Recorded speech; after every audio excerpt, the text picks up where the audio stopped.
Historically speaking, red signifies danger, courage, and sacrifice. And it seems that we might get to see some of these qualities today because after an accelerating 3 days of action from Group Blue, today we are going to see Group Red in action here in Battlegrounds Mobile India Pro Series 2023. My name is Salty and I'm going to be a host and caster for the day. Joining alongside is going to be my man dressed in beautiful red, Mr. Arka. And of course, since you are dressed in red already, I want to ask you, what are you expecting from these teams?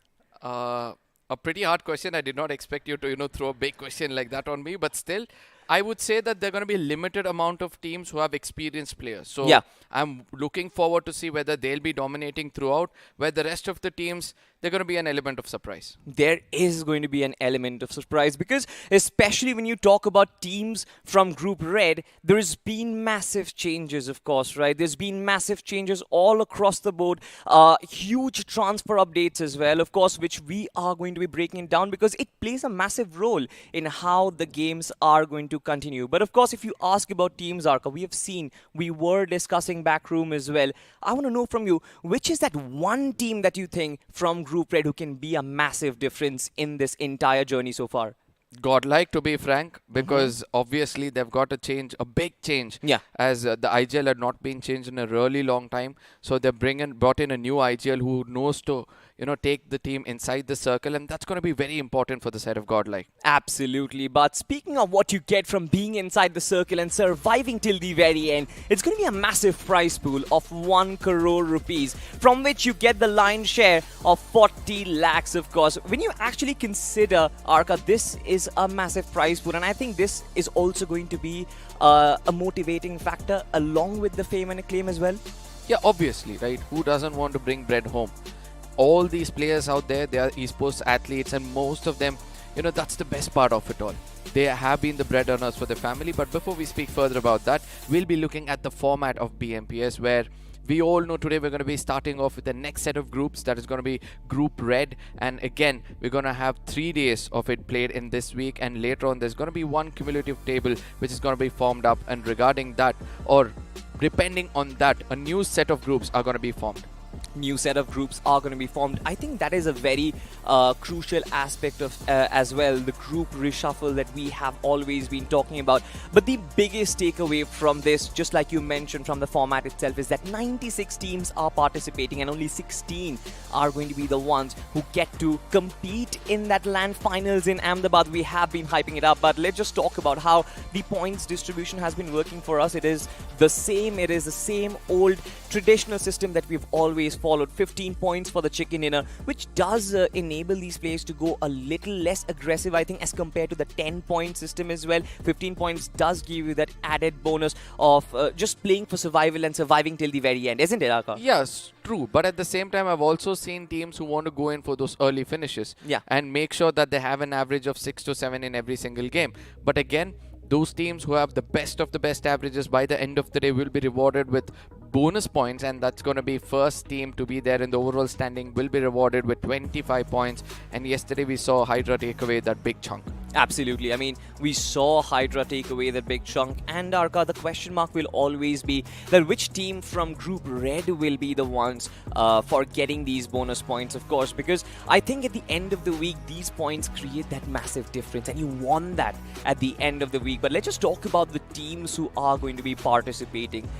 You've got from group number 7, right? Revenant, Team Insane, you've got Marcus Gaming Zero, 4 Horsemen, you've got Hyderabad Hydras, you've got Team The World of Battle, you've got MG, and finally, you've got Error Esports. I want to know from you which team stands out the most from these 8.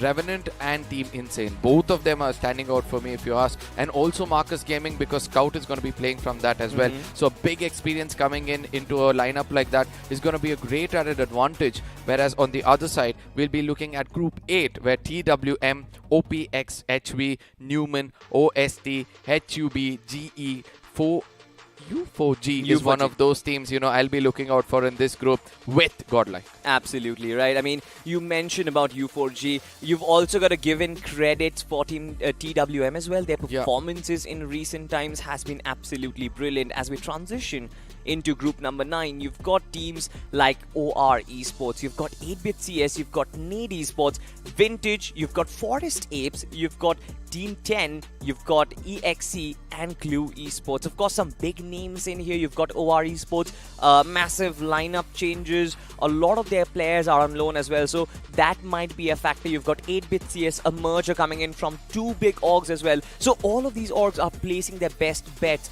to kind of qualify for that grand finals to be one of the best of the best. But let's just transition on to the next group, Arka. You want to break it down for us? Oh, sure. Midwave Esports, then you have Rippers. Both these teams more on trying to get those circles first and make sure they have a better rotations inside the circle. Then we have Lcraft, we have 7H, and we have A2K. All these teams will look forward to, being a little aggressive, get those early finish points as well. And then you have CK, G1 and GLY. These are the 3 teams who try to, kind of be somewhere in between, trying to strike the balance between the finish points and the placement points. So the fun is going to be greater when we see Group 10 play in all of those games. Arka, there is one team, of course, who might just be the dark horse in this one. Of course, Midwave, just like you mentioned, will be the most experienced. But 7 Habits, this team knows how to create a difference, and their playing style we've seen in BGIS as well. I think if this team does bring in all of that X factor. Speaking of the X factor, we've got Glitch X Reborn. Now, I think from BGIS finals, this team has earned a lot of fans in the community. Roman specifically, Duke, of course, we have been talking about it, how he was the rising star in BGIs as well. So this is going to be an interesting group. You've got some young teams, GlitchX, 4AM and IM officials. No, 4AM as well. You correctly pointed out. They're bringing in Beer Baba because they were lacking experience in the tier 1 sector, and that person has greatly contributed in every team he has played so far. So I would love to see how Beard Baba will be able to guide the new youngsters in how they're going to be executing it. But Genesis also was one of the other teams which you had to speak about the previous one. Now, coming back to the teams in front of us, this is going to be a little hard for us to break down because all of them look like they're very well composed when it comes to their firepower. I'll be looking forward for how these teams play when it comes to their frontal battles. Absolutely. But on the other group, of course, you've got Mayu Gaming, you've got a Growing Strong. Now, Growing Strong and Team Psych, as well as Teletitans, to be honest, have been phenomenal throughout BGIS. I'm talking specifically about one player, Godbot from Growing Strong. I think he will be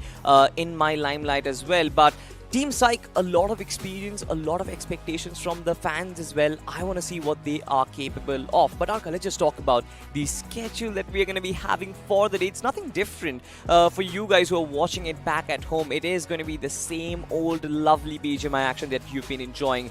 2 games on the map of Erangel, 1 game on Miramar, 1 on Sanhok, and 1 on Vikendi. Lately, Sanhok and Vikendi, Arka, have been very, very exciting, haven't it?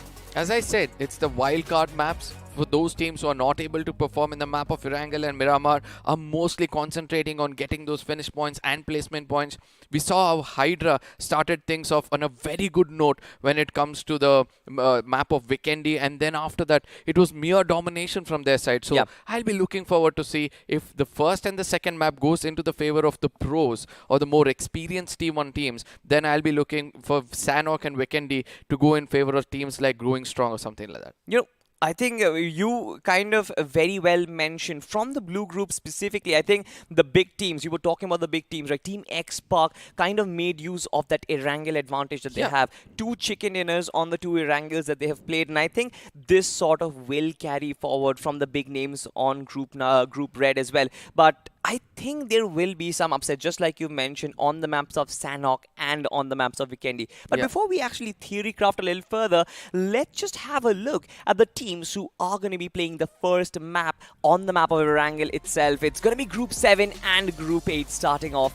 And it's kind of stacked, Arka, to be honest. Yes, especially Group 7. You have 3 big names starting things off. Revenant, Insane and Marcus Gaming. You have big names amongst them. One is going to be Adi coming in. From the Revenant, you have Sensei. From Marcus Gaming, you have Scout.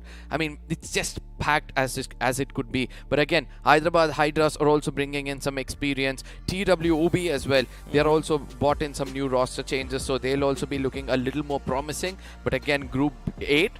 TWM, the way they perform in the recent officials, I mean, you have to wait and watch how they're going to perform.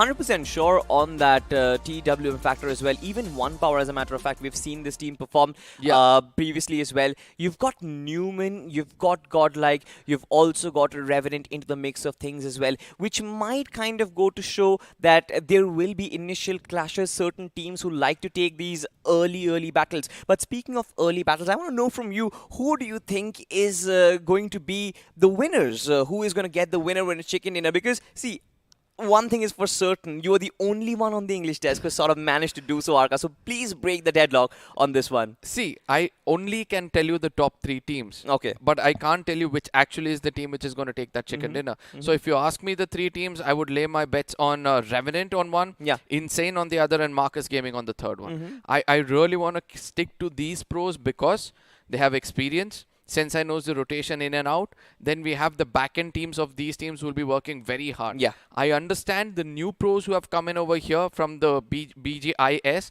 might not have that strong of a back-end team because you have to break down 96 teams around you. And it's not going to be an easy job to do for a single IGL. He'll need a coach. He'll need an analyst. So let's see if a single IGL or a young star will be able to take away the limelight from all these big players. Absolutely. And I think having that back-end support is really important. We have dived deep into that conversation of how much having that analyst and coach kind of helps. But I also want to come back to your point. You mentioned Revenant and Insane.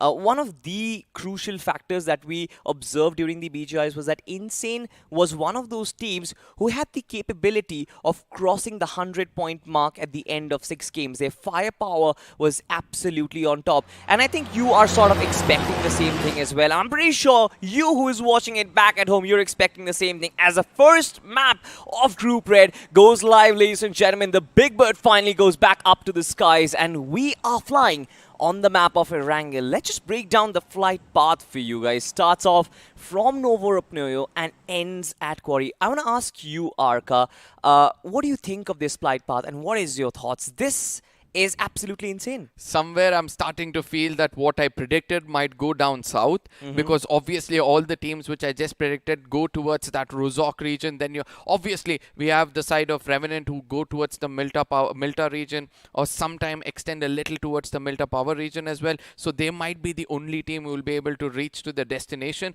But for the other teams who have to go towards Yasnaya, who have to fly all the way towards Rozok, let it be Georgiapol as well, they're going to have a bit of an issue.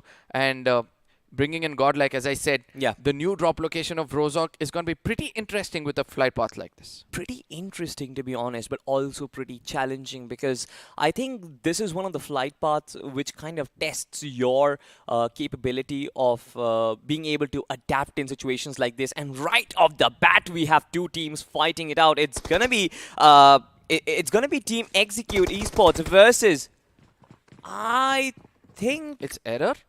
Yes, it is Error Esports, which is the other team, of course. 2 teams just duking it out inside of military. Otsman and Errors? I think yes, it is going to be OSTMEN, Otsman and Error Esports, both of them on an early skirmish in the map of Erangel, where we see that military base region at the C building. Both of them are very close to one another. But the best part is this. Somewhere far away, it's got to be Revenant versus the side of Godlike, which I least expected. I was speaking about this, right?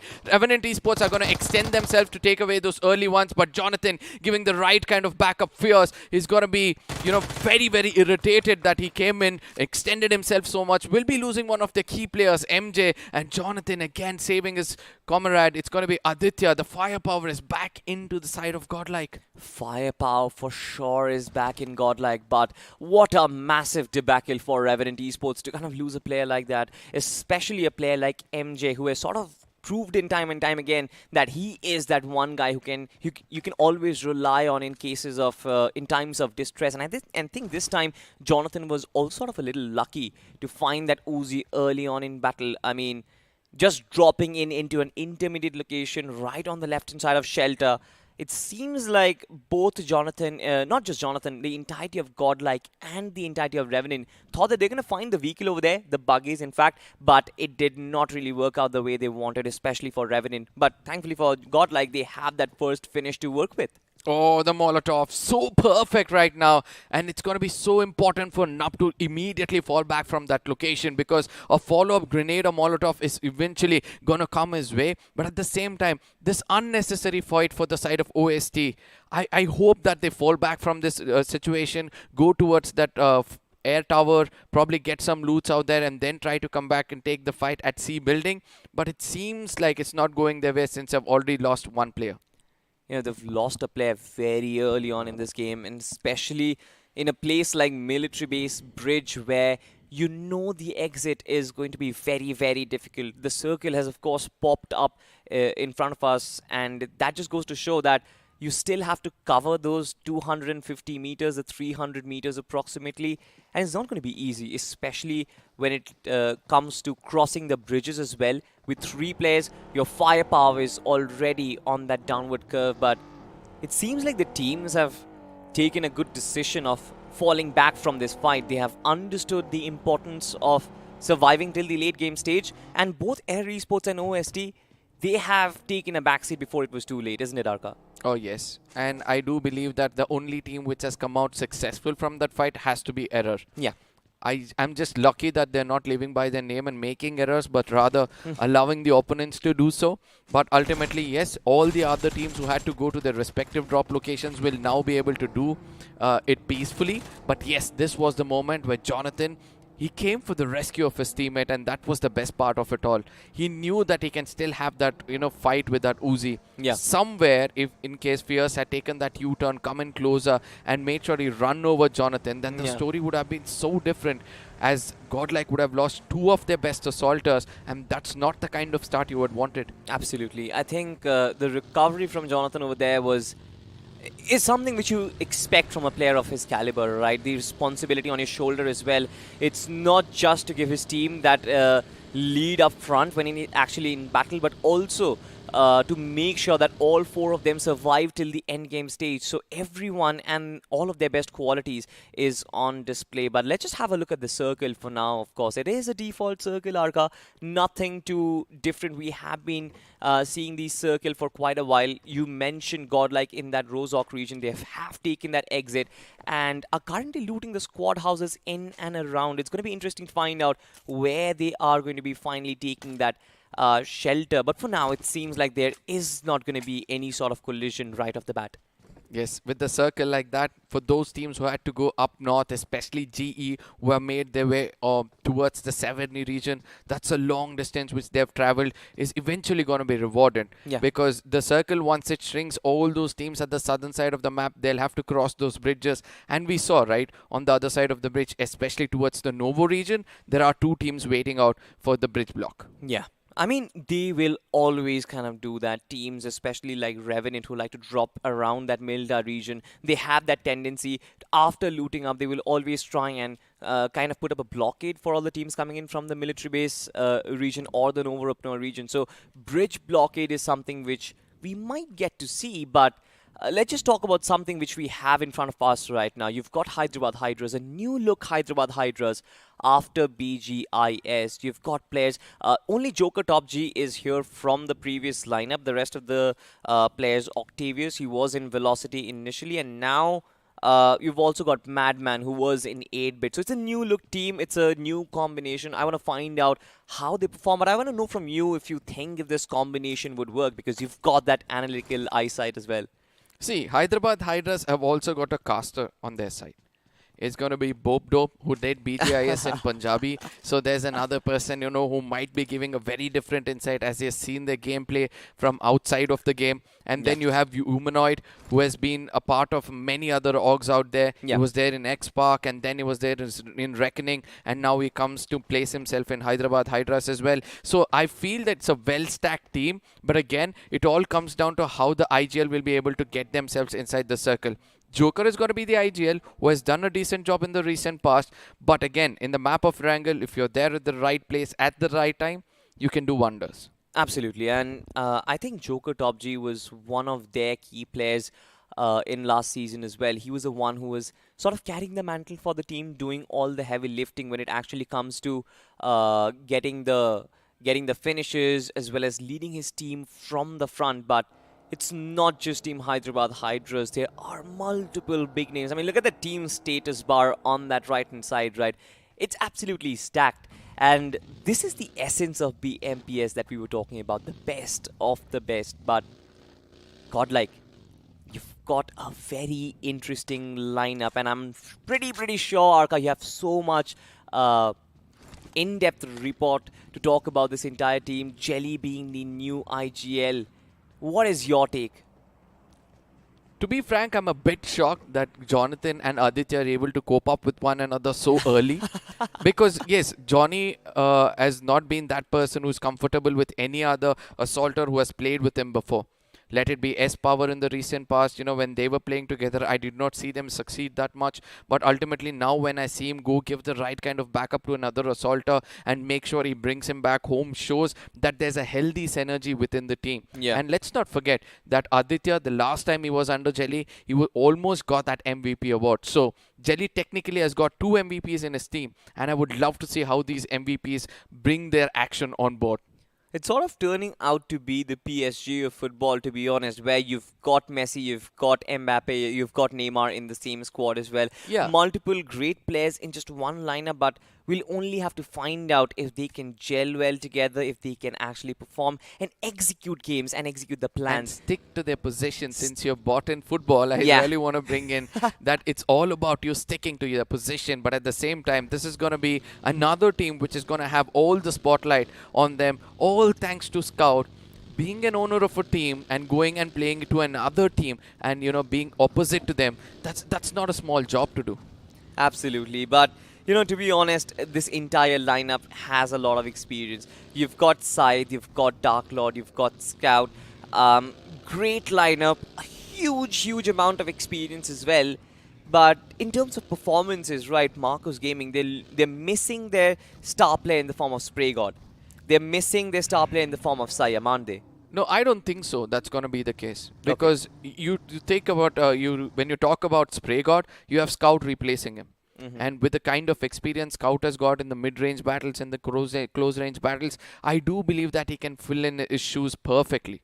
And for the rest of the other players as well, they've got a decent amount of firepower for themselves. So it's all about how they're going to take that rotation inside the circle. And, this game has always been like that lately. The new meta probably has shifted from having DBS in your squad to making sure your IGL takes you inside the circle perfectly. And I think for Scout specifically saying, I think the search for the trophy still remains, to be honest, because in BGIs as well, right? We saw him play in the BGIs Grand Finals. Team X Park secured that third position, right, where they almost look like winning. So for Scout, that search for trophy remains, and so does for Team TWM as well. The team who has sort of surprised everyone, especially players like Ninze and Destiny, who come in clutch in under pressure situations, something which you do not really expect from young lineups. But speaking of coming in clutch, look at this. There are two teams in very close proximity. You've got OPX HV, One Power, in very close proximity to two teams, Newman as well as Error Esports. One Power has Maxkash in their lineup, so I want to find out if Maxkash will be able to prove his worth, because after taking that exit from Enigma, I feel he has a lot to kind of prove to the community and to his fans. Yeah, at the same time, he's also got a very healthy squad, if you ask me. Kaliyuk, so good in close range battles. He's somehow able to pull the team off a 1v2, 1v3 if required. Then you've got Final Boss. He tends to live up to his name, always wants to be that final front of battle. If some team is pushing in towards him, he's always stands still like a mountain. He's able to restrict the opponents from eating the team up. So I think he's got a well-composed team, but again, it comes down to experience. Will they be able to handle the pressure of that experience? But oh my goodness, the circle completely favoring the side of Revenant. Now I would love to see how the others are going to make it inside the circle. This is going to be very interesting, especially look at that northern part, right? Two teams, you've got Global Esports and you've got TWOB. Both of them will need to rotate a huge distance to cover and enter the circle finally. And you talked about Revenant Esports, right? Right in that farm, they have the best compounds and that entire swarm of vehicles coming in that direction. Now, it's an enormous amount of pressure, an enormous amount of aggression that Revenant will have to face. But if they are capable of doing so, not only will they have a lot of finishes in their charts, but also potentially a chicken dinner as well. But we'll find out as action breaks up almost instantly. It's going to be Error Esports who is under fire, and Syrian has been knocked out. Even Marcus Gaming from the distance has sort of closed up, but it's One Power right now who is on the offense. Maxkash finding that nade, dishing out a little bit of a damage against Electro, but it's still not a knockout. And here it is, the hand of God from Maxkash. Final boss goes down as well, and it seems like for One Power, it's slowly crumbling. It's only Swayam from Team Error Esports surviving by a sliver of HP. Does have those two first aid kits to work with, but it's not going to be easy, especially from the pressure coming in. One Power also know there's a third party potential here as well. So they have to wrap this fight up extremely quickly, Arka. Yeah, I'm hoping to see Maxkash pull off a 1v2 over here. He doesn't know the exact location of the opponents, which might be a little bit of an issue. But eventually, once they start firing, they're going to reveal their location. And Kaliyug, as well as Maxkash, will have to watch out for their backs as well. Because there's a player who might jump out from the window, come back and attack them from the backside. This is the ideal position, of course, for Maxkash and others. They have kind of cleared up the compounds, but they are now under fire because it's not like One Power. They kind of escaped this fight unhurt. Final boss as well as Insane OP. Both of these players were taken down, and now One Power. They're playing with 50% strength and 50% hit potential.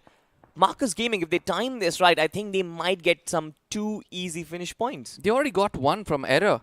You know, they shot through the windows and they understood there was a player out there. Since the knock had already come through from the opponents, they took down the final man to get one finish for themselves. And that was a decent run, if you ask me. With a circle like this, you would want to stay in the shorelines so that you'll be able to take the rotation to the nearest hard compound and clear off teams out there. And since they're already concentrating on the nearest hard compound and clear things up over there, it becomes much more easier for them to have that 4-man stack push. Yeah, but moving on from Scout, we now move towards Mavi right now.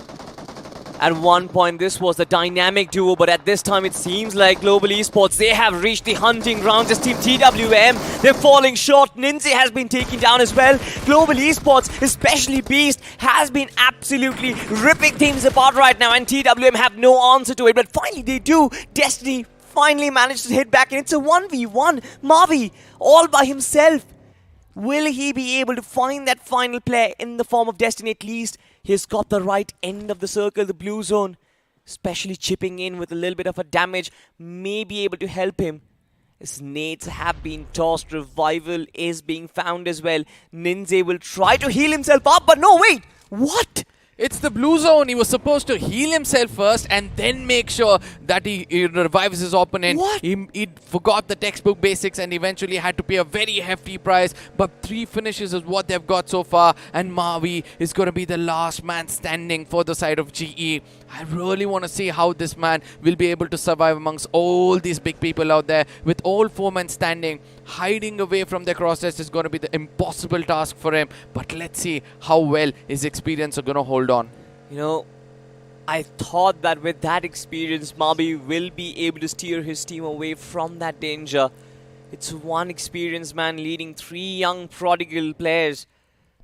But all those 3 players, they're no more alive in this game. It's going to be tough for them to digest, but I hope they come back. But elsewhere, we have another fight happening. You've got godlike Jelly specifically just finding that spray and finding that connection against Newman, but not really working out for them. Good to see Jelly sticking to his team. That's very rare sight for us. Jelly has always been the person to scout around, especially when the team is in the open. Before I've seen him, he really wants to scout around and see if there is any kind of hard compound present here and there. But this time, he sticks to his team, adds on to the firepower, shows that they're concentrating more on those finish points rather than making themselves comfortable inside the circle. Absolutely, but on the other side, it seems like 4HM, they're not really in the best of positions right now. Surrounded by a plethora of teams, even MGZ, Shadow 7 gets taken down. Scout and others would love to take an exit from the situation, but he's under heavy fire. His buggy's almost blown out. Godlike just applying so much pressure. It's just one player from 4HM who is still surviving and carrying the responsibility. But the split coming in from Godlike, it's absolutely immaculate. Too much pressure. Will Thug be able to hold on to it? I'm not really sure, Arka. The last man standing, he'll have a lot of job yet again. One, he has to put smokes all around and make sure that his team stays alive. On the other side, he also has to attack the teams who are actually attacking them right now. Marcus Gaming on one side, Godlike on the other. And I do believe after this, it's going to be hard for the side of Team 4HM to even stand on their feet and take the fight against the opponents. Absolutely. Another nade being tossed in the right direction, but revival has been found. It's Blaze13 who is back on his track, but as soon as we say that, the nade from Z-God comes in and man absolutely rips the blow off. Godlike with that formation, even though Jonathan and his teammate was already on that flank, it's not really needed, but now they move on to another target and that's going to be Marcus Gaming. They're playing it very well if you ask me. I told you this already, we might see an aggressive kind of godlike play over here. Johnny might be the person to lead the fight. Aditya is going to give him the right kind of backup. But let's not forget that Jelly is not concentrating on circles anymore, but rather on all those finishes. Marcus Gaming caught at the corner of the circle. They have their backs against the wall. There's another team pretty close by in the name of MG. They certainly are close by. Shots will be connected. These players, they're absolutely precise when it comes to hitting those pixels, and it seems like you can't give them an inch because they'll take miles away from it. Godlike are looking ruthless right now. Z-God, Jelly and Jonathan share 6 frags amongst them. It seems like they're looking for more, and this is a new look Godlike. They're playing in from the edges but being very aggressive about it. They're not stopping and avoiding collision, and it seems like right up front there are 2 teams. They've got MG and you've got Marcus Gaming 0, and it seems like Dark Lord from the backlines once again will be fired. The split coming in from MG has sort of startled them a little bit. Oh yes, but also Soul is good, showing his back towards the side of Godlike, which is not a good thing for him. And eventually if they start striking, they're going to be striking hard. The play zone is going to put down Scout as well. Marcus Gaming in deep troubles as Syed will be looking forward to clear the teams with those grenades. Has already tossed 1 or 2, and Soul has already lost few of his HP, and I would love to see whether he's going to sustain or get finished off. This northern part of the circle, there is so much happening. There are so many teams. It seems like 4 teams just duking it out, and of course also involved the third parties and the fourth parties. Syed OP out in the open. You are not making a mistake at this level like that and getting away with it. Jonathan was extremely quick to punish that, but on the other side, it's Godlike on a roll right now. 8 finishes already, and a couple of more being knocked out right in front of them. Yeti as well as Pari just surviving, just holding on, hoping that some of their teammates will be coming back and reviving, but that's not happening. On the other side, even Mavi gets eliminated. So this is an absolute havoc which is wrecking in the northern part of the circle right now. Oh yes, I am not shocked at all, but at the same time I would love to see how Godlike will be able to counter out the firepower of Revenant, who are actually concentrating on them being in the open, and MG is not far away. He's going to be the center of attraction for all this action as long as he's got some gas in his vehicle, but once he runs out of it and the vehicle gets exploded, I don't think so he's going to stay alive. There it is, shots comes in from the side of Insane, rather playing very insanely. Absolutely, but you know what? I think there are 2 teams who have the best of positions right now. It's going to be Godlike and it's going to be Team Insane, but both of them converge from 2 ends of the circle. If they live up to their usual potential, I think they are going to be scavenging for those finishes. And Revenant Esports, from a position where they could have dominated, right now are caught in the middle of things. They are in the middle of nowhere with no cover whatsoever. The buggy is not going to protect Fierce from every single shot that is coming his way. But Z-God almost getting knocked out from that nade itself. Who was it coming from? It is coming from Insane, not far away, and they're making sure that they restrict the side of Godlike to come out in the open. But Jonathan, he's looking strong. 7 finishes already in their name, and I do believe from here on he's going to be picking up some more as he's heading towards Max Kosh. It's going to be important for him, but what a gameplay with that DBS. Steps out, puts him down as well. 8 finishes, but need backup as it's going to be coming his way in the name of Z-God. A little too hasty in that one. That was a one and done move from Jonathan. Quickly getting knocked out, but his teammate was quick to kind of find that revive. But it seems like Z-God is under heavy pressure right now, especially with the smokes as well. There is nothing that they can potentially do. Their position has been marked and multiple teams are on the prowl. It's not just Revenant, it's Newman as well. And Newman from the backlines has managed to hit Godlike where it actually hurts. 2 players have been taken down, both Jonathan and Jelly, and now Z-God has been knocked out. It all comes down to Aditya. 14 finishes strong is what Godlike are looking. The grenade's projectile seems to be perfect against the side of Revenant. Can the revenge be taken over here?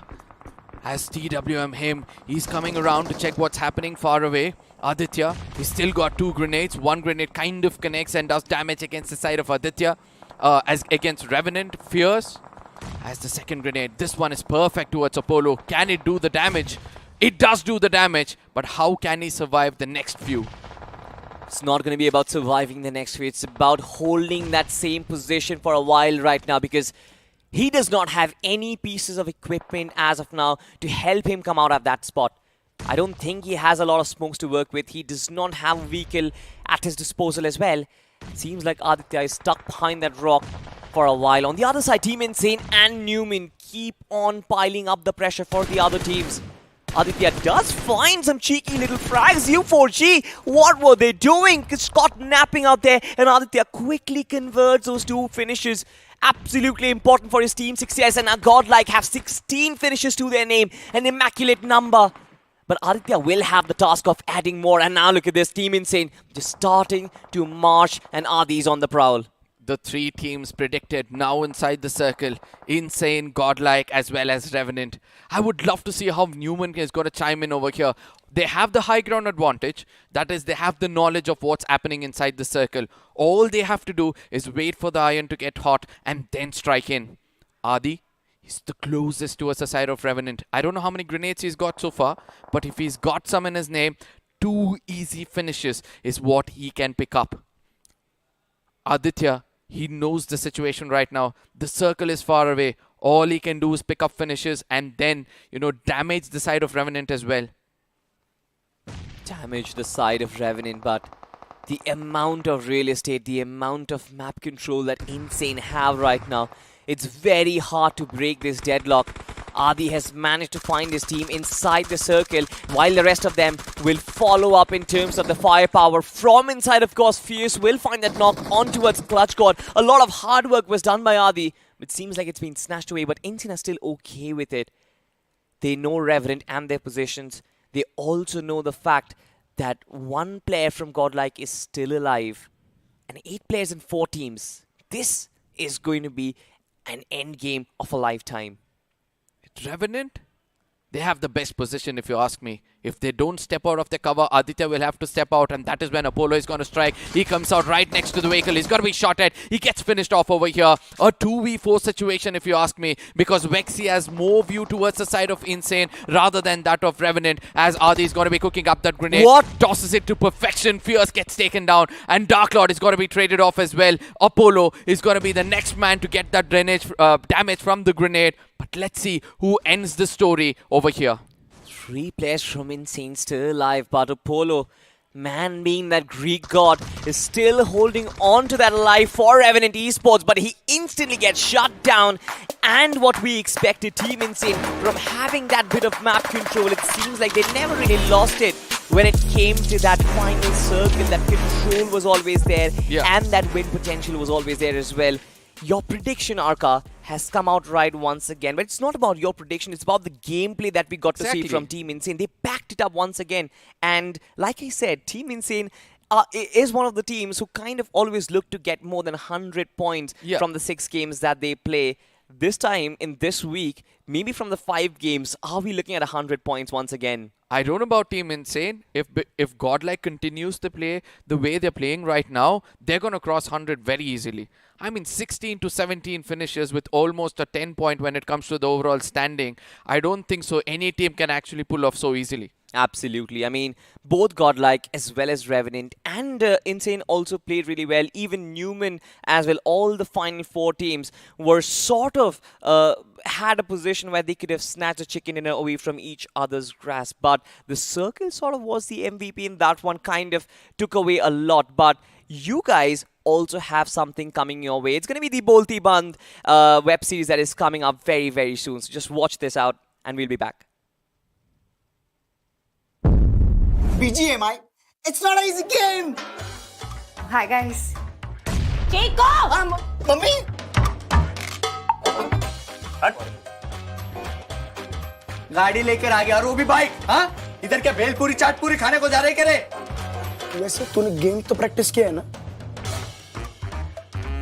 वो ना storage full हो गया है BGMI, it's not just a game, it's an emotion. तुम लोग गिड़गुड़ कर करके champs बन गए और मैं नुबड़ा का नुबड़ा ही रह गया ना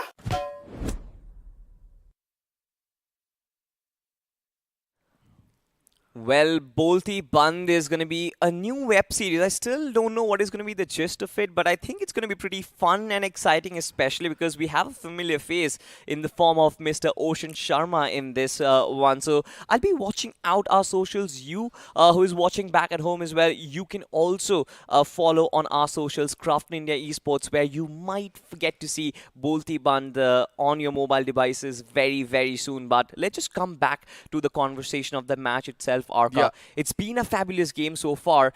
And this match was stacked. I mean, so many big names taking early exit. Marcus Gaming Zero, you've got GE as well. They were not being able to keep up to the pressure. I wouldn't say they were not able to, but it was their play style. You know, they could have prioritized the circle. They could have made sure that they find the hard cover inside the circle, because if you see, they were on the southern shorelines. Yeah. And they could have just stayed over there, then found the nearest hard cover. It's just that greed of getting as many finishes as possible has always pushed teams like this to make that small errors, and then eventually the opponents capitalize on it. Opponents capitalized on it. TWM also could not sort of survive as long as I would have loved them to do so. I mean, Ninja and Destiny were still trying, but in that awkward collision against Global Esports, I think both Global Esports and TWM kind of fell back because only one player was surviving at the end of it. I say TWM, as far as what I saw on the socials of the players, I got to know that some of them are not feeling that well physically. It's not just I'm not telling it as a reason or an excuse for them to not perform, but still, since they are not hale and healthy, we can't expect them to actually perform to their fullest potential. But whereas on the side of GE, a small mistake happened over there, right? Yeah.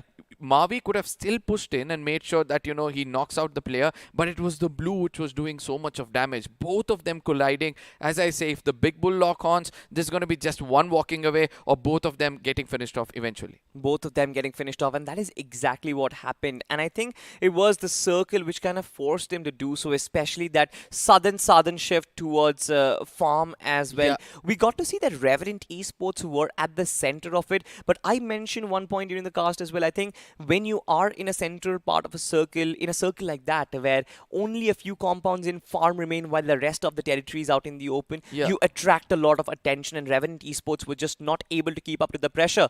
See, when you're at the center of a circle like that and you have just a rock to work things around with, you have to get your vehicles to give you the other hard Yeah. cover. And that is what Revenant have done, you know, perfectly. And also, they had a view of the team which is coming from up top. And whenever required, Fierce was ready to pick up those finishes. His teammate was always there next to him just to guide him every now and then. But I would still say such kind of a daring move can only be thought by an IGL like Sensei, who tells to his teammate that, you know, you guys stick there. Whatever happens, I know that we're going to survive until the final circles. we have talked about Revenant, we have talked about global esports, but let's just address the elephant in the room right now, Arka. I mean, 16 finishes on one team. Of course, they did not get the chicken dinner, but it seems like they have done a lot more in being aggressive and showing the world what they have been working in the background, of course. We will see majority of this in the highlights as well. And I think 16 finishes so far might just be the highest from Red Group as well in this week. We'll find out a lot more. I'm talking about Godlike, Arka. Please shed some light on how this team managed to do so. See, there are two assaulters. If you ask me, Jonathan was the one who took all the responsibility in the beginning of the game. Yeah. After we got finished off, then Aditya came into the picture. Yeah. Like that, if your assaulters have that idea that you take the risk, in case you go down, I'm always there as a backup assaulter. I do believe this is the kind of results you'll get. Until the final circles, we'll saw that Aditya did not have much finishes, which will be coming on our screens anytime soon. But yes, this was the fight between GE and TWM, where I was shocked to see that TWM, instead of healing, went in for the revival, and that late decision of going in for the heal allowed them to get finished off. Yeah, I mean, absolutely right. That was very unexpected, especially from a team who has done a lot better when it actually comes to the BGI's finals, playing in front of a crowd, playing in front of thousands of people as well.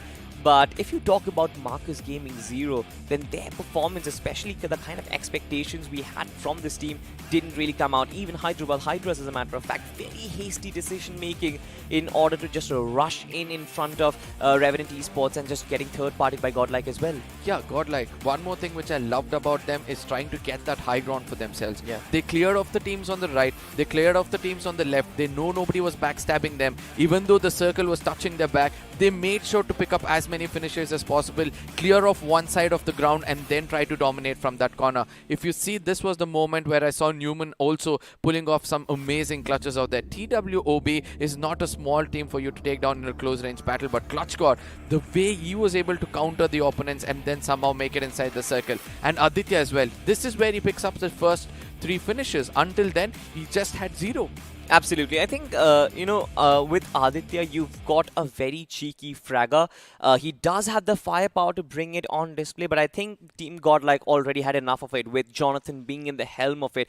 Aditya, for whom I think the majority of the role was to just stay in the backlines, try and give as much cover fire as possible, but also when the team needs him to switch up. In situations like these, I think he was the one to spot out the players and quickly convert them, because that is what a fragger does, right? That is what a goal scorer does in front of goal as well. You find that tiny little opportunity of scoring a goal, scoring a point, and you just snatch it away from your opposition. It seems like they've got 2 forwards who are amazing right now. When you have Ronaldo and Messi in a single team, it's going to be hard for who to get the ball. You know, you can give it to Ronaldo, he's still going to shoot. If you can give it to Messi, he's still going to shoot. But still, when you allow one guy's stamina to completely go off, and the second half you give it for someone else to dominate, and that is the kind of understanding which Jelly has brought within the team, and it's working out like a charm, and it's the perfect strategy if you ask me. I think one player that we are missing right now currently is going to be Z-God, because we saw how he utilized his grenades to bring Godlike out of that very messy situation that got created in the mid-game.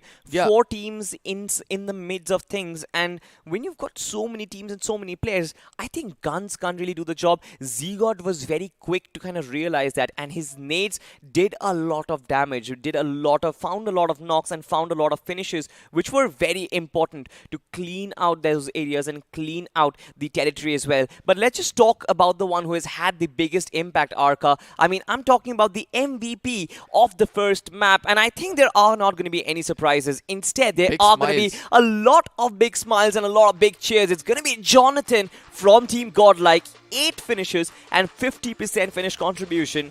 This man has been leading the team right from day one, and even now he is doing the same job again and again. I love the confidence coming in from the side of Jonathan. The way he's able to lay out in the open and still start the assault. And this one, oh my goodness, jumping off at the last moment and making sure that your DBS connects is not an easy job, which you have witnessed in the recent past. But the 2 assaulters of Revenant as as well. There is no light which is going to be taken away from them. Apollo and Fierce, they pulled off a 1v2, a 1v3 against the side of HH with a little bit of a support from the side of Godlike from a distance. Again, in the final moments, they were able to damage the side of Godlike and also hold off the final team for a brief period of time. So they've also done a great job. And guess what? Right behind them comes two other players of Godlike yet again. It's going to be Aditya and Jelly. Absolutely. I mean, it's very interesting to find out that both Revenant and Godlike Arca were the first ones to absolutely collide in this map of Erangel. But let's just have a look at the point standings. Godlike, Insane, and Revenant. The three teams that you pointed out, they are at the very top. 24 from Godlike. I mean, in spite of having only 8 position points, those 16 finish points just overshadows everyone. Obviously. And Team Insane's chicken dinner with 15 position points is going to give them that authority to say in the second position of 22 points. Revenant 20 points. As I said, the experienced teams, we can expect them to dominate over here, and they are dominating as Newman, 4UG, TWOB and UPXHV. These are the teams who have shared some decent amount of points, because obviously the bigger chunk of the finishers was eaten away by a single team. So by the time we go to the bottom of the table, I can expect a lot of zeros. You know, of course, there will be a lot of zeros, and there are in this page as well, right? Look at this. 4HM just could not really capitalize on that opportunity. For Air Esports as well, we saw this team in the start of the match as well in that military base kerfuffle, but even that did not really turn out well for them. Hub Esports, OST, Team TWM, all of them have underperformed. But at the very top, you've got Global Esports and Hyderabad Hydras. A lot of fans expect a lot from these two teams, but they certainly haven't performed as of yet, Arca. It was thinking out of the box situation over here. If you see, the only 2-3 IGLs who have actually thought of the out of the box are the teams which are there in the top 3. Yeah. I was telling this, right? Sensei told, lay down in the open, it's fine. And how many of them will think that way? Jelly was like, it's okay even if we get the damage from the blue. We'll make sure we have that high ground for ourselves because we'll concentrate more on our firepower. Yeah. And we have Insane on the other side who said that let everybody fight in the center. We'll hold a hard compound for ourselves. Let it be away from the circle as well. We'll make sure that we clear a certain area inside the circle and then go inside. Perfect execution by all three. Perfect execution, and in terms of that, I think there has been perfect execution by the developers as well, who has brought to light this beautiful Avalanche X suit, ladies and gentlemen. I hope to get one for myself, but I hope you also get one for yourself as well, because it's a massive flex on your friends. I hope, Arca, you might as well get a couple of these as well. Oh yes. I mean, every single account I have right now are gonna have this. You're not going to be this lucky, but anyways. At least one. Come on. At least one chicken dinner for every single big name out there is what the fans are going to be expecting in this one. But only one was lucky. Insane was sort of, I would say, ideal in that final fight. Yeah. Why I would say that? Because they stayed away from majority of the fight. Their priority was to kind of keep all their 4 players alive in that final circle, and you saw that control. From Godlike, I think one major mistake which they might have made was that Jonathan rotation onto a Maxcast, because that, in my opinion, in my personal opinion, I felt like it put him in a position where he was open from everyone else. He had to be alive if Godlike were supposed to get a chicken dinner in that one. I mean, on the defense of Jelly, I would like to say, if you see, the distance between all 4 players was the same. Yeah. He said, Johnny, you go forward because obviously you'll be better in a frontal battle. Yeah. And right behind him came Aditya. And Z-God was there to rescue him. So I think the map was laid perfectly. But ladies and gentlemen, this is the next 2 groups who are going to be playing in as the matchup on our screens. It's going to be Group 11 versus Group 12 as GlitchX Reborn, 4AM, DE, Genesis. Then we have IM, Non, Hyper and GH coming in from one group, whereas the other one has got Mayur, GS, Burnex, Psych, Invisible, STL, MYM and DH. Many dark horses of this tournament are present in this group, Jonathan. And I mean, I know they call you Johnny, but yes, because of the light which is taken away by the side of Jonathan, I would rather call you that as well. But yes, what is your take on a matchup like this where you have so many dark horses in a single game? Oh, it's going to be very exciting for sure. I mean, because while you might call them dark horses, we used to call them the undergods because they have performed to that godly level, especially teams like GlitchX Reborn and IM. They're going to be a lot of fans that are going to be hopeful to see what they bring to the table in game number 1. And especially we have discussed this in when we were looking at the matches of Group Blue as well. You would want a good start on day 1 because that is where you gain the advantage. Yeah, and the previous game, you saw several big names got that perfect start. Yeah. It's just a one-liner as to what you felt. I mean, just the one word that has to be said is godlike. That is it, because that was phenomenal. I mean, not just the work that Jonathan put in from his team, but also that last man that was surviving over there. Aditya did a phenomenal job to make sure that his team was in the top 4. I thought he was going to be done a long while ago when the players of Reckoning, when the players from the other Revenant, my apologies, were lobbing nades towards him because he had nowhere left to run, just one vehicle for cover. And despite that, he realized, like, all right, I might not be able to take the fight in front of me, but my flanks are exposed. There are players over there. Maybe I can get a few extra points. I mean, great thinking from the IGL as well as the player. But eventually, if we come down to the next game, which is going to take place at the map of Miramar, what are your expectations on a group like this where you have the new pros coming up? The reason why I call them the new pros is they do not have as much experience as the big names which took the chicken dinner in the previous game. I mean, here's the thing. It's day 1. And we know day 1 will be about observations. Teams will look to observe what the other players are doing, what the strategies are as far as every single map is considered. And day number 2 is when they bring their plans into action. The reason for that is how cutthroat the qualification is going to be at the end of the 3rd week. I mean, 15 games in, and then from 96, you just straight up cut down to the top 16. That is it. You just have one opportunity to make it. So every single game is very important. You can take one day to relax where you don't have a lot of matches, because at max teams are playing 3 games in one day, one entire stretch. So you can mess up those 3 games, but you can't really sacrifice beyond that. Yeah, true. Now, coming to the teams which have been playing over here, I would love your predictions before we step into the game. I wouldn't tell you to tell me which is the specific team to get the chicken dinner, because the odds are almost like 1/99, which is hard for any caster out there to do so. But yes, if you have to watch out for few teams out there, which are the teams you feel can do much better in the map of Miramar? I would say Glitch Reborn definitely has to be at the top of the list, because by the end of their previous run in the IS, we saw the level of aggression that we wanted to see from them sort of being brought into their games. The only reason I'm worried about is it is an off-map of Miramar, and while aggression can get you those finish points, you're going to struggle in terms of placements if you're always running into those fights. Touche for you, my friend. Even I agree that, GlitchX is going to be one of those teams. Whereas I would like to bring in another name to it, like 4AM. Just because they've got an experienced person coming in. Beard Baba also has been one of those people who have done phenomenally well when it comes to the map of Miramar. And he has been under Ace Black for a brief period of time. So Ace Black, who has cracked the code when it comes to the map of Miramar, would have, entrusted some knowledge into Beard Baba's brains. That is true. And plus, we were having this conversation. You were telling me Beard Baba has been part of a lot of legendary lineups in the past as well. So all of that experience will definitely be helpful to the players of 4 Aggressive Man. But along with that, I think it can, or in fact, one of the added bonuses for 4 Aggressive Man was the fact that the last time we saw them in that India-Korea Invitational, they were struggling with resets mid-fight. When you're in a 4v4, you take down 2 players, but you also have taken a hit. You might need to take a step back, get your firepower back in. Players need to put that first aid kits, the med kits on to bring their HP back so that they can re-engage without any threat upon their lives. And those resets were where we saw 4 Aggressive Man struggle with. In an isolated 4v4, if they start with an advantage, then they were very comfortable. So I think Beard Baba's experience can help the team understand when they need to take that step back and reset. I mean, also there's another star who I love to see perform, has to be Spider Jot.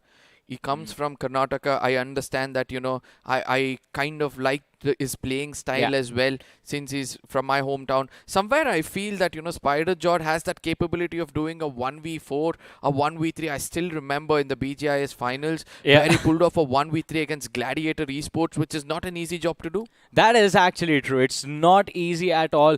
But still, all of these young players have a lot of potential in them. And we just, day after day, we are reminded of how quickly they grow, how quickly they learn. Their observations are also very critical, and they implement, they fix their mistakes very fast. Yeah, and also Team Mayhem, a big banner out there, and also have been trying to, support their team, the team which they have been molding for a brief period of time now.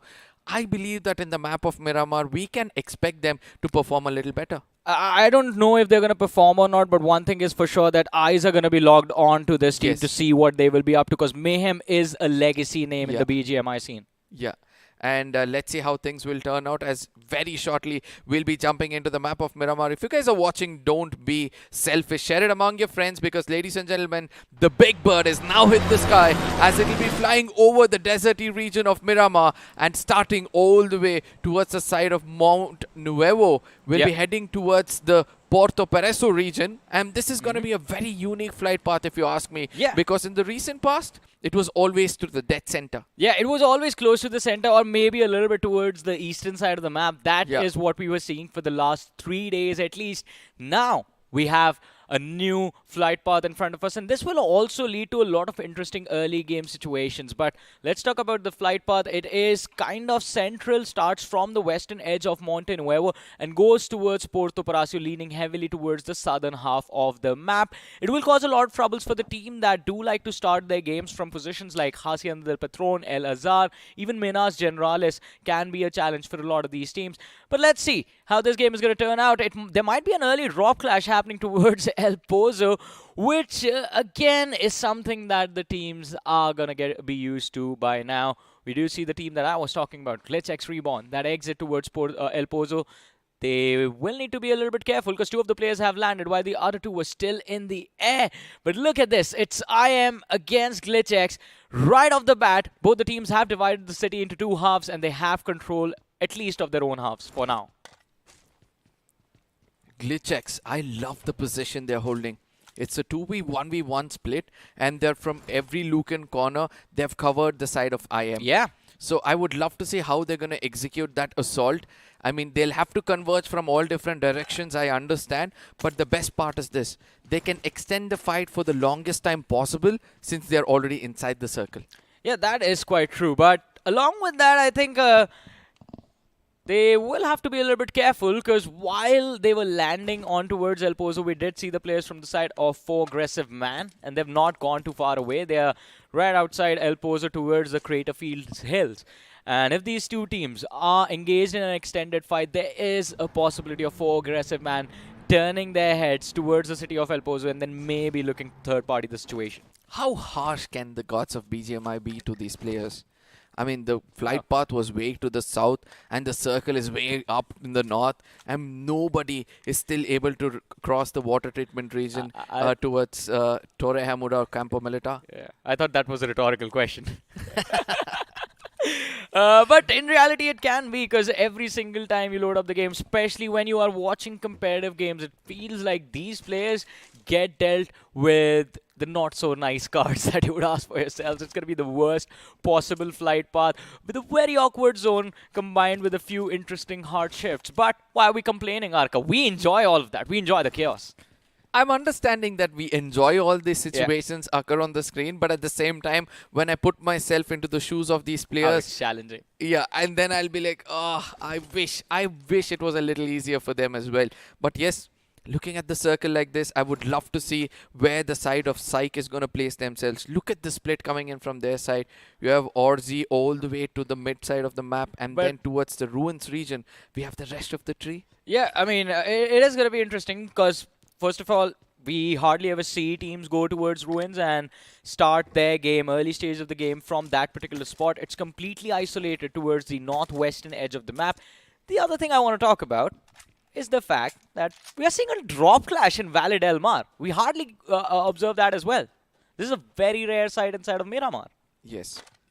You know, somewhere I feel the teams have understood it's that early finishes which is going to help them get that confidence boost. GSX, I can see the finish feed. I can see that, Godbot has been the first person to strike against the side of Team Invisible. But this is the most crucial part of the game, if you ask me, because GS, if they wait here for a very long time, trust me, Invisible will be able to strike them down. I don't know how this part of the map has always been so ruthless for the teams with the high ground advantage. I guess it's because of that low grounds which is so hidden. But let's see whether Invisible will be taking the fight right into the faces of GS. I mean, as of now, they have made sure that their teammate is back on their feet, so they're not going to be sitting there with a disadvantage. But it was a good start from Godbot, to be honest. And Jord as well, reacting in time, just goes behind that wall before he can be finished off. Invincible, they have been given a second chance at life, but GlitchX Reborn, they have abandoned the city of El Pozo, moved towards the outer side compounds, and now are playing with a 3-1 split. Because while you do see Aki on these hills, his teammates are nowhere near. Roman is somewhere up towards the northwestern exits of El Pozo, and the other two teammates are still sticking towards the eastern side. But Aki is going to look to start things off. Shots fired with the Scar-L and the 4X. Lucifer has taken some damage, but still has a lot of cover to work with. But from the flank, it's going to be Ralph who finds the opening knock for his team. This is what I said, right? When you surround a team and you converge towards them, when they make it into the open grounds, you'll be easily able to secure yourself knocks and finishes. Look at the two positions. Ralph on one side with the mini, whereas on the high grounds with that Scar-L 4X, it's perfect combination being held by the side of GlitchX. But the one issue is this. When you're holding a high ground, you're also well exposed because you're a minute target where the shots can be connected to your head itself. Let's see though, Roman looking to go for a push. The nade is going to be good as well, and the damage is there. The knock is going to be secured. Bullet goes down. Roman looking for a few more, maybe for the finishes. Lucifer, he has been brought back into the game by Inferno, but Inferno ends up sacrificing himself as he's going to be dropped by Ralph, and we all know he still has the line of fire available to take down Lucifer. And his teammates are closing in on the low ground. Chris's nade does the damage. Finish is still not there. Now finally, Bullet's pickup is going to be there for the side of GlitchX Reborn. They're looking for the third, and there it is. I am down to their last man in a matter of seconds. The players from the side of GlitchX Reborn are taking down the opposition. 3 knocks secured. Just the last man left standing in the backlines, and Surfy has nowhere left to run with the DBS in his face. He's going to be finished off as well, and IM is going to be the first team to be eliminated from this match. GlitchX Reborn, the execution was perfect. Spot on. Yes, the blind spots, the way that covered one another was also amazing. I'm pretty much taken aback right now, if you ask me. One more impressive thing is all of them were long-range engagements. They did not need to close in until the last player Surf was alive. That is how you execute. Exactly. A finish. It's more of like a SWAT team which was sent especially to finish off the side of IM. But the way IM, the fear was struck in their heart and they were just running around like mice which wanted help. One thing I don't understand, what was the need of stepping for IM to step out in the open? Because Lucifer, there was absolutely no requirement for him to overextend towards that dump truck, then try and take that fight. I think they weren't really aware of GlitchX Reborn's split, that 2-1-1 that came, and they just thought, alright, it might be a 1-3, one player on the high ground, maybe 3 players will push us from the urban area. That is one of the logical reasons, but at the same time, they did not expect the rest of the players to take such a long flank. That is also true. Yeah, that was they would have thought that they're still, farming for themselves, and then eventually, once they understood that they're getting shot from 4 different directions, and this is also one of the other fights which we missed out from GS. I mean, spraying down 2 players on that 2-wheeler was also great, but Bullet, he's learned the lesson the hardest way possible. Yeah. You're not safe, even if you think you're safe. This was also phenomenal. I was quite surprised how Chris OP was on his feet for so long, because he was shooting completely in a different direction, missing the target by a mile almost, and yet the individual from the side of IM was panicked so much about the 2 individuals, one towards his, one close towards his left and the other one on the high ground, which was Ralph with the Mini 14, that he completely forgot, oh, this is a free pick. If I stop, I get out of my ADS for a second and then refocus, I'm going to hit the target. GlitchX also have to thank their stars. Yeah. Because in case someone would have come into third party over there, it would have been very, very easy pickings. Yeah. But yes, the circle, as always, is going to be betraying all the teams out there and taking its own sweet time towards Torre Hamura. Look at the How many cluster. how many times have you seen the circle go to the complete northern side of Miramar? In my entire career of, well, at this point, 4.5 years, once. That's it. One time I've seen the circle close to that northern highway, and that was an Oasis circle. So that was one of the best Miramar end games you could ask for. Because even now you don't see anyone go to the Oasis. It's an uncharted territory. But I want to ask you this, Arka. A few moments ago, we saw that cluster of teams built towards the southern edge of the circle. Now, that is going to be a very difficult position to penetrate and find the entry to the zone. The best part about Miramar is no matter how close you are, you're still far away, right? True. So I don't think so they're going to have that much of a problem inviting an unwanted neighbor and still not firing towards them. But rather, the gatekeeping scenario is going to be higher. Yeah. So the people inside the circle will always first look out for the backstabs and then concentrate on the players on the right and the left. Yeah, just because of the amount, how big of a map this is and how much distance you have to cover from position to position, plus the terrain itself, it becomes easy for the teams with the concrete cover, with solid covers, to spot out oppositions heading in their direction. You see those vehicles go over the ridges, but talk about moving over ridges, and we see the players of 4 aggressive man, skillful, finding himself quite close to the players of DE. An unnecessary fight, if you ask me. There's no necessity for 4M to come to this location. They had the Lacobrere region, the high ground over there. They could have made the best use of it. But eventually, yes, the vehicle got stuck, and that's why Skillful had to force himself to come out. But still, he's got all the time in the world right now to fall back and not commit to this fight. I believe Wanted, a few pixels of his head have been spotted out by Skillful, because shots were fired right on this very ridge. But Wanted being behind cover right in the nick of time is the reason he was able to avoid the damage. But over here, unfortunate start for the players of MYM, as Warrior is not going to be there in this game to fight any more wars from the side of his team. It's going to be the side of Genesis who find that pick for themselves. MYM on the low ground towards water treatment. Just 3 players surviving. Genesis, they need to be extremely careful with how they make this push. Why such a big split in a circle like this? You know, sometimes when you don't stick to your textbook basics, it becomes so hard even for the pros to come out of situations. Mayhem has been the great example for it right now, but Hero gets taken down again, being in the open, in the smokes, being more predictable, eventually gets taken down. The revenge is taken. Shikari lived up to his name. That was a hunt, a long distance one as well. Because I did not think that anyone from Mayhem was going to have a line of fire available to take down the opposition. But no, he found one. And even before the players of Genesis could think about a revive, we saw the player move towards his teammate. But before he could do anything, it was done. Wrapped up. 3v3 now. The hard compound advantage. Very well used by the side of Mayhem. But the circle, again, yet again, betrays everyone out there from the western side. Goes all the way towards Torre Hamura. GH is the nearest team to get that hard compound inside Torre Hamura and watch all the war take place inside the circle. Burnex official out of nowhere towards the cruise region. The mountains of the cruise will have a great advantage now. Well, they can have the advantage, but they need to be able to hold on to that position as well. In the meanwhile, the Team Invincible towards the southeastern edge of the blue zone, not even the safe zone. They are the ones taking things extremely slow, and it seems like they're headed towards the eastern edge. They want to move in from the side of Cruz del Valle as well, but in a few short moments, even that edge of the safe area is going to be gate-kept by the other teams playing inside the circle. We see the players of Psych on our screens. They found a safe entry inside the circle, and they're looking to push towards the position of Torre Amuda, getting quite close.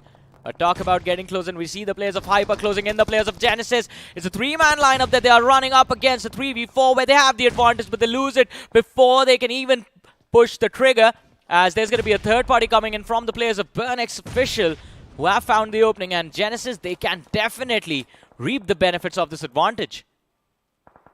They need to come out in the open. They need to push right now because the opponents can't be much more weaker than this. But Burnex official from that distance, cleverly using all those utilities to perfection as Spider Jot from far away from 4 AM puts down a player of Mayhem, making them a little more weaker. As Aryan, now this is how a smoke can be a great disadvantage for yourself. Your exit's blocked. Can't see anything on the other side even if you open the door. And the opposition knows exactly where they have to shoot. That's the worst part about it. But Aryan was patient, stayed behind the cover for a while, waited for the smoke to dissipate, and now I think for the side of Hyper, with how the players are positioning themselves, their main point of concern is not going down to the players of Burnex, who are quite a distance away from both of these teams.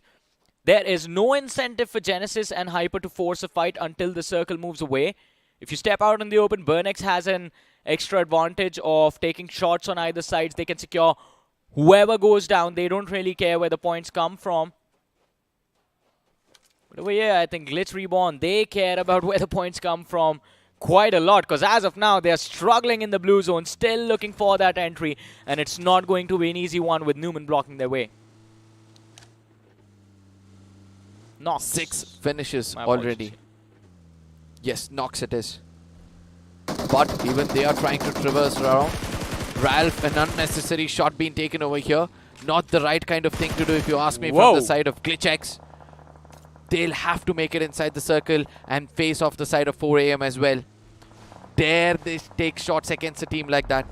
It is going to be a chaotic situation for the players of Glitch Reborn, as you mentioned, running from the players of NONX, running into the players of 4 Aggressive Man, but Ralph looking to start things off. Nades lob towards the high ground. Even the backs are compromised. At this point, Arca, it feels like Glitch Reborn is surrounded from every direction, and the players are falling down to the blue as well, as Aki is going to be picked off. But 4 Aggressive Man, they refocus themselves as Clown from the side of NoNX has been spotted out, and Spider Jot is looking to see if he can secure the finish for his team, get that extra point. Single taps. He's just forgotten that. I mean, trust me, those are the small things you can do over here. You still got that 6x, completely open it. Make sure that you have the 6x on, then go for a single tap, and you will register that finish. But yes, ultimately, it's going to be candle burning on both sides for the side of GlitchX. It's the zone as well as the dangerous 4 AM. Spider Jot, divided attention, could be a little bit of a problematic situation, but he's got that level 3 helmet. Yeah, he has everything, man, but I do agree with you. He just needs to tap the opponent, touch him twice with the bullets, and it's done, because the damage for the blue zone is going to be enough to finish him off. But I think he's just being extra careful, and of course, if he sprays down at that distance, it's going to look awesome. As I said, sometimes the number makes you awesome. You got to flex sometimes, Arca. Come on, this is the Pro Series. Yeah. Your number speaks for itself. But you also have to show who's the pro. I agree. For that, you know, you have the amazing skins in the game, guys. If you really want to flex, get them for yourselves. Out. Now, this is what we were talking about, but he's also using a mini. So much easier with the mini and the 8x. Skillful, having a fun time. Taking those pot shots on DH. Evil OP does find the pick for his team. Skillful could have, you know, exchanged positions with Spider Jot as well. Oh, yeah. And then just told him that there's one finish flying over here. Why don't you come and finish things off so that it becomes easier for us to step in further. But yes. Ooh, this is going to be a hard one. This is going to be a hard one as they're going to try and trace him down with that M249. Is going to fail eventually. He put the front wheel of the vehicle down as well, cleverly. Because now becoming easier for him to traverse around. But the shots coming in from the side of GlitchX is going to put him down. Yeah, shots from the rear, and Xanis is going to fall. Stellar Titans. Clever as well. Not so clever. His helmet is gone. Nowhere left to run for him. He's going to be spotted out by the players of GlitchX, and it's going to be Roman doing the dirty work for his team. There's the second knock from the side of Stellar Titans. And I believe they're down to their last player now. Glitch Reborn. Oh no, this is the same mistake as the opposition. Roman trying to make the run downhill is going to fail to reach the mark. Ralph now turns to the last survivor from his side. DH still in front, and they have teams on the flank as well. No entry inside the circle, just a few inches, 30 meters. These 30 meters are going to feel so difficult for him. Oh, spotted out. Just one shot, and that is going to be it. Perfect execution from the side of DH as well. It's going to be one man trying to find that Offhanger. Will be getting that chicken as well. Oh, did I spill some beans? Did I predict the future? I mean, you have been pretty accurate with your predictions as far... And guess what? Yeah. The circle is in their favor. Exactly. I mean, the circle is right upon them. And that can turn out to be a massive advantage. But still, the high ground, the team's on the high ground. At any time they have vision of the opposition down below, we all know what happens. Turns into a hunting season, but talk about hunt. And I believe the players from the side of Genesis can be hunted down at any time. But so far, all the pressure, all the attention is on the players of DH. It's DE in the circle. A wake-up call for me as well. But let's see how things turn around over here, as DH will be trying to make it inside the circle with a man disadvantage. Oh, After losing no. players, you do not have to show your back. Oh. We have been speaking about this. When you make it inside the circle, use a smoke or a hard cover, or when you're openly running out like that, it's going to be the opponents to put you down. But to be fair, Genesis has been hiding at the same spot for the last 3 minutes. You wouldn't assume anyone to be there for so long. And Genesis, just the patience that they have, has turned into a massive advantage in their hands. Max behind the rock, the UMP in the hands of Dome. He's trying to take this 1v1 and lures the opposition towards his teammate as well. Now, Max can be caught off guard from two different directions, but against the DBS with the M4, will he win this fight? That's the question. Even though the first shots connect, it is going to be Max who makes sure that his team survives in this game. There's a grenade. It's going to be cooked towards him. Burnex official have understood there's a team nearby, and they're going to be lofting grenades just to make sure they get that finish for themselves. But will he be able to revive his teammate? He's put up a smoke just to reveal his location, if you ask me, because his location was still unknown. But all he can pray is that Burnex official look out for another team altogether. Nade after nade on the players of GH. Game Hub. How many games do they have left in the bag? Oh no, what is MG doing? They're trying to close in, but this is going to be a call for attention from the players of Burnex. And while Melodius was trying to spray down the vehicle, he fails to connect any of the shots. Doesn't fail on Kunal though. Damage has been dished out. And GH now, they have an opportunity to secure a few extra points upon themselves, but still pinned out in their shack. They can't really do much. Riz is going to be dropped. The nades lopped indoors are going to dish out the extra bit of damage that the players of MG and Burnex need to finish off this lineup. Draken, the last man surviving for his team. Can he pull off a miracle over here? It's not going to be easy. We have seen in the Pro Series, the miracles makes you kings, the miracles makes you stars.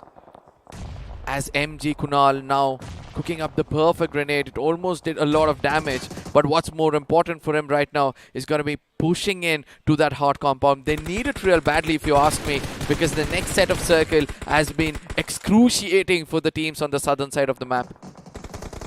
But look at this. While the players of MG were completely distracted by the players of GH, Burnex, they have moved around the flank, and now Milind has all the information about the players of MG, where they are, how many of them there are, and he's going to relay this to his team. But what can Burnex do with all of this information? They are worried about their entry inside the circle as well, which at this point is just being denied by one team inside the circle.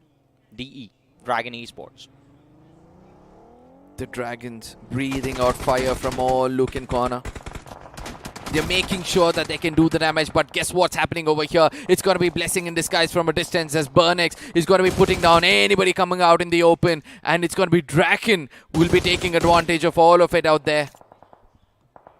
A little bit of a reset for Draken as well. Sanchito were committed and he was punished for that by the players of Burnex. As you mentioned, Arka, it was a blessing in disguise, because now Draken survives a few extra seconds. But look at that. He sees death running towards him. But what can he do about this? Just be patient, and the players of Burnex are helping him out little by little. One more man drop. The jump shots coming in from Kunal do not connect. And Draken, while he tries his level best to survive, MG, they have dug their own graves. Surya, the last man left from the side of the teams. 1 nade can do the trick. The entire team is going to be finished off with just one throwable in this direction. Burnex, they're going to be shot from a different direction, and that gives a lot of space out here. It's going to be Kunal trying to make it inside the circle, putting up smokes as well. I don't understand how come Mudit went over the horizon to gain information where he could also be revived. as Milind, he needs revival from the side of Burnex, and it's not going to be possible as it's going to be Psych from the distance putting an end to him. Device is behind that bus. Ernie behind the car. Both the players looking to hide, but MG, as soon as they come beyond the ridge, they're going to be dropped down behind it yet again.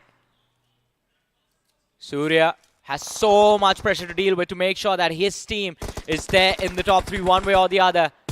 And Burnex is there to block the way, but also to pave the way for them. As South from the side of Psych is going to be kicked out from this match, and Psych is now there with just 3 players surviving. Surya is going to be finished off, and here we go down to the top 3 teams of this match. We have Psych in this final fight with 3 players.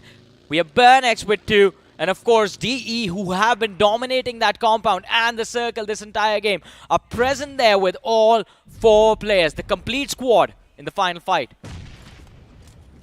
Oh, I love the circle. I love the circle coming out in the open in favor of no one right now. I do understand probably a small compound region of the side of DE could be inside the circle as well. But guess what? Device has a better view of that corner. Toxic is going to be quick. He's got that deadly Groza in his hand with that 4x. He'll have to use a red dot if you ask me, and he can pick up all the finishes out there all alone. We talk about finishes, and the players of Burnex are getting finished off. DE though, look at this Arka. We see the impact of being that one compound for so long. They're running out of ammo. They're running out of utility. And if they have taken damage, I believe they're going to run out of those heals as well. But this allows the opportunity of the players of Psych to reset themselves, focus a little bit on the players of Burnex. But in the meanwhile, Orzi, he tried to build some pressure against the players of Dragon Esports. He fails, is going to be pushed back behind the ridge. And Ernie now, the last player remaining from the side of Burnex, it seems like is the main target for the players of Dragon Esports. He's going to be finished off first. And now it is a 4v2 between Psych and the players of Dragon Esports. Orva and Orzi have seen this combination do wonders before. Orva has got a lot of experience. He can guide his teammates to pull off something great. He sees Jimmy very close to him, and there's going to be another person trying to shoot him down as well. And guess what? Striker is eventually going to regroup. They have the topography for themselves. Yeah. They have the center of the circle. All they have to do is take one player at a time down. We've heard about the King of the Hill. This is going to be a King of the Red situation. 40 bullets left in the clip for Toxic for that Groza. Just 2 in the bag. 14 ammunition in the DBS, but it's the DBS. This is more than enough to work with, but still the players of Dragon Esports running out of ammunition. Toxic, what is he looking to do? Gets in the US, is going to look to drive over the players of Psych, and if he actually pulls it off, it's going to be absolutely incredible, but no, he moves to the flank looking to make it into a soft cover so that he can distract the players of Psych at least for a little while. Striker in the flank looking to strike. Superboy going for the push as well. His armor is still quite healthy. Helmet only 50% damage taken, so still a lot to work with for the players of Dragon Esports, but they need to be careful about the ammo. If they run out of bullets, it is all over. Psych will win this fight extremely easily. No throwables available on both the sides. Yeah. It's all about the frontal battle. One off angle being held by the side of DE Superboy could be the game changer, but it again depends. In case Orva picks up that buggy and he's going to be like, you know what, I'm going to run over those people. You guys make sure that you take down that solo man on the other side. The story can be way too different. Shots hitting his feet. Toxic panicking a little bit. Beautiful headshot connecting on Striker. The opportunity is there for the players of DE, and they're going for a push. Dragon Esports turning into dragons and breathing fire upon the opposition. They have the numbers to work with. A final 1v1, 1v2. Striker takes down one. Now it's down to a 1v1. The Scarrel in his hands has one first aid. Is going to utilize it to bring his HP back up, but Toxic still has the advantage. Dodging the shots from the DBS is going to be of the utmost importance. Striker looking to strike, and it's a win for Team Psych. What an amazing clutch play coming in towards the end of 1v2 to finish the game. I told you I've seen this deadly duo before, and I know what they're capable of. They will be able to hold back ridges. They will be able to put players down. Team Psych doing wonders out there. amount of finishes as well, it's decent if you ask me. I mean, it was more than decent. The entire final fight was just perfection from the side of Psych. I did not think they were going to win, to be honest, because DE had a lot of opportunities. They could have played a 2v2 split. They could have used the US to go for a run over, just use it as a distraction to go to the other side of the ridge, and then the other players chime in. But no, they played so passive, allowed Psych so much freedom, and well, in the end, they just had to pay for it. It's the experience. I told you, I've Yeah. seen Orva pull off some amazing stuff in when it comes to the map of Miramar. And I mean, it's crazy that they're still able to do it. But again, ladies and gentlemen, if you are watching us, you know what's the ritual.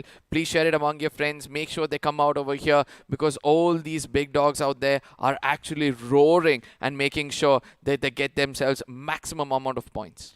But now we have one more thing to do, and that is something exciting we're going to look at. We look at it always, Arka, and it is the Fool's Blessing, of course. We have enjoyed it for the last few days. Let's have one more look, ladies and gentlemen, so that you guys know what we are talking about. The Fool's Blessing bundle available in BGMI right now. Here we go.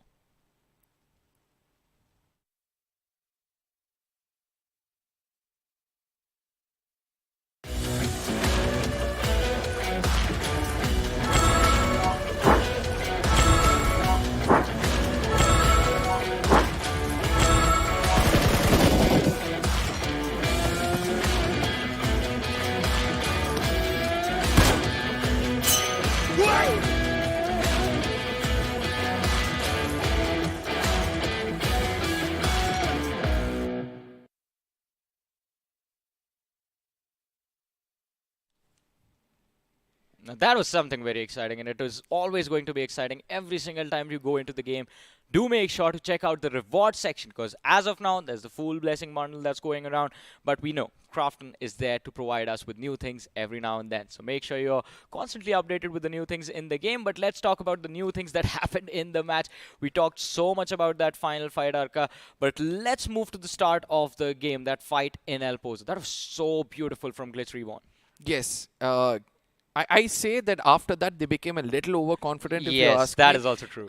Because they understood the execution of the team, the synergy of the team has been phenomenal just by that one fight. But then try to make it inside the circle, concentrating more on getting those finishes rather than prioritizing the circle, backfired very badly for this team as well. Yeah, it did. I mean, we saw that ridge fight towards the end of the circle where they were trying to push the players of D edge. There was Burnex in the distance as well, and they completely ignored their own flanks. They ignored the fact that Miramar, as we mentioned, is a big map with a lot of open space. That means long distance engagements aren't that difficult to pull off. Yes, but again, the close range engagements, you need to be smart. Oh, yeah. And that is what happened out there with Orva and his team. We'll be speaking further about it as well. Yeah, we will definitely, as we look at the highlights of the previous game, ladies and gentlemen, because we want to relive the action. And of course, it's a good refresher to figure out how all of these fights went, who was the star player in which fight. But of course, it's going to be the start that happened towards Valle Del Mar, with Godbot securing the opening knock against the players of Team Invincible, and later on just spraying down two Invincibles as they tried to abandon the city as well. And getting those finishes as well, that is also important. Yeah. It's just that, you know, you don't get a knock and you let them be. But this was the fight we were speaking about. The pixels being visible below the truck, also getting dominated, and Roman at the final moment, the best gun for you to put the final nail in the coffin. Yeah, it was the best weapon indeed. But this was again another impressive moment coming in from the players of Genesis. That compound defense, that compound hold that they showcased was just phenomenal. And especially when you know the blue zone is closing towards you, to just stay focused. All right, we can get a few extra finish points for ourselves was, I think, a nice thing that we saw Genesis put on display. Now, GlitchX, if you see, when Ralph is getting those knocks, Roman is immediately getting that finishes as well. And that's the kind of support you need when you have a strong assaulter in your team. A good job being done by them, but Burnex official is the team I'm kind of disappointed with. This was the moment where they were dominating left, right and center, and I was wanting them to come into the circle, prioritizing the circle, but since they committed too much into other fights, MG became a little bit confident and took down the players, weakened them so much that they were not able to continue further. Exactly, but Burnex, I mean, A lot more could be said about them. They had the high ground advantage to work with. They could have, as you mentioned, they could have pressured MG a little bit more, moved on to the players of Psych later on, and that would have given us a different endgame scenario in the very end. But Striker, this was a beautiful moment. He stopped the spray, stopped mid-spray, reset his crosshair towards the head of the opposition, and then took down the first player. The next man just missed a lot of shots with his DBS, and, well, he had to make... And I'll tell you what they missed. He did not have a helmet at all. Oh, yeah. All it took them was just 1 or 2 bullets to be connected to the head. But still, he was able to pull that off. Striker with the Scarl against Groza and DBS shows that you need to be calm and composed. And that is how you're going to be blessed with a chicken dinner. But at the same time, you guys can also be blessed out there with the Fool's Blessing, with a deadly, Scarl skin, which I have been trying my best. And I feel by the end of today, I'll be having it in my inventory as well. Well, we're going to hope that you have it so that we can also maybe use your device to check it out and enjoy this beautiful Fool's Blessing Scarl, ladies and gentlemen. But again, that final clutch was also with the Scarl. Why not have this equipped when you have moments like what we saw from Striker inside of this match? But again, moving forward, this was just one of the Miramar games that we have throughout this opening week for this entire group. Are there any teams you felt, all right, position-wise, this was just a commanding position apart from DS? Because DS, I feel like, would you say they just got lucky with this circle movement? No, I don't think so. Because the circle was not like it's favoring any team. We saw, right, the first circle formed up and it was 4 a.m. with another team almost closer to the circle. Yes. And the rest of them were actually from the outside. We had a talk that, no matter how close you are, you're still far away. And then DS took that opportunity. And it's important for you to get the hard cover, which most of the teams were playing around dunes, and which became a bit of a problem for them. That is very true, because as you mentioned, the dunes towards the southern side of that compound was so cluttered up with a lot of these teams. We talked about it during stage 3 itself when we saw the cluster built up.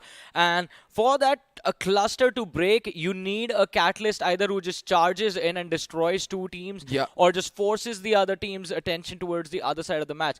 DH actually played it very smart. They just took that northern route, moved towards the center, and just held on for dear life. Yeah, and that is why I said it's not an easy job, because while you're rotating like that as well, you might get into the crosshairs of teams who have the high ground advantage for yourself. But still, they did a great job, but it's just that they felt a bit short in getting that chicken dinner, all thanks to the mistakes they dug themselves. It was not necessary for them to go over that ridge and push themselves so much. And again, when Striker was in the back lines, they could have still revived one of their teammates. They could have allowed the others to push forward, do the damage, and then the rest of them could have come in from 2 different directions. But still, as I said, the execution, the composure coming in from the side of Team Psych was amazing. I mean, it was amazing indeed. Especially Psych, was absolutely phenomenal. But now we have to see how many points have they gotten for themselves, especially the number of finishes in total. Because one thing that I noticed towards when we were having a look at the replay was the fact that Glitch Reborn also ended with a lot of eliminations. And I want to see if they made it double digits. Because I think they will just have 1 point for placement.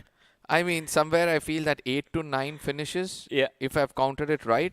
But in case they've got 10, I think they've done a decent job. As I said, I've been getting into conversation with several people in the community, and there has been a debate going on. I would love to welcome you into this debate. Sure. The point system forces you to get placement points rather than those finish points, and I strongly disagree on this. What do you have to say? I disagree with this as well. I feel finish points do have a little bit more priority, because while if you can consistently finish within the top 3 of the game, then you go for placements. There's no harm in it. But if there's going to be inconsistencies there, because you can't really finish every single game of BGMI on the top 3, it's very difficult to be that consistent.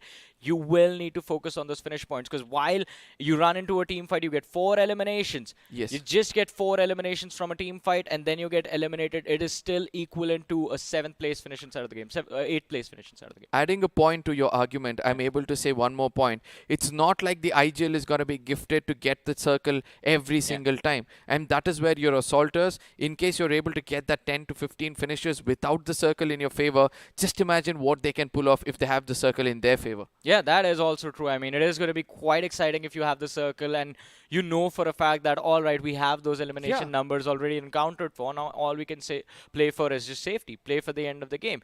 But there there were people inside this match who were not playing it safe at all. Yeah. In fact, they were on fire throughout the match, ladies and gentlemen. We are talking about the MVP of the map of Miramar, and it will be the Clutchmeister himself, a striker who knows when and how to strike. I mean, the first spray went like across the horizon, and then he understood this is the point from where they're coming in. And then from there on, it was such an easy job for him. He's going to be accompanied with Roman from the side of GlitchX, who was the frontal, assaulter for the side of GlitchX. Did a great job, got those finishes. He'll have to thank his friend from behind to convert those knocks into finishes. But yes, Orva, this is going to be the unsung hero for the side of Sai, because he did a 1v2 at this moment. Look at this, okay? He does the damage against one player. The second player almost down to 1 HP. This was again one of my favorite moments where the players of Hyper for some reason forgot that, alright, we have to actually be behind the Ritz to not take damage. You can't just run along with it to avoid the opposition. But anyways, those were just mistakes made on game 1. The teams will have the opportunity to improve in their future matches. But we look at the point standings of this game. Sai dominating the match with 25 points on the board. We see DE with 20, but where's Glitz Reborn? We see them there on the 6th spot with just 8 eliminations. No position points. Now this proves what we were saying, Arka. Exactly. I mean, I just hope that, my point lies successful against those arguments out there. But yes, coming back, GlitchX Reborn have done a great job as well. 9 finishes. As I said, most of those teams concentrating on those finish points will also have themselves a good position points. But whereas on the bottom of the table is going to be some teams which we expected to perform better, like Mayhem getting just 1 point for themselves in total. There's one thing I also need to ask you, Arka. I mean, this is my turn to ask the questions. Do you feel that Group Red is a little bit more aggressive? Because while in Group Blue, every single time we would see the rankings of any particular game, Salty used to call it the binary standings, because it was just 0-1, 0-1, 0-1. Sometimes you would see teams on the second page with 2 or 3 points. Not this time. This time, Mayhem, MYM, who are on that 15th position, are there with 1 point to their name. It's just IM who are eliminated within the first 4 minutes of the match starting, who are there with no points. I would say that, we got a similar kind of a start in the map of Erangel, if you ask me, where Team Soul got that chicken dinner perfect start, and then with them there was another team which got around 8 to 10 finishes. But yes, if you are feeling that, the beginning phase of Group Red is going to be more about assault, they'll slowly transition into becoming a much more safer, trying to retain those points, trying to retain the spot in the overall standings. So it's always the wheel turning, you'll be on the top when it comes to aggression, then you fall down to the position points. Exactly. You have to readjust constantly based on what is happening inside of the game, and of course what you think can happen in the overall rankings as well, because now is when the overall leaderboard is finally starting to build up for this Group Red. Now the teams are playing their matches, the groups have started to rotate, and it will be very important for the teams to also keep that aspect of this entire tournament in the back of their heads. But that was just game number 2 of Group Red, ladies and gentlemen. We will be moving forward to game number 3, which, guess what, will be played on the map of Sanhok, ladies and gentlemen. My favorite map, the most aggressive map of the game, and this one will be the between the teams of Group 8 and Group 11. It's going to be an exciting match for sure, but we'll have to see how these teams play it out. We have TWM, we have the players of HV, Newman, OST, Hub Esports, Global Esports, U4G and Godlike are coming back into the matchup yet again. And of course, after the kind of start we had from the players of Godlike, I'm sure the expectations from this team are going to be through the roof. But let's check in with the man who just is going to be coming back from the break, Salty. How are you doing? How are you feeling about this game of Sanhok that we are about to witness? I mean, Sandhawks are always interesting, aren't they? I mean, we both love Sandhawks, especially the aggressive ones. And why do I say aggressive ones? Because, well, Johnny, if you remember from the history books, all right, from the history books of BGIS 2023, there used to be one game of Sanhawk where Godlike just showed how Sanhawk is supposed to be played. Now, why am I talking about Godlike? Of course, just because of the performance that we got to see in the first map of Erangel. Now, see, if you have to replicate something of that sort, BGIS 2023, that is exactly the match we were talking about. I had forgotten about it. I'm not going to lie. I had forgot about that one game of Sanhok, Salty, but you just reminded me. And if you guys don't know what Salty is talking about or what I just remembered, Let us take our audience down Yeah. the memory lane, right? It was during the BGIs when it happened, a game of Sanhok where Round 2. round 2, and the players of Godlike just decided, why not just run around the map and finish off basically everyone. They were running outside the save zone. They were outside the save zone the entire game. I don't remember exactly how many finishes they had though. They had somewhat about 17 to 18 finishes. Yeah. I don't remember them crossing 20, but it doesn't really matter. I mean, it's still comparable, right? If you get 18 finishes, you might as well get more than 20 as well. And considering the firepower that they have in this lineup right now, I think they might as well do so. But there are other contenders. It's not just going to be Godlike. We just saw how Team Psych played wonderfully well. yeah. So there are going to be multiple contenders. And having said that, I just want to ask your opinion. Who do you think is going to be the prime contender for the map of Sanhok? I think I still believe in the players of God. Like after what they did on Wrangle, I think this map can be dominated by them. But again, it's a different map that they're playing, and it is against a different set of teams. So we don't really know for sure what is going to happen. But ladies and gentlemen, it is time to find that out as the plane is going to hit the sky, and we will have the map of Sanhok on our screens. The trajectory of the plane starting from that Camp Alpha Island towards the northwestern edge of Hatin, and it's going to stick towards the northern side, Salty. It's going to go towards the, well, just a little bit north of Lakavi, towards the northern side. Yeah, I mean, it's not just a little bit north. It's very much northern of Lakavi, to be honest. Almost sticking to Camp Bravo, actually. This is that one time where we can say, all right, Sammy and Camp Charlie might actually be off limits. For the first time in Sanhok, maybe a flight path will kind of restrict teams from going to the drop location. But that's fine. I mean, as long as you get to your drop location and as long as you find those initial bit of loot or some intermediate vehicles, as we watch this flood of players all across the map itself. I'm still looking for those clusters, Johnny. I'm still looking for this entire heat to get settled up. Not a lot of commotion on towards that Camp Alpha region. But there will be a commotion in a while, Salty, because look at what is happening in this game. Look at the players of Dragon Esports. They have gone for a 1-1-2 split with 2 players on towards the north of Bootcamp. They're quite close to another team. And then you have Toxic and Wanted. Look at where these players are split by the players of Global Esports between them. And then look at Team Godlike. What are they doing? They have gone for, again, a 4-man white split drop towards Camp Bravo. That allows them to have an easier time looting in the early stages, but it will still restrict their ability to take those early fights. But talk about early fights, and we always talk about the fights in Paradise Resort, where we have the players of Hub Esports going up against the players of Genesis. Now, this is going to be interesting, but it seems like right off the get-go itself, both the teams have their priorities set, that they want to loot up and they want to get the hell out of here because they are not really looking at it from a fighting perspective. Speaking of fighting perspective, it seems like Karan went down without a fight. Man just fell to his miseries. Hey, this happened yesterday This as well, happened. right? This happened a lot of times this time already, especially inside of Cave. And more than often, it's been like the players are just mistiming their jump. Yeah, it's just base jumping practice gone wrong, I guess. It does happen sometimes, unfortunate situations. But, well, surprising news. Paradise Resort. It's not the highway of hell, at least for now, though. Peace treaties signed. Yeah, this is a very interesting call, though, from the side of Genesis. Abandoning this early fight. We have never really seen that happen. Usually teams dropping towards Paradise Resort are very more than willing, in fact, to be a part of that early aggression. But Hub Esports and Genesis on the same page, Salty, because even Hub is backing away. And both the teams heading in the opposite direction. At least for now, will they be safe as they move out of these compounds? Hub is still sticking around the outer edges of Paradise Resort, while the players from the side of Genesis have completely moved to the back lines. Other than the 2 drop clashes or the split drops we talked about, this is also another interesting scenario that's developing. Look, there's the players of Glitch Reborn. Looks like they are going to be glitched out of existence as the players of OP HV are taking shots inside the water bodies. They did connect a few on towards one of the players from the side of Glitch.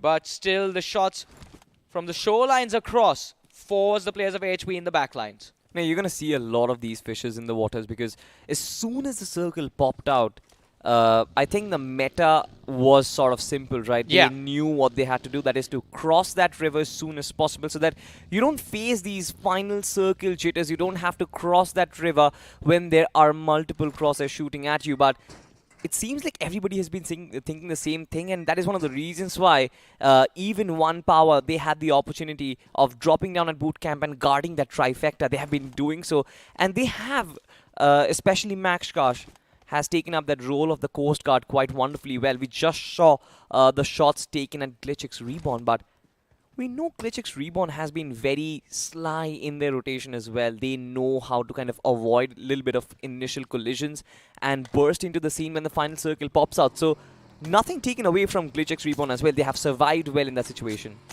They have survived, but it's still a risky move to just swim out in the Yeah, open. I mean, I understand. Especially in the early stages when you know there's a team on towards the boot camp area.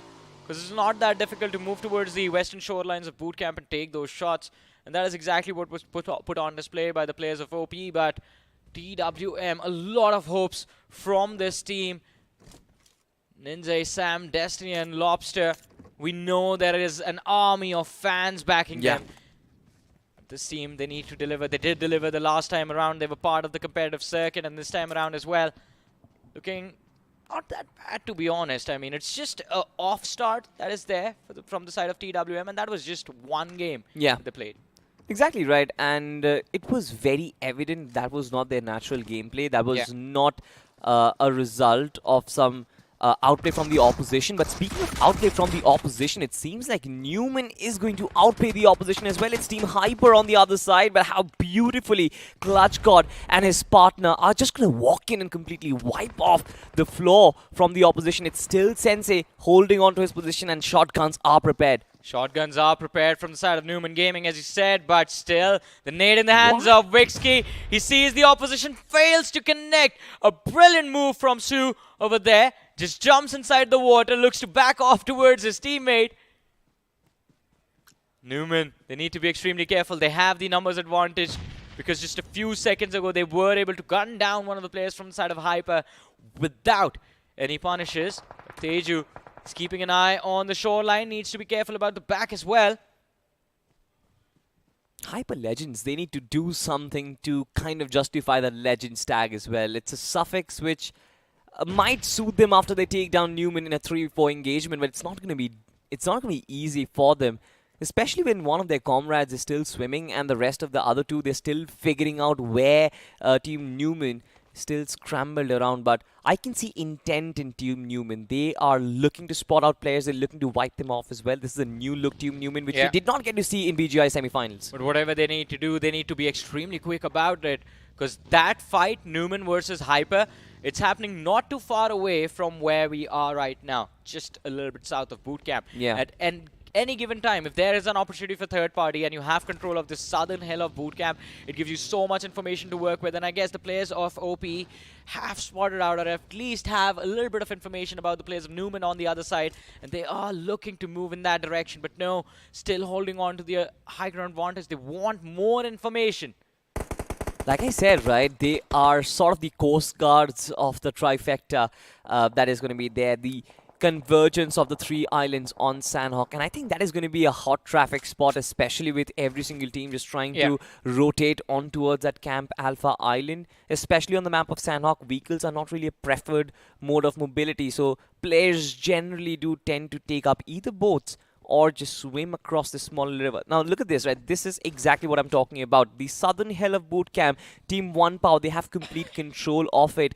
That vantage point is going to give them complete control. Not just information, but also line of sight to spray down the opposition that is swimming. And when you're swimming, you're easy target. So teams have to be very wary of this position. Yeah, exactly. I mean, jumping into the water towards that trisection is never advisable, especially when you're playing a competitive lobby like this. Well, not even in Classics, in fact. Sue disagrees. He survived from that, man. Well, I mean, against Newman. He's a miracle worker. That's all I'm going to say. He's a magician.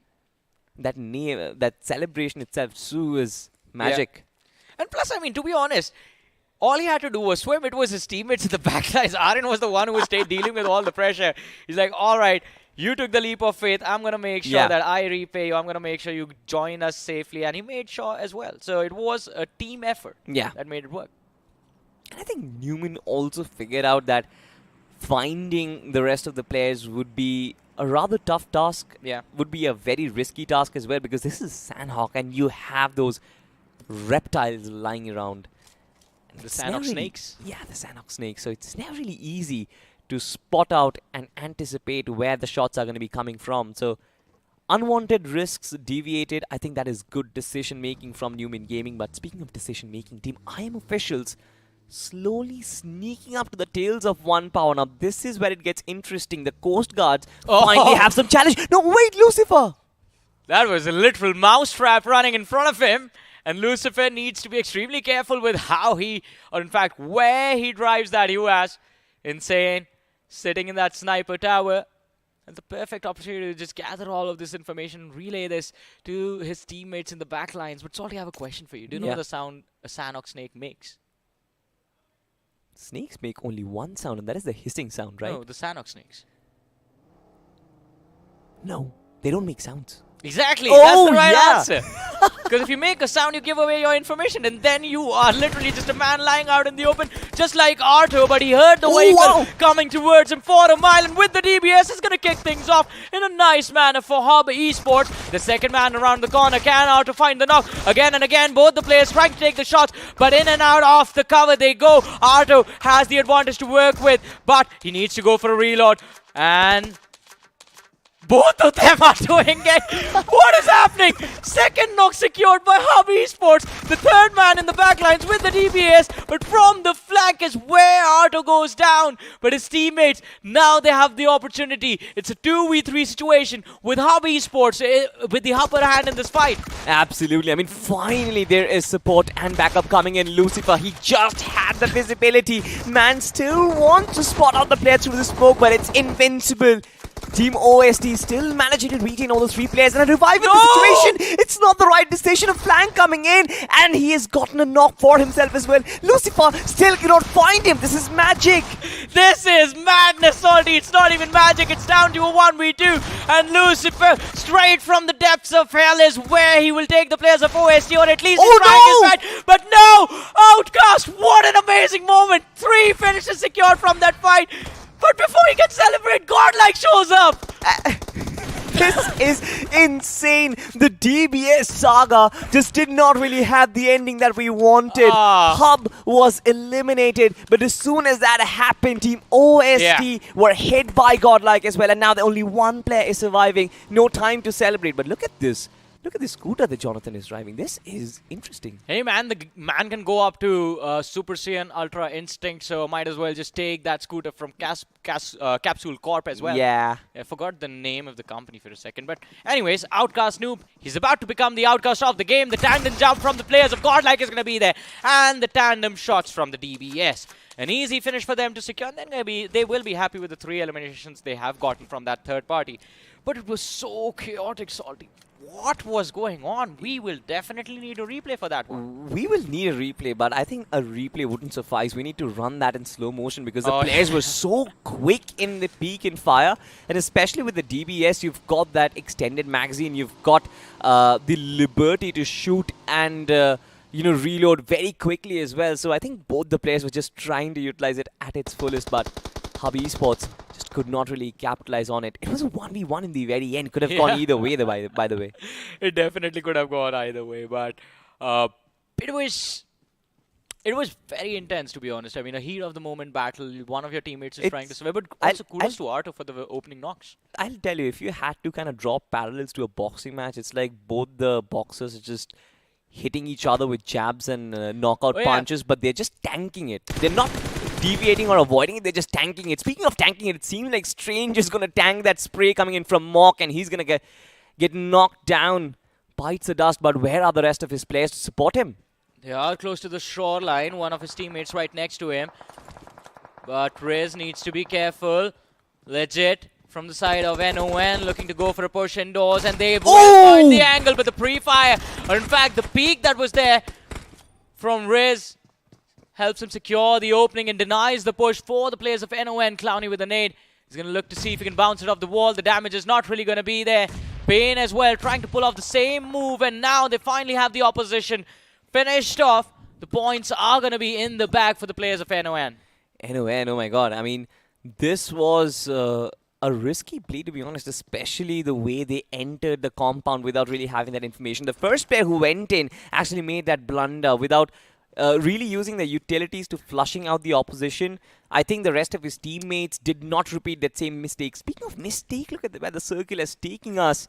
It's on towards another shoreline of the map where Team Genesis is holding. You've got Dragon Esports and GlitchX Reborn in a lovely spot, and Godlike, they're still on that mainland, but I think they are going to be away from a lot of collision that is going to happen. But what a fight this was. Yeah, this one between the players of GH and the players of IM.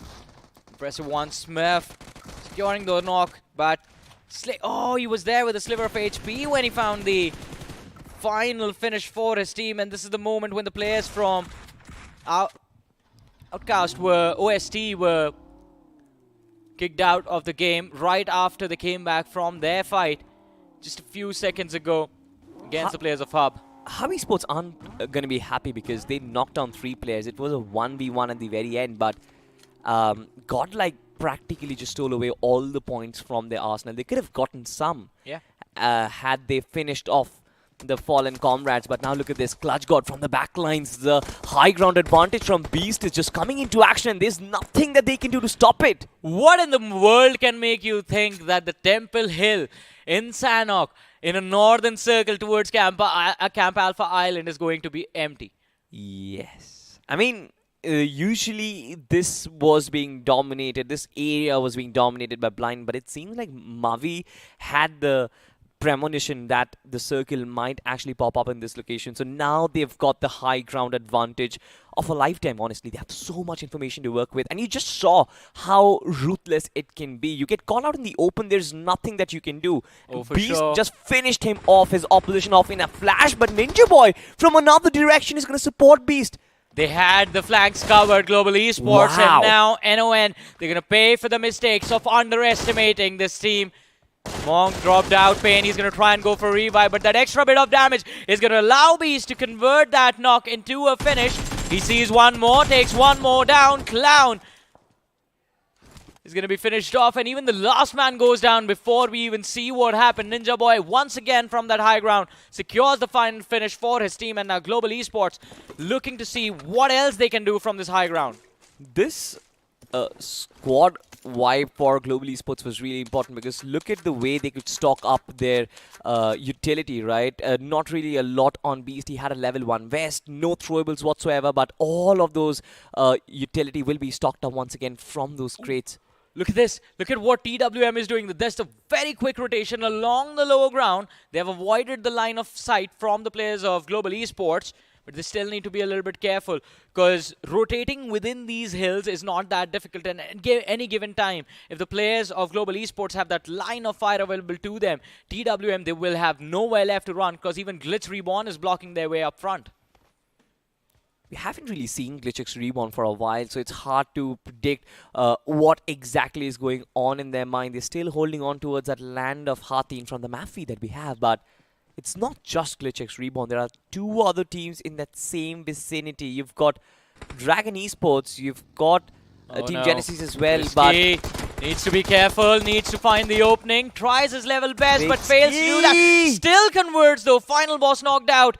Max Cash from the distance can definitely provide some backup for his teammates by taking down the players of Newman in the distance, but Kaliug needs to be the first line of defense just across the ridge. They know that Whiskey is waiting for them, and the Seagull moving in along with the rest of the squad. Shadow's going to be spotted out, but before Kaliuk finds the opening, he's also going to take a lot of damage from the blue. His helmet is gone, so he can't peek that ridge again, but still, Gil has been taken out. But he has the nades right, and he has to find the trajectory perfectly. 2 of them being lobbed in. No way. That was quite far from being perfect, and Newman have been offered a lifeline, have they? Shots coming in from Kaliug once again, but it seems like Team 1 Power, they're still trying to go in aggressive. They're still trying to take them down, but Newman Gaming, they have sort of managed to withstand that pressure, but Shadow OG is the only one who has survived from that fight and is just trying to escape from it as soon as possible. Yeah, I mean, the last man surviving just has 4 first aids to work with as well, so not a lot of hope even for a heal battle for this team, but it's going to be extremely difficult, especially the entry into the circle as well, because we see the players of Newman, they are going to be hunted down by the players of OPHW from the backlines, and Shadow, all he can do is try and see if he can bait them into a trap, and while he takes his shot, he's also going to give away the information to the opposition. The players of OPHW have the advantage of pinning him down, sandwiching him from both the directions, and don't even need to do that. Insane OP with the DBS helps his team secure that final point, put it into the bag. One Power finally have the start that they wanted. They finally have it, but they're still very much away from the circle itself. And it's going to be, it's not going to be an easy rotation because it's an upward climb for them. And there are multiple teams guarding the vicinity. I'm talking about this team specifically, U4G, and you've also got Jelly just holding the bridge. Godlike is trying to do something very, very interesting. I do not really understand the split. But it doesn't matter if you understand the split or not. Right now, the players from U4G have to deal with the players of OPHB, and the slam from OP absolutely fails as Stark, along with his teammates, instantly knocks down the 2 individuals, converts them into finish. Jelly is still up there. And while you were talking about Team Godlike, here's a little bit of an update. Z-God is there in the backlines going for a heal battle. Jelly is there on the bridge, and I believe he's going to try his level best to secure a few extra finish points, but at this point, that is not the main priority for Team Godlike. They are playing for survival from here on out. Playing for survival, it's such a huge transition from what we saw Godlike, the Godlike that we saw inside of BGIS, but I mean, for Jelly as well, right? This is going to be such a massive uphill task. U4G spots him down and instantly brings him down as well. He's going to go down to the blue. There's nobody here to save him as well. But instantly, the fight breaks out. TWM has been eliminated. So the rotation that we were talking about has been neutralized. But this is where Glitch X Reborn and their time to shine arises, because they will be able to gatekeep so many teams trying to enter the circle, having established a control over Hatin right now. Even if they can gain control of the city, it'll be a difficult fight to survive. Too much pressure from the teams inside, but look at this captain. He's a level 1 helmet, a level 1 armor. Even that is half gone. His teammates are there with the first aids all prepared. They're going to help him bring his HP back up inside this match. U4G, as of now, I mean, they're looking quite decent, to be honest. But here it is, ladies and gentlemen. Godlike Z-God, 20 first aids in the bag, going for a heal battle right now. Will he be able to make it to the top 3? I think he can. Top 4 at least. It's going to be tough because it's still stage 5, honestly. One more, man. Final boss with 18. Z-God with approximately 19 right now. It's still going to be tough, but I think they will be able to make it happen. While all the chaos that is brewing up in the city of Hatin, I think Glitch X Reborn might be on the right end of things. There is another team who has right now made an entry, and that's going to be 4 a.m. On the other side, even Hyper as well is under fire. Well, Hyper, they were looking to make their moves, but it weren't really good enough, as Global Esports was there to stop them in the fight. And even though Ryder was picked off, Beast finds the trade for his team. Now just one man left, and it's going to be the man who's named after a celebration. Sue in the back lines, hiding in the smoke. Beast, he knows exactly where the opposition is. Blind sprays inside the smoke aren't really going to connect.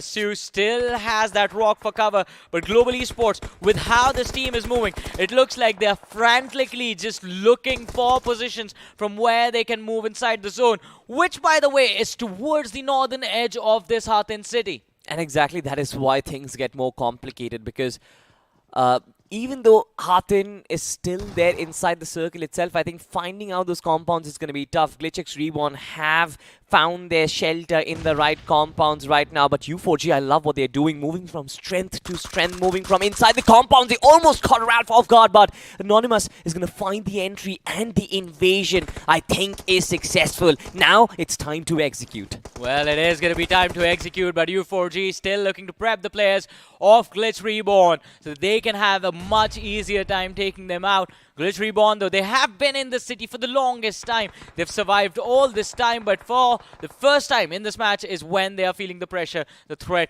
from the opposition. U4G, look at them, moving in tandem. Anonymous leading the charge. Roman is there, the first line of defense from his team, with the high ground advantage as well. But Glitch Reborn, they have to readjust. As of now, the backlines are focused on the players of GE, with Chris OP finding the opening, but he needs to refocus. Captain in the backlines. If this nade connects, it can definitely secure the opening knock for the players of U4G. Johnny, let me just tell you, this circle is an absolute mess right now. And even GlitchX Reborn, they are in an absolute mess. Too many teams trying to target them down. And this is going to be so tough for them to withstand. You talked about it. Global Esports from the backlines. Aki has been put in charge of stopping that man all by himself. You've got Genesis just slithering snakes inside, just not really making any noise, but when the time comes, even they can strike. And of course, U4G has been knocking on GlitchX's door for a while, and finally Chris OP goes down, Roman OG goes down as well. I think the house of cards are starting to fall for GlitchX Reborn. It is going to crumble, but who will find the advantage in this? Who gets the points? Will it be the players from Global Esports, or will U4G put those numbers in their backs for the endgame? The nade was there, 1 point was secured, but it wasn't enough. Global Esports from the flank are also taking things away from U4G. And Global Esports, look at this. They're just playing along this broken wall.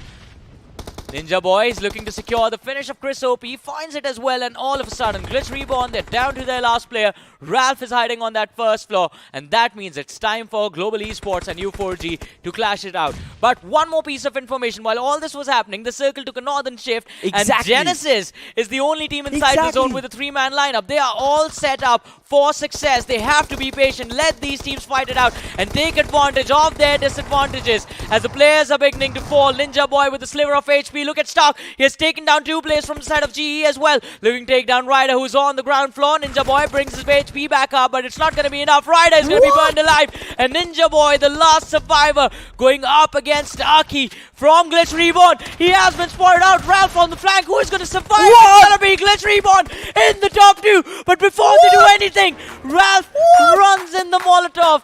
And the last man, Aki, was spotted out by Genesis. This is the most comfortable chicken dinner you could ask for.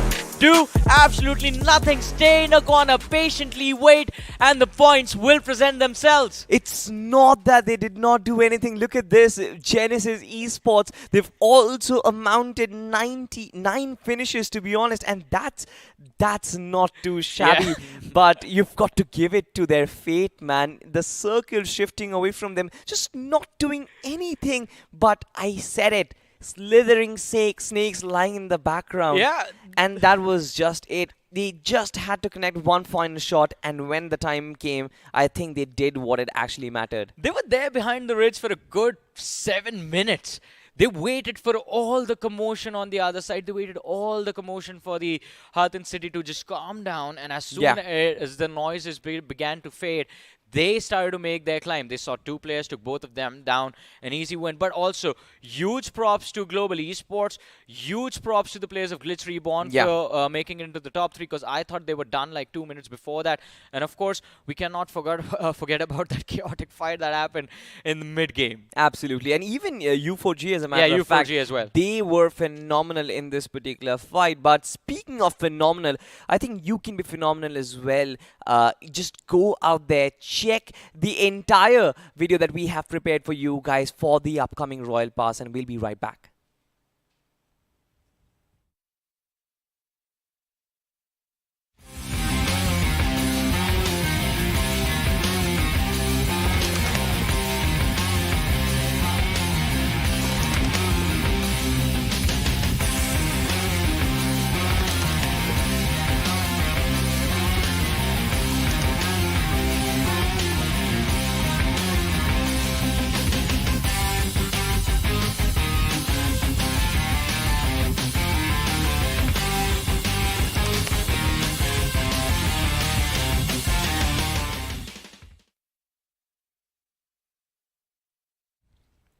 Freaky Fiesta. I mean, if the gameplay that we just saw on Sandhawk wasn't freaky enough, then this Royal Pass definitely is. I think you guys should definitely check it out. We will do that as well. But coming back to the topic, addressing the elephant in the room. Yes. Glitchx Reborn in Hatin held on to that location for quite a while, but I think little did they expect how much pressure was coming in their direction. Exactly. I think U4G was one of those teams that no one accounted for to be there. And with how that four-man lineup executed that fight against the players of Glitch Reborn was also quite phenomenal. One team that could have actually done better in this game was the side of Dragon Esports, because if you notice, and if you go back into on the broadcast, ladies and gentlemen, watch the early stages of the map, Glitch Reborn and Dragon Esports were not that far away from each other. Yeah. Both the teams were quite close to each other. The only mistake that Dragon Esports made was to go for a 2-2 split. 2 players towards Hatin, 2 players playing the main island. And when their numbers began to fall, they weren't really able to deal with the pressure. They got wiped out. And then Glitch Reborn had just complete control of Hatin all to themselves. Exactly. It's about adjusting your power dynamics, I think, on where you place your cards. And Glitchx Reborn played it right. Yeah. But on the contrary, I think even U4G and Global Esports played their card right. More for Global Esports, to be exact, because the timing of their push was absolutely perfect. It's just that 1v1 engagement against U4G Stark, which went down against Mavi, I think, where Global Esports lost a lot of control in that particular fight. True. And kudos to Stark, because I don't think it's easy for anybody to go in a 1v1 situation against Mavi, is it? That is true. I mean, the man is a monster in a 1v1 situation, especially close quarters.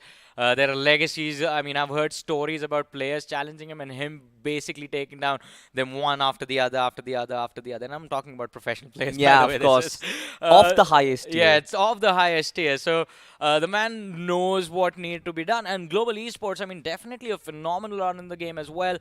You talk about the hold that was there on that Temple Hill towards that Camp Alpha Island, that split play that was that they were employing. I thought that teams would like to challenge them, but no one did that. One team attempted, and even they were focused on just one individual from the side of GE, which is not how you take those fights. Exactly. And the split, of course, which came in from Global Esports, that kind of made it difficult for any team to challenge any single player out there. You had to challenge them as a unit. But let's just talk about all the action that just happened right from the start. I mean, we did get to see Newman just walk over the opposition, but as soon as this fight started, I think we're all... This is the highlight of the day.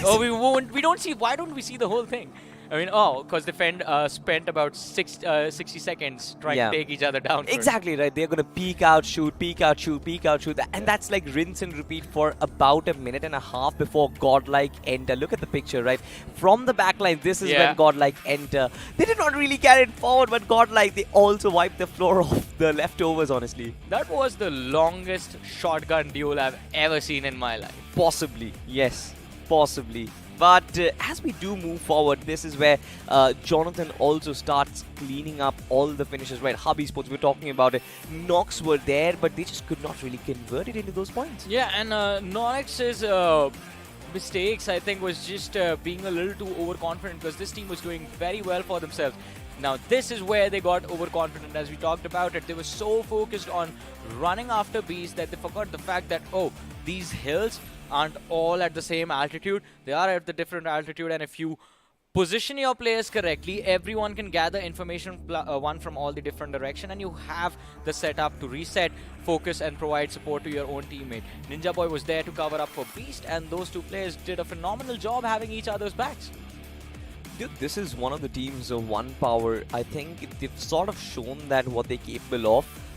Their positioning on that southern hill of boot camp was also pretty good, but this was the final fight. Genesis just walking into that northern fringe of Hatin itself and holding on to it till eternity. So many fights, so many chaotic duels went down in this situation. Stark catches Mavi off guard while he was cooking the nade. That is what I was thinking, right? It's not going to be that easy to challenge him in a gun battle, but that was what exactly happened. Yeah, but even quicker than... I mean, the early game was slow, but the ending of this match was one of the quickest endings we have ever seen. Absolutely. Because as soon as we went down to the top 4 team, and as soon as the fight between U4G and Global Esports broke out, you know this game was coming to an end. Because Glitch Reborn was down in numbers of players. They were down to their last 2 players. Global Esports, the players were extremely low. U4G was almost on the verge of getting eliminated. And while all of this chaos was brewing, Genesis, they're sitting in a corner watching all of this. They see all the last 3 players. All 3 of them are here. 1, 2, 3 points secured. We are out. I mean, for Genesis as well, it's all about finding the being on the right end of the circle, right? And the fact that they chose to stay away from the circle, it could have been an easy decision for them to just hold on to a compound inside of Hatin, but they chose to do something else. They chose to be the snakes, and that paid off. But again, you've got to give it to all the other teams who were involved in that final fight. Having said that, I think the level of aggression that we were expecting from the bigger names, we did not Wasn't really there. get to see that. Exactly. Only one of the big names was firing on all cylinders. That was Global Esports, but we Yep. still have to confirm how many finishes they got for themselves. Godlike on the other side, we expected them to go ham, but it feels like considering this is an off map Yeah. for them and for everyone else as well, they want to take their time to adjust, especially. It is a new group that they're playing against in the same day itself. So lack of information. You have seen the teams before, but still you have to be extremely careful with how you engage in those fights. And that always happens with the off maps, right? I mean, some games will go in your way, some games will never really be according to the script. Yes. And another team I want to talk about is going to be Newman, right? Yeah. In spite of having, or rather being on the right end of the fights, Newman are back to where they sort of started in BGIS. Their run of form when it actually comes to finishing well inside the final third of the game, that problem is coming up here again. And I don't see a quick fix to that problem. You will have to be extremely passive if you want to see how far you can take it. Especially, I mean, considering it was the map of Sanhok, a lot of these teams had the opportunity to go for heal battles, but not everyone took those options. We saw 2 teams take those options. And nobody came on the right end of it. I don't remember the heal battles being very successful, be it from One Power, be it from Global Esports, for Godlike as well. But I know one thing that will be successful is that if I do equip the Fool's Blessing skin, I think I am going to be very successful in my attempts at BJMI, in my attempts at reaching that Conqueror rank. You saw Striker use that Scarel in the map of Miramar, and now you also want to do the Yeah, same thing. why not? Why not? I do need some aid in helping me reach that Conqueror rank, but it's fine. I am okay with being a little lower than that. But speaking of somebody who is at the highest level, it's going to be Ninja Boy, and he was the MVP of the game. Of course, from Global Esports, 5 finishes. Man contributed to almost 50% of Global Esports and their finishes, so it's been absolutely phenomenal. But on the other side, you also have somebody from OS, the Outcast Noob. Man was also responsible for stopping Team Hub for a while at least. Yeah, for a long time, in fact. And Outcast Noob did a phenomenal job in doing so. But look at this, Global Esports now, they are off to a great start on day 1 itself. 5 finishes on Ninja Boy, you have 3 on Beast and 3 on Rider, 11 eliminations on just 3 players itself, and plus they made it to the top 3 of this match. They're gonna have a lot of points on the board. This was one of my favorite moments of this game when Global Esports was basically, they just went on a fray, just shooting in a 360 direction, taking down anyone they saw, anyone who came in their direction. But we have the rankings from the game, and this was expected, I think. Genesis, they won the game, they had decent number of eliminations, 24 points on the board, but Global Esports just 21 points, 3 points shy of the team that actually won. 3 points shy, but also you've got to give credits to GlitchX Reborn, I think, for holding on to that second spot in spite of the pressure that was coming in. They could not really rack up the finishes. So in situations like that, you either just crumble under that pressure or you just rack up finishes and also get position points in the end of it. I think GlitchX Reborn kind of checked only 1 box. You've also got U4G at 15, so that was a pretty good attempt. But Godlike and OP with 8 and 5 finishes respectively. You've also got GH with 5 finishes. And as we transition on to the next page, Johnny, I think we are going to be back to the binary scorecard. Yeah, well, no, not really. I mean, this time around, even the team sitting on the last position has 1 point to their name. And this is what I was talking about with Arka a few moments ago. I want to take your take on this. That group red, it seems like one way or the other teams are figuring out, all right, early fights, early, even if we get 1 elimination, we don't end this game on 0. Because even in Game 1, I think there were just 2 teams that finished the game with 0 points. Game 2, it was a similar situation. And in Game 3, there are no teams who ended with 0. I think ending with 0 or ending with 1, even though there's a massive difference, if you think of the tournament perspective, you think it from a larger perspective, it doesn't really change things. Yeah. We know, right? We have to keep the format in mind, and I think I should remind you guys as well. It's extremely important. You only have 15 matches, and out of that, one of which is taken away. You get 0, you get 1. Not a lot is actually added on. Especially for a team like I Am Official, because this is their second game in this Exactly. week where they have underperformed now. The first game, the map of Miramar, they got nothing. Now, in this game, they get 1 point. That is not enough. And as we have discussed about this, we talked about this in the first 3 days. I'm going to say this right now. Every single week, you just get 5 games. 2 are done. 3 matches left. What is I'm going to do? I have no clue, honestly, but I just hope that they come back stronger in the next map that they play. Speaking of the next map, it is going to be Group 7 and Group 9 who are going to be duking it out. It's going to be so interesting, especially when you see the names who are going to be coming up. The first game for Group 9, you've got OR, you've got 8-Bit CS, you've got Nady Sports, you've got Forest Apes, some extremely big names and big players who are going to join the lobbies. But nothing to fall short of Group 7.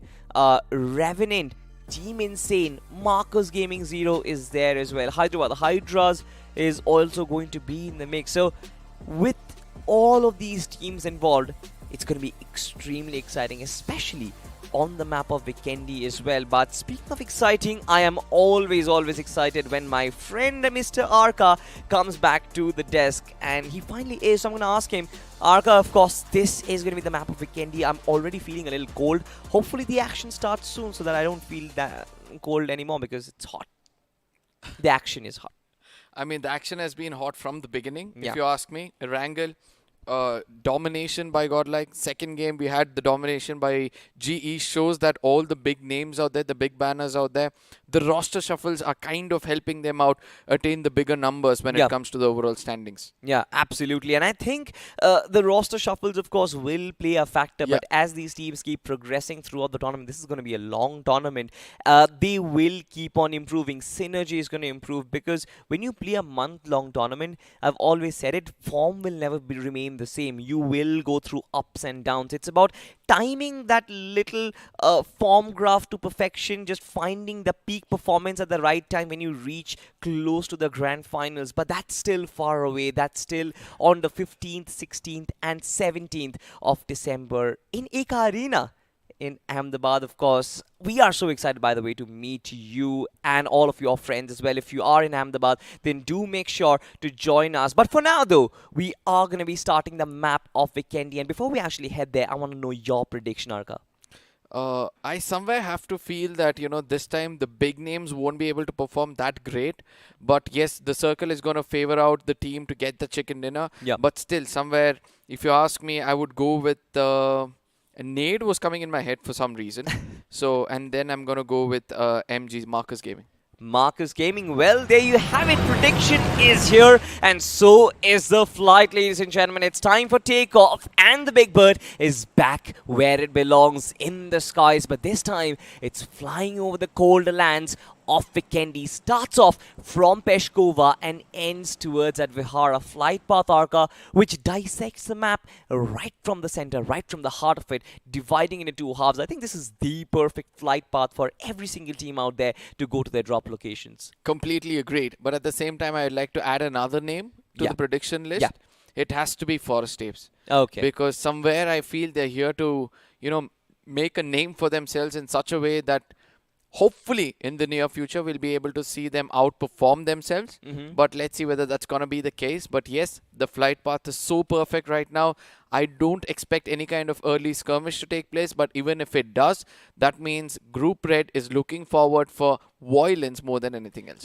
One thing which I wanted to point out, especially because we have all 16 logos on the screen right now, is that if you look at the teams, majority of them have had lineup changes, and I think we are going to be discussing a majority of them, Arka. You see, OR has had changes, 8-Bit CS has had changes, Forest Apes, you mentioned, has had changes, Hyderabad Hydras is a new look lineup, and so on and so forth. So every single team out there, they've had some massive changes in terms of the faces there are. But if we get back to the map and look at where the teams are stationed, you can see that massive split at the center by Revenant. A very confident start I must say, especially with how distant MJ is from the rest of his teammates, Fierce, Sensei, and Apollo. Now, this could backfire with Yeah, a flight path like 100%. this because, as I said, everybody can go to the drop location. That's going to be the positive side of it. But everybody will be looting as quickly as possible and trying to make it inside the circle because Weekendy Blue Zone has not been that grateful or not been that helpful for any of the teams out there. Yeah, I mean, speaking of being grateful, I think Marcus Gaming Zero, especially from that first game of Erangel, will be grateful if their big names sort of perform and take a little more responsibility. I'm specifically talking about players like Dark Lord. I'm talking about players like Scout, because now the onus is on them to give them a good performance. Their experience of how to handle the pressure is the only few things which they can actually bring on the table, if you ask me. Because since it's the Pro Series, everybody are on equal grounds when it comes to frontal battles. Yeah. So I would love to see them, try to help their team overcome that pressured situation. Exactly. And also try to find that perfect spot inside the circle. These are the major things I love to see.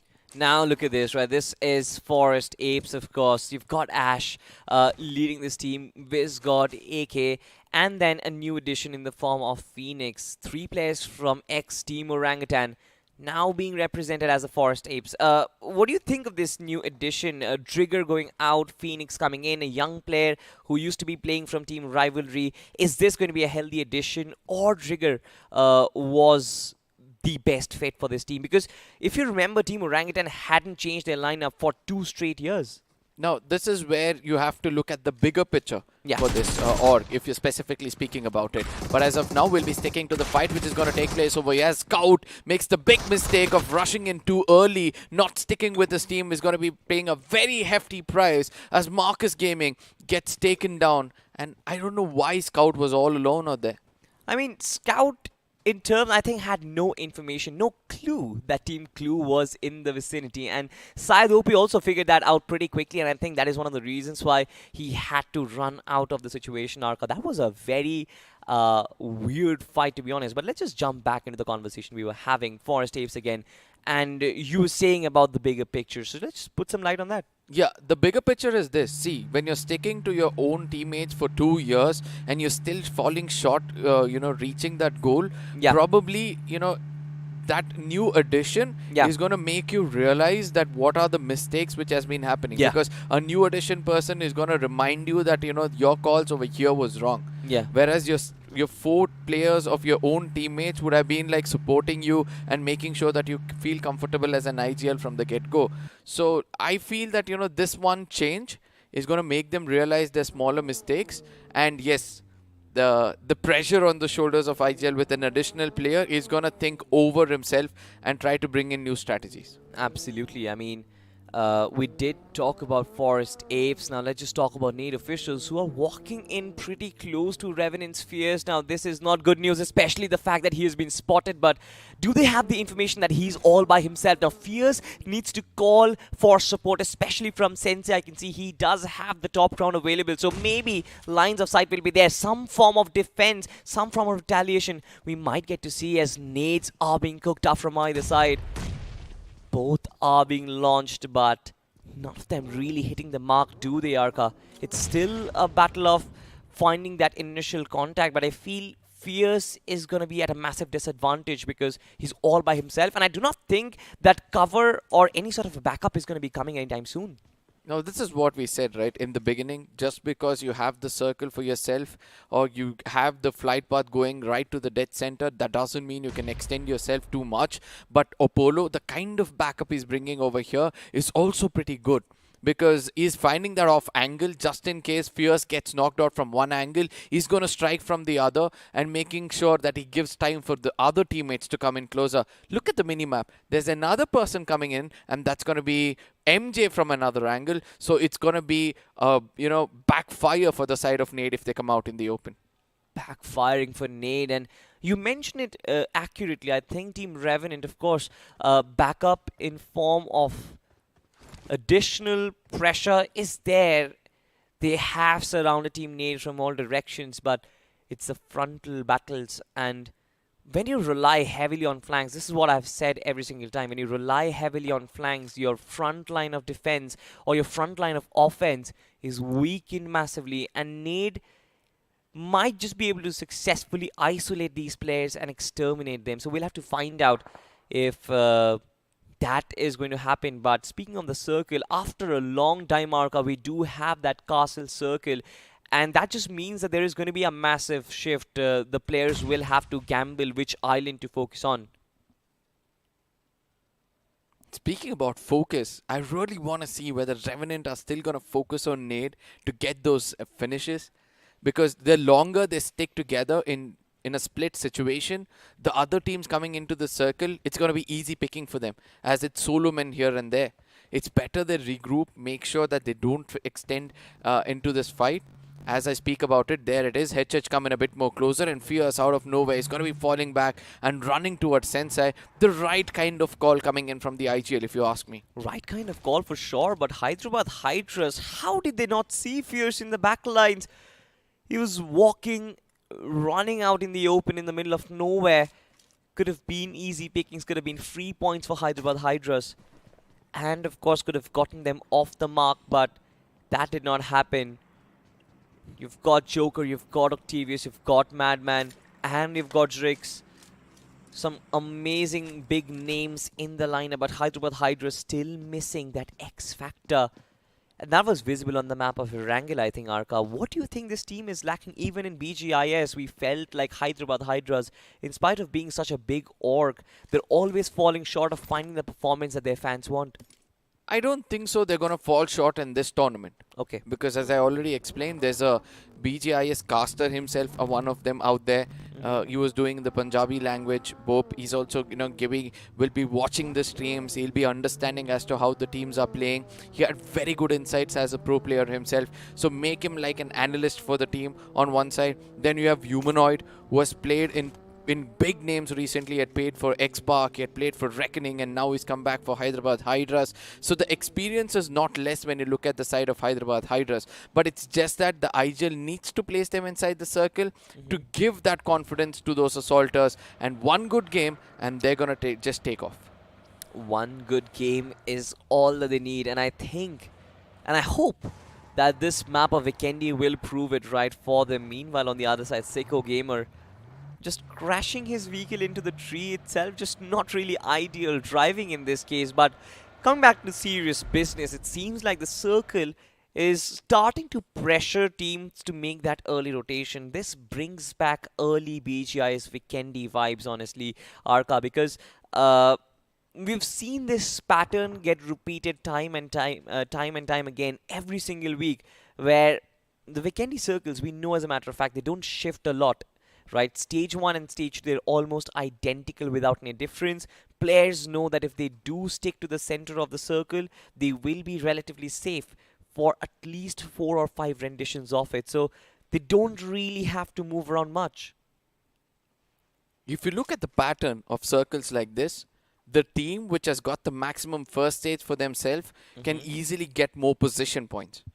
Because it's all about you going for the heal battle. You know all the teams will be out there close to one another inside that hard compounds. As you said, the 4th and the 5th circle is where the true action takes place. Yeah. And it's going to be left out with just 2 to 3 minutes. So if you're able to heal those 3 to 4 minutes where the other teams fight it out and get finished off, it becomes a greater advantage for you to get those placement points. And also about the placement points, I think one interesting feature about this castle circle is the fact that if it does ditch out castle for any of the water bodies which is just surrounding it, I'm specifically talking about the river which splits Vikendi into 2 halves, then it just becomes so difficult. We have just seen so many fights in Vikendi just break out inside of this water body itself. So it's going to be very difficult for teams to predict which side to be in. But this is where you start seeing all the teams starting to scramble. Look at that. You've got Error Esports, Revenant, the Revenant 2-2 split coming in. In fact, a 2-1-1 split. Fierce on one island. MJ and Apollo just holding on towards the left-hand island. Meanwhile, Sensei just commanding his control inside of Castle. But it's going to be tough for him to kind of hold on to that position in case there are going to be other teams challenging him. But They've beautifully blocked the bridges. It's more about where the next circle is going to be forming in. And I do believe that if Marcus Gaming are going to stick to that Mount Kresnich area, I think they have a greater chance over here. Because somewhere I feel the circle is either going to shift away from the, Hot Springs region or Abbey region and give advantage to the teams on the northern side of the map. But let's see. It's just a speculation again. But again, the bridge block you were speaking about, it's about the man advantage which you'll have in the bridge blocks. So I don't see most of these teams having maximum of their players being able to do the bridge blocks. So let's see what's going to happen. Let's find out what is going to happen. But for now, all we have inside of Vikendi is cold silence. And it is going to last for a while. Especially when teams scramble for real estate and proper positioning, honestly, inside of the circle itself. We haven't really spoken much about another young team, and that is the World of Battle, a new lineup. They have Team Revenant's coach, ex-Team Revenant's coach as well. So definitely they are going to have a little bit of an insights in terms of how rotations are going to work out. But very quickly, I think they are going to face the likes of 4HM. Now, TWOB have to bring in one advantage they've got. Okay. Recently, they've gotten a coach called Ion. Yeah. He's a youngster. And if you go into his socials, he's got all kinds of circle predictions inside him. He's cracked the code when it comes to the flight path and the circle. So if he's able to give that information to his players and make sure the IGL is able to crack that code, then I do believe that TWOB is going to have a great advantage. As I said, the back-end team in Pro Series is going to be playing a very, very vital role in how your team is going to perform after the day one. So let's see whether that's going to be the case with the circle forming up next. Let's see where or which team will have a greater advantage. Speaking of advantage, it seems like still Revenant Esports, especially that castle control on Sensei, is going to be the advantage factor. But on the other side, you can see Team OR and Team Insane as well. They're the only two teams on towards the Cement Factory Island. So I wonder how much space they are going to be having. But for now, they are pretty close together, and that does not really make a lot of sense. There might be a fight breaking out, but for now, this is Vikendi silence at its very best. And this does test players and their patience, honestly, Arka. At times, we have seen teams kind of lose their patience in situations like these, go out on a hunt, and then instantly get taken off. And while BGMI as a game, all the other maps, be it Sandhawk, be it Erangel, has always prioritized players to go out, be as aggressive as you potentially can. I think Vikendi tests your defensive powers. Cement Factory. And now, somewhere with Marcus Gaming, they'll have to immediately take that rotation away. TWOB, they're still inside the circle. They're just going to manage themselves to stay there for a brief period of time. But let's not forget, the eastern side of the map with the highest number of topography available for all these teams out there. I can see the apes are already going to the very center of this circle, preparing themselves for any kind of shit which is going to be coming in further. But the drop going into the waters, I really want to see who will be stepping forward to pick that up. It's going to be interesting to find out, because I think that is the most dangerous territory inside of the entire map itself. You taking a tumble in frozen waters. It's not frozen anymore, but the temperatures are pretty cold and it's not going to be easy. But finally, ladies and gentlemen, we do hear some music. The sweet chin music of Guns and Bullets is back in action, and it's TWOB who is taking the shots. Another team was rotating right underneath their noses. It was Team 4HM, but shots aren't really going to do anything, but it's still fine. It's good to hear the guns blazing once again, isn't it, Arka? Oh yes, TWOB. I guess the flanker wanted to just go to the shorelines and check if some spaces are available. He's got to be punished. I was expecting a little better from this team, to be frank. Look at that. Another team comes out in the open, and Marcus Gaming is not going to be shy in giving them the right kind of treatment. Few more bullets and that vehicle is going to explode, and it explodes at the end moment as Senior is going to bleed out. Two of the players of Error Esports will now be on the verge of extinction. It might just be, especially with the plethora of shots that are coming their way. It's an entire thunderstorm. Seems like even Team VNT will be under their crosshairs. Marcus Gaming Zero, they certainly are on their aggressive front, but one thing is for certain, they have to manage their resources. We are only inside the third circle, and Dark Lord is left with less than 100 bullets on his G360, so it's not the best of ideas to kind of spray down continuously. I hope they find enough bullets and resources to replenish their empty stock, but for now, I think they've found one finish for themselves. They're going to be cherishing that, I think. A bit more persistent, and then they would have got another one. Whereas the Apes on the other side, seems like they're banging their chest as they get one finish for themselves. I somewhere at the corner of my heart believe that, you know, Apes, if they pull this off, if they pull off the first game of Chicken Dinner, we can see their aggressive form in the rest of the games they're going to play in the upcoming week. We'll have to watch out if they are going to be aggressive, or are the Apes not in their prime form right now. They've got what it calls the Ape Army, and I hope that the army comes alive when it actually matters the most. But 4HM, we have seen this team rotate very frantically. We've seen this team just continuously make maneuvers to find the best spot inside the circle, and finally they have managed to do that. It seems like they are right in between Team OR and MG.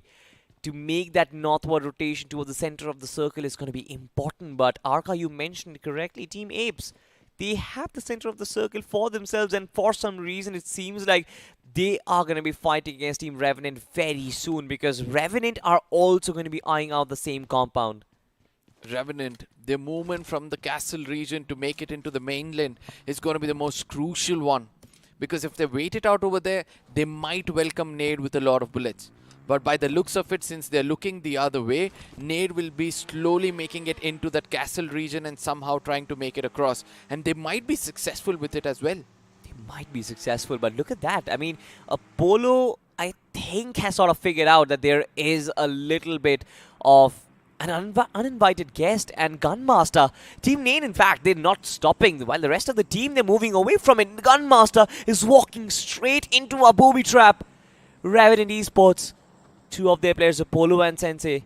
In fact, Apollo and MJ, as a matter of fact, they're prepared for Gunmaster. But does Gunmaster have the information of where the players are?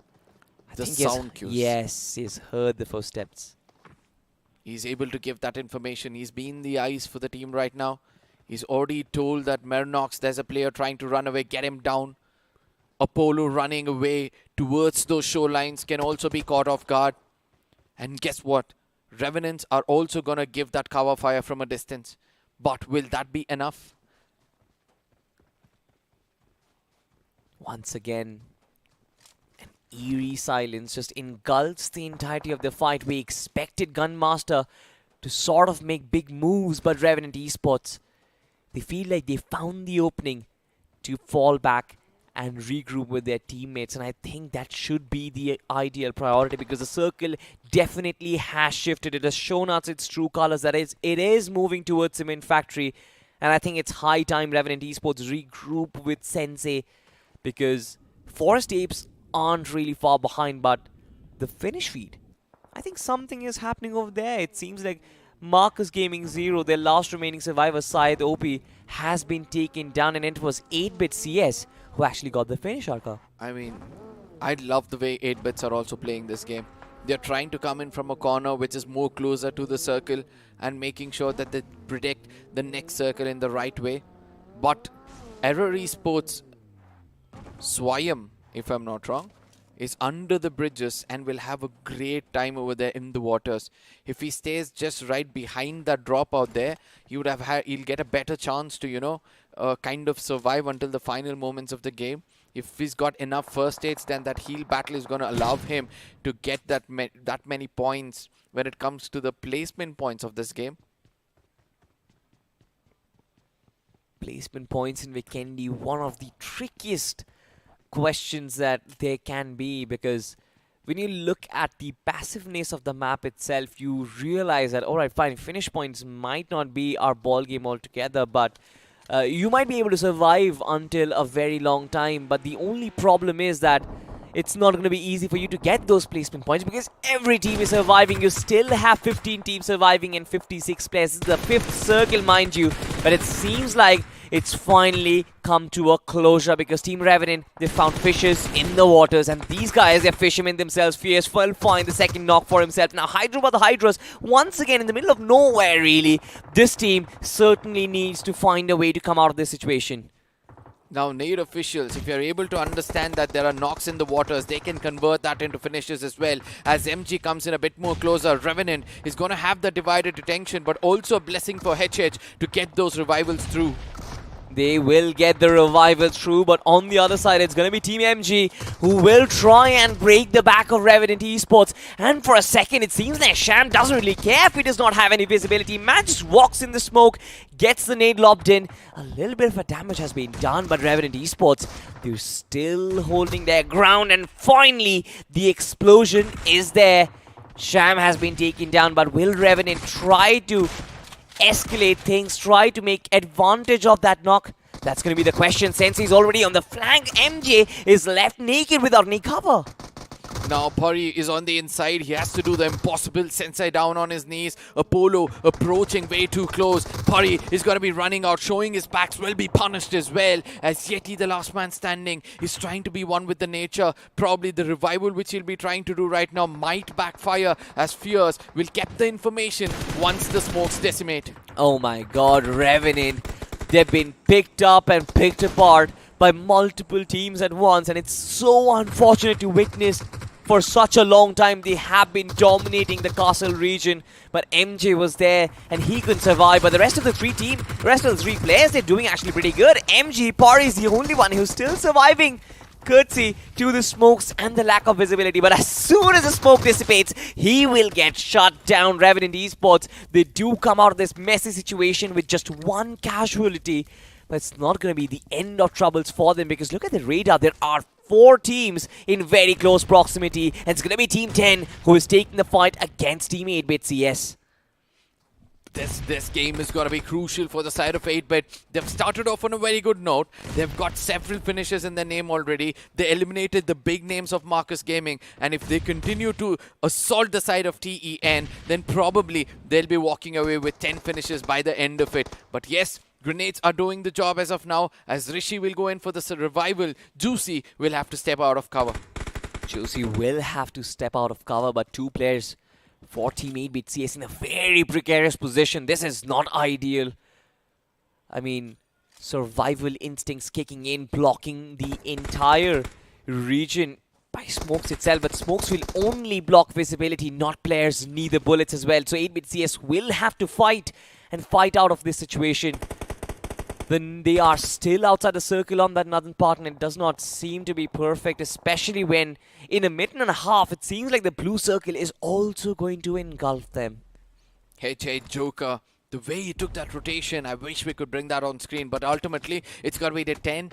The circle which you were speaking about right now is going to be forcing the players to make all these silly mistakes, and Revenant from a distance is going to eat up as many finishes as possible. 8-Bit all up on their feet right now. Juicy has a vehicle to work around with, but Ronak will be bleeding out, as Mighty will look forward to finish things off against the opponents.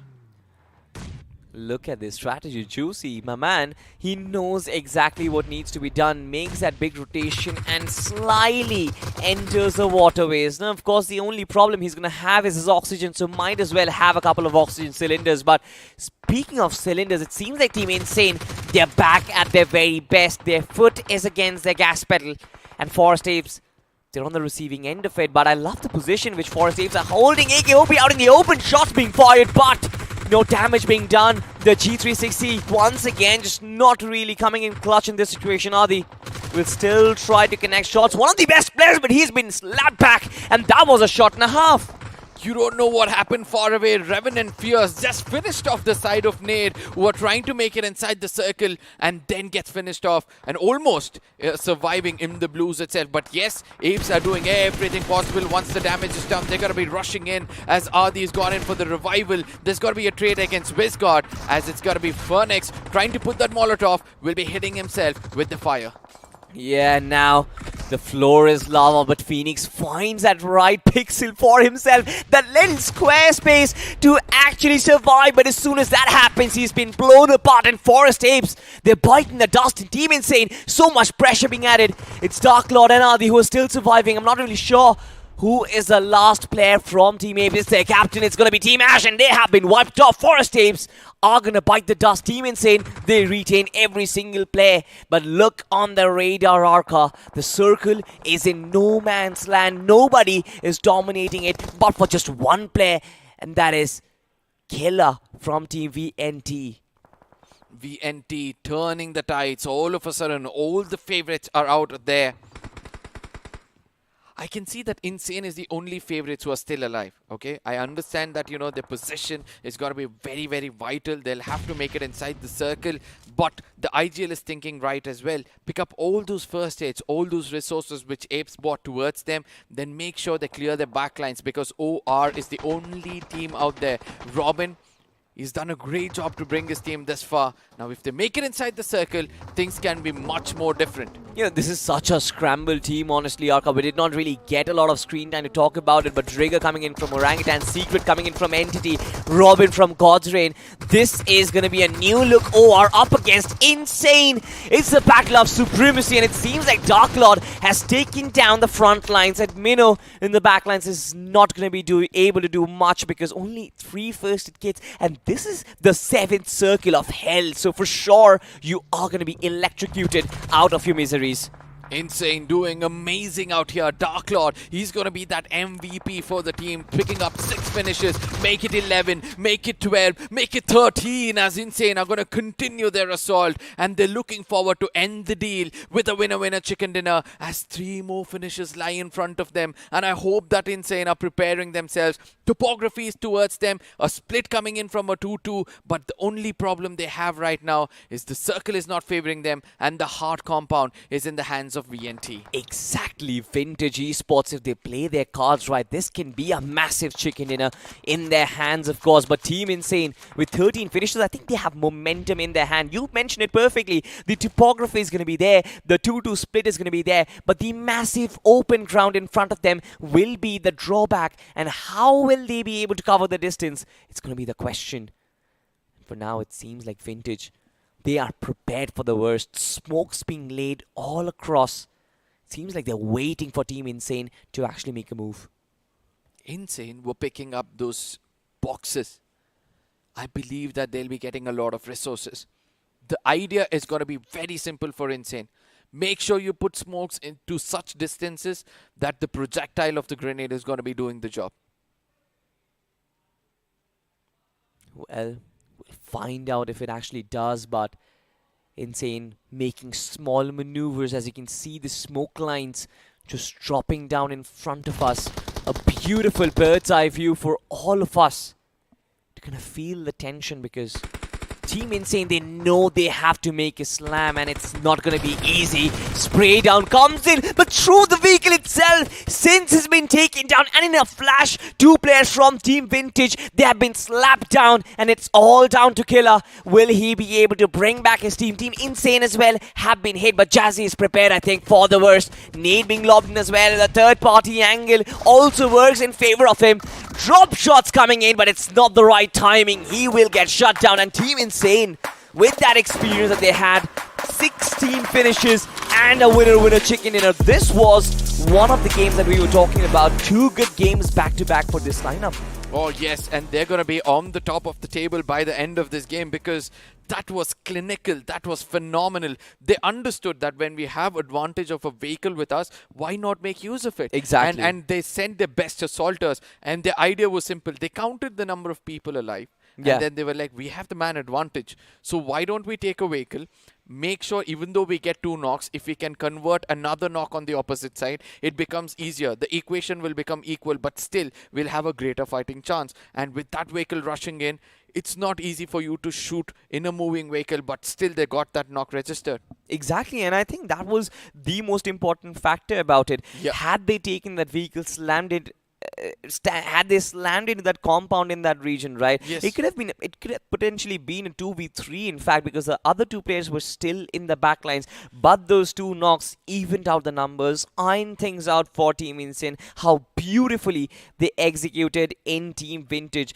But you've got to give it to Team Insane, right? Yep. For not being default, for not kind of just doing the strategies which have been used every single time. They are being out of the box, thinking out of the box. And I think you guys should also think out of the box for something which is coming your way right now.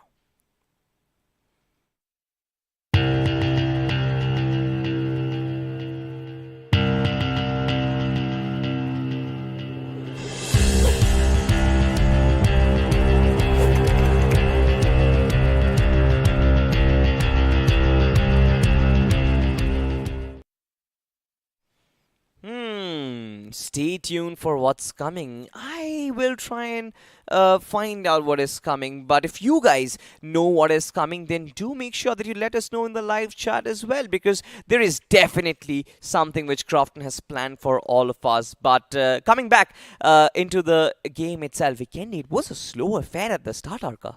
I mean, a big map like that, and with this flight path going right to the center, Yeah. allowing everybody to go to their drop locations. Obviously, nobody would want to step out of cover. Yeah. Nobody wants to extend themselves. But ultimately, the circle has been the only villain for all those teams out there, because the amount of damage the blue gave for these players, I'm not shocked, because obviously it's how the game is designed. But still, the players, the way they fell down for those blues was a little bit shocking for me. You know, what was shocking for me, in fact, was the fact that all the teams who actually made changes in their rosters just could not really live up to the pressure or live up to the expectations. I'm talking about Forest Ape specifically. I'm Yeah. talking about Hyderabad Hydra specifically. And not just these two. You've got 8-Bit CS. You've got Team OR Esports. Every single team who came in with a new look roster, they lacked coordination and they looked lackluster throughout, not just in one facet of the game, be it the aggression, but also in terms of coordination and where they are positioning themselves. We'll be breaking down more about the point which you just brought up about all these teams not able to build that synergy as we look at the highlights which will be coming on our screens. But I would like to say one thing. It's just that, you know, in a map of Vikendi, it's more about how your assaulters will be able to bring the opponents down. Yeah. And I do believe that the opponents will have a greater responsibility, and it's not about the synergy of the team. But yes, when you have roster changes and you have teams who are experienced, they'll aim more on the average apart from, you know, getting those chicken dinners. Absolutely. I mean, aiming more on the average is important, but Marcus Gaming 0, for them, I think the average hasn't really been working. 2 games, Erangel and Vikendi, not really going in their favor, and early eliminations right off the bat. This team definitely needs to do something out of the box, needs to do something which is going to improve their situation on the overall standings. Even Team 10, right? They were under heavy pressure, especially in that bridge region. I think every single team who was present was under pressure, be it 8-Bit, be it Revenant, or be it Team 10. And all of those teams sort of suffered, could not really make it till the late game. You saw Forest Apes kind of try to take a fight against Team Insane, but the firepower and the difference in caliber was just evident. I said, I don't want to judge any team right now in a map of Vikendi, because it's the wildcard map. It's just for the teams who are not able to maintain that momentum, suddenly strike one. But I'm shocked to see that Team Insane have performed so well out here. But yeah, all said and done, it's that action which we have to witness right now, because Insane, they were clinical in every single fight they took out there, especially Dark Lord. He was that frontline assaulter who was all alone. Let me remind you this, there was nobody to back him up, but still he was able to do the right kind of damage. Absolutely, and I think for Team Insane, they just picked up from where they left off in BGIS. We saw similar performances, we saw this consistency, and we saw this ruthless aggression previously. And this is just replicating the same formula over and over again, because one great mind once said, why just change a formula if it works every single time? I think for Insane, it has been working.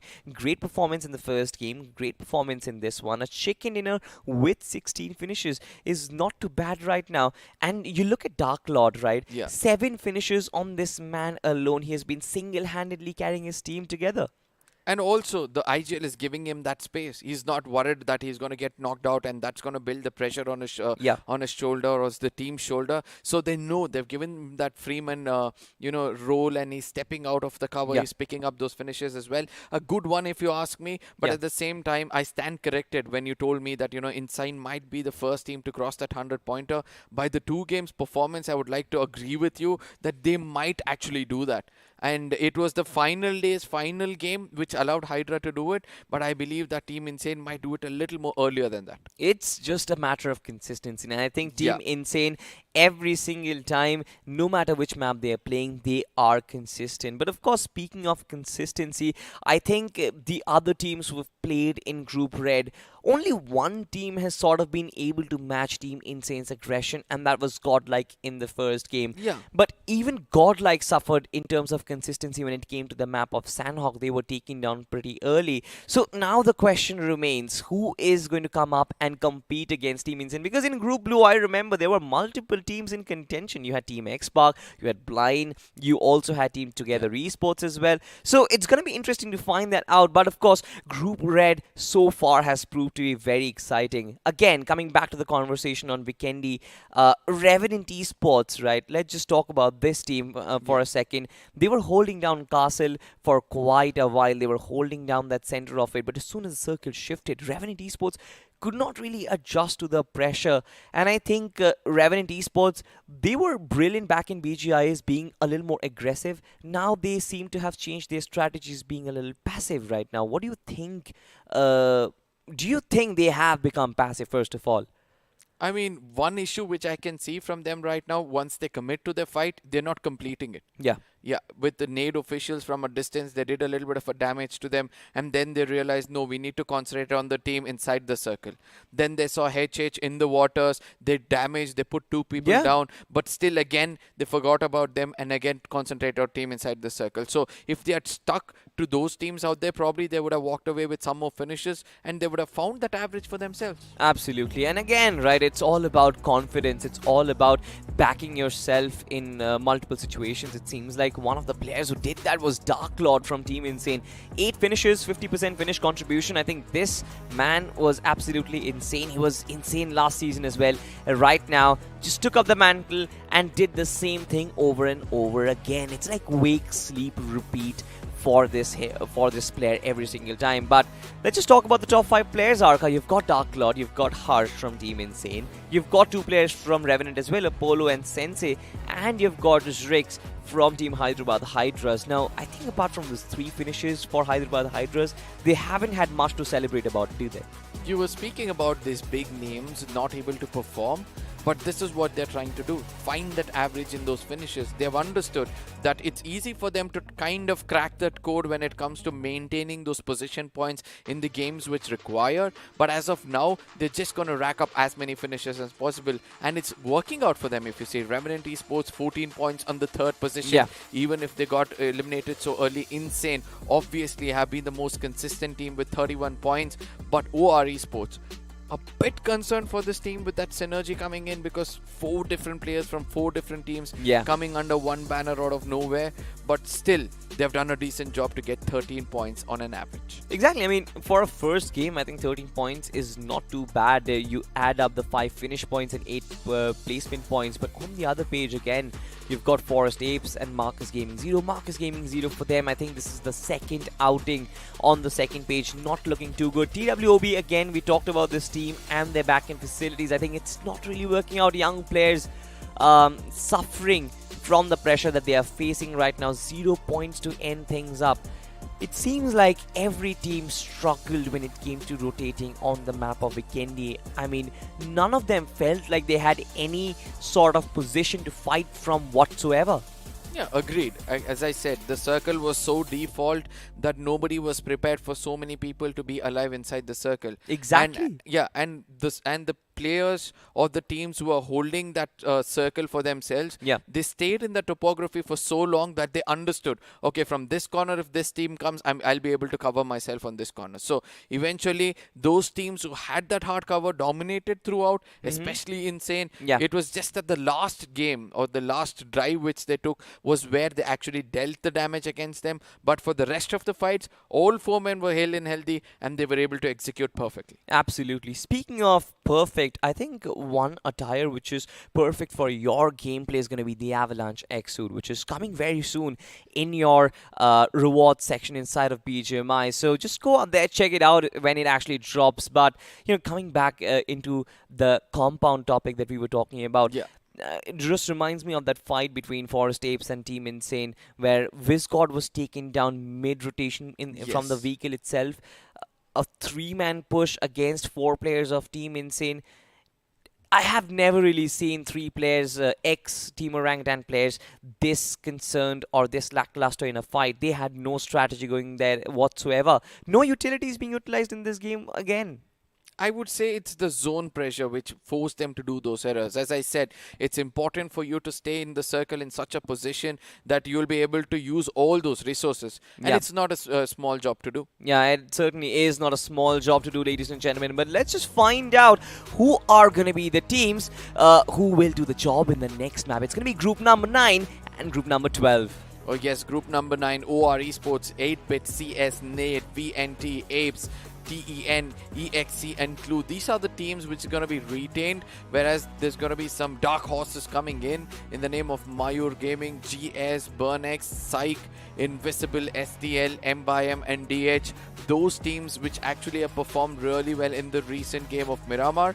I think we're going to have a perfect ending for the day because all of these teams colliding on the default map with another co-caster coming in, Johnny. I can't probably ask for anything better. Really, I mean, you're going to include me in the list. Thank you so much for that, Arka. But of course, I mean, all of these teams, I mean, we do have a few of these names that are looking to build up the consistency. And of course, I mean, after the finish in the map of Vikendi, Insane is going to have a massive advantage that all of these 16 teams now need to challenge. Yeah, and I hope to see some new team getting a chicken dinner. Me too, man. So that it becomes easier for us to not see one name on the top and the competition is a little bit cutthroat because it's that bonus points which Team Red is going to gain for themselves, which is going to allow them to be on the top of the C scoreboard, which I keep saying about, the C overall standing, as Blue have already set a good mark out there, Hydra's crossing the 100-pointer. For sure. I mean, so you have a line that you need to chase now. You have an idea of how much work, how much effort you need to put in. And I think that is going to be incorporated into the game plan of a lot of these teams. True. But a few of them already have a head start now. Insane now. That's 2 wins in day 1 itself. And both of them came with a lot of eliminations. Yes.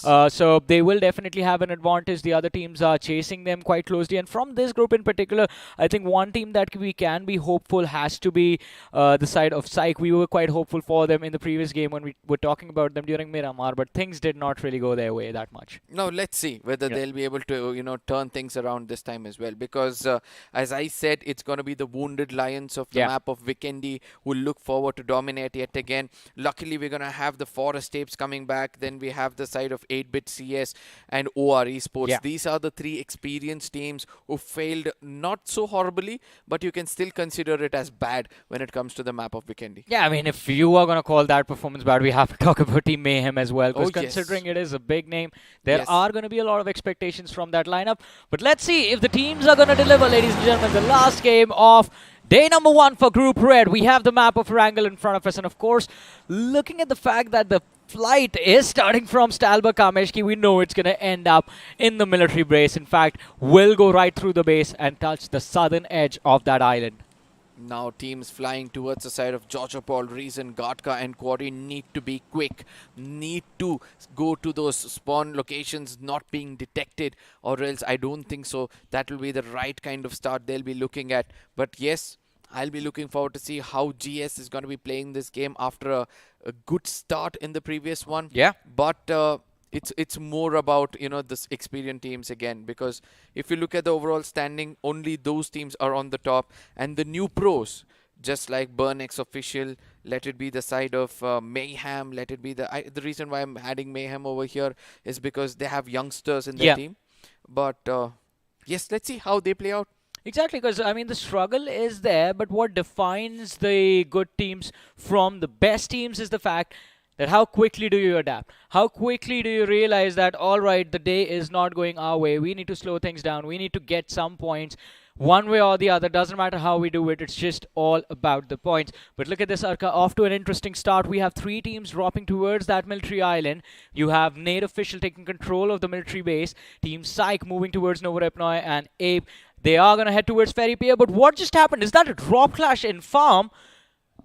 Yes, it is. Yes, it is, and Mayhem are all the receiving end of things. It's going to be the next man, MVP, with no bullets whatsoever. Will be running out blank, and now will have to go in to reload. But I don't think so. It's going to be an easy task for him because he's got 2 players, in fact 3 players rushing in towards him. He need to be precise over here, or else he might get taken down. That was a dodge right there. He could have been shot through the window, but still takes down one. Looking for the second. Shikari is going to fall, but impressive maneuver from the man, was able to secure 2 knocks. Now this fight from the side of the Executors is where they might just execute it themselves, because we saw the players of Mayhem, they are here for revenge. They know it's in the corner room, the last man standing in the trio that was there to finish off their teammate, and they're gonna find him. Warrior securing the knock for his team, and the Executors find themselves down to their last man. Hybrid, armed with a shotgun, is gonna try his level best to clutch this 1v2 indoors, but he does not really have a lot of options. He has an armor to work with. The helmet is there as well. The shotgun at close ranges is going to be quite brutal, but still, the players of Mayhem, they're going for a push. They are not afraid of this man and his weapon. 2 bullets remaining. Switches over to the M16, but of course, even with the burst, is it going to be enough damage? That is the question he needs to ask himself. Goes prone, and that might be a big mistake. The opportunity there for the players of MYM to finish him off. And that, ladies and gentlemen, is the first squad wipe of the game. Mayhem committing to this fight. I just love the way they were thinking. They're actually thinking like warriors who wants to end small battles, because I've understood this. You might find warriors at the end of battles, but you'll only find gladiators winning the wars. I believe one of the players from the side of Mayhem ran in empty-handed with a knife. Yes. At the nth moment, he knew. He was counting the bullets. He was like, okay, how many bursts can you put? 5 maximum. You complete that, and I'm going to walk in with that knife. Had we actually gotten to see that knife finish, it would have been very impressive. But unfortunately, it was his teammate who got the man off.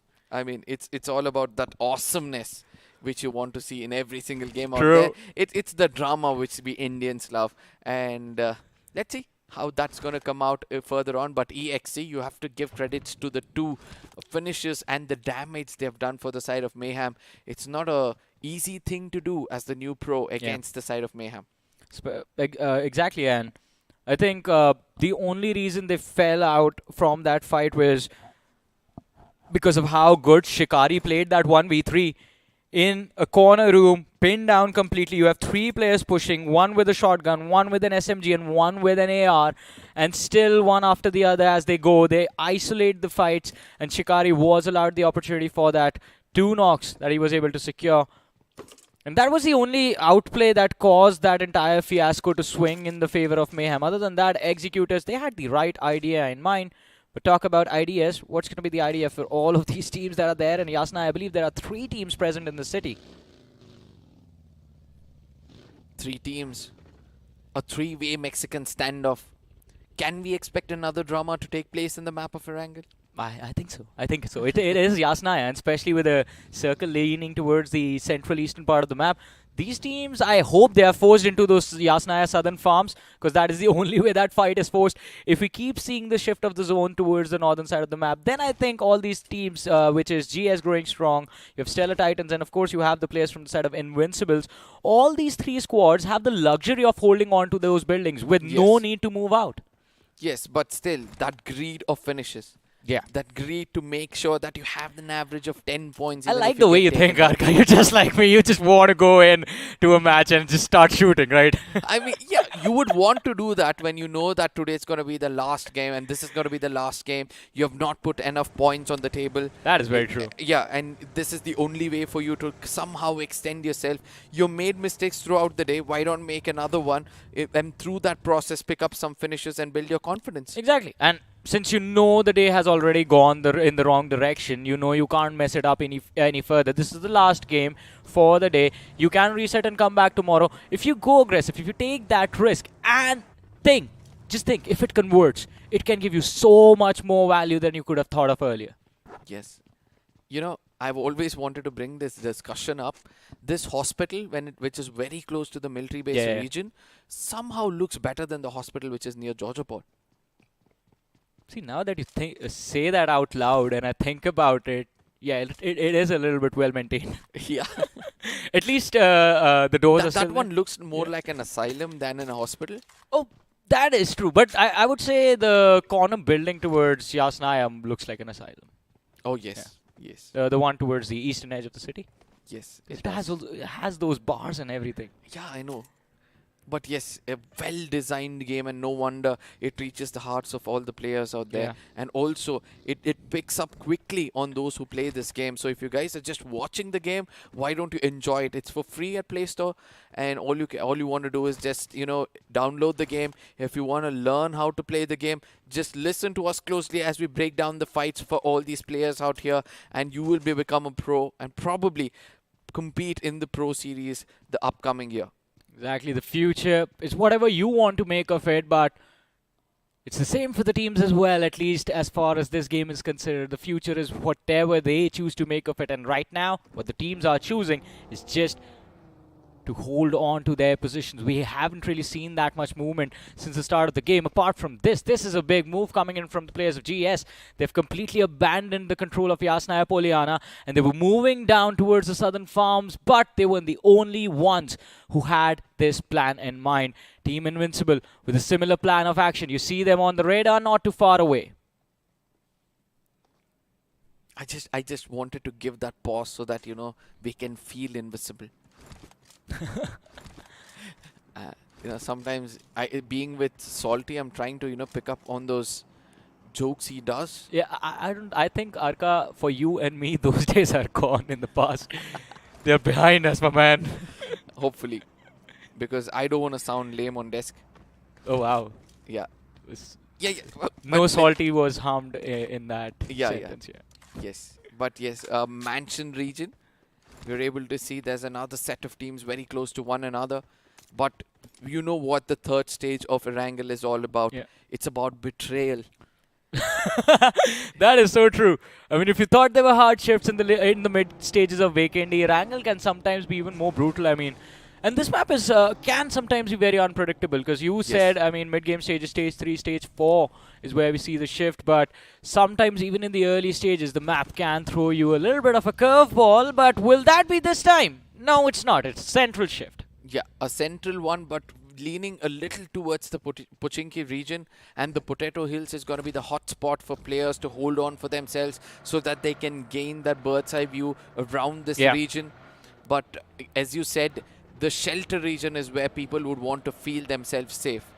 Just in case the circle shifts again towards the shelter region, I'll be expecting a little bit of a, you know, heel battle to take place. I do agree with that, because look at mansion, shelter and prison areas. The cluster is already there. Plus we know prison to mansion, you have this hill on top of the prison building that allows you like a long line of fire towards the mansion area. From there you can cover up, I think, half the distance towards shelter, not beyond that, towards the first entry. And that position is under the control of the players from the side of DE already. So it is going to be a challenge for the other teams to deal with. Plus, during the late game, you can't really move around much. So you will have to stay in the back with those first states and just see if you can gather those placement points. But here's the thing. In order to do that, you need to make sure that you have secured at least a decent number of finish points first. True.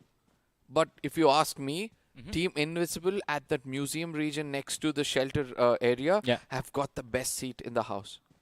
That is also true. Because we have seen these zones in the past, and that is exactly where the game leads us. Yeah, and hopefully we'll be able to see them make the best use of it as the new pros coming into this lobby, because not far away at the side of Mayhem, even though they're just two players, they would look forward to get as many finishes as possible, and not far away from them is another team who always loves to live by their name that is going to be growing strong. Well, growing strong has been growing stronger indeed. But Arka, I want to know your thoughts on the players of Burnex and where they are right now. They're still in Northern Georgia Pole.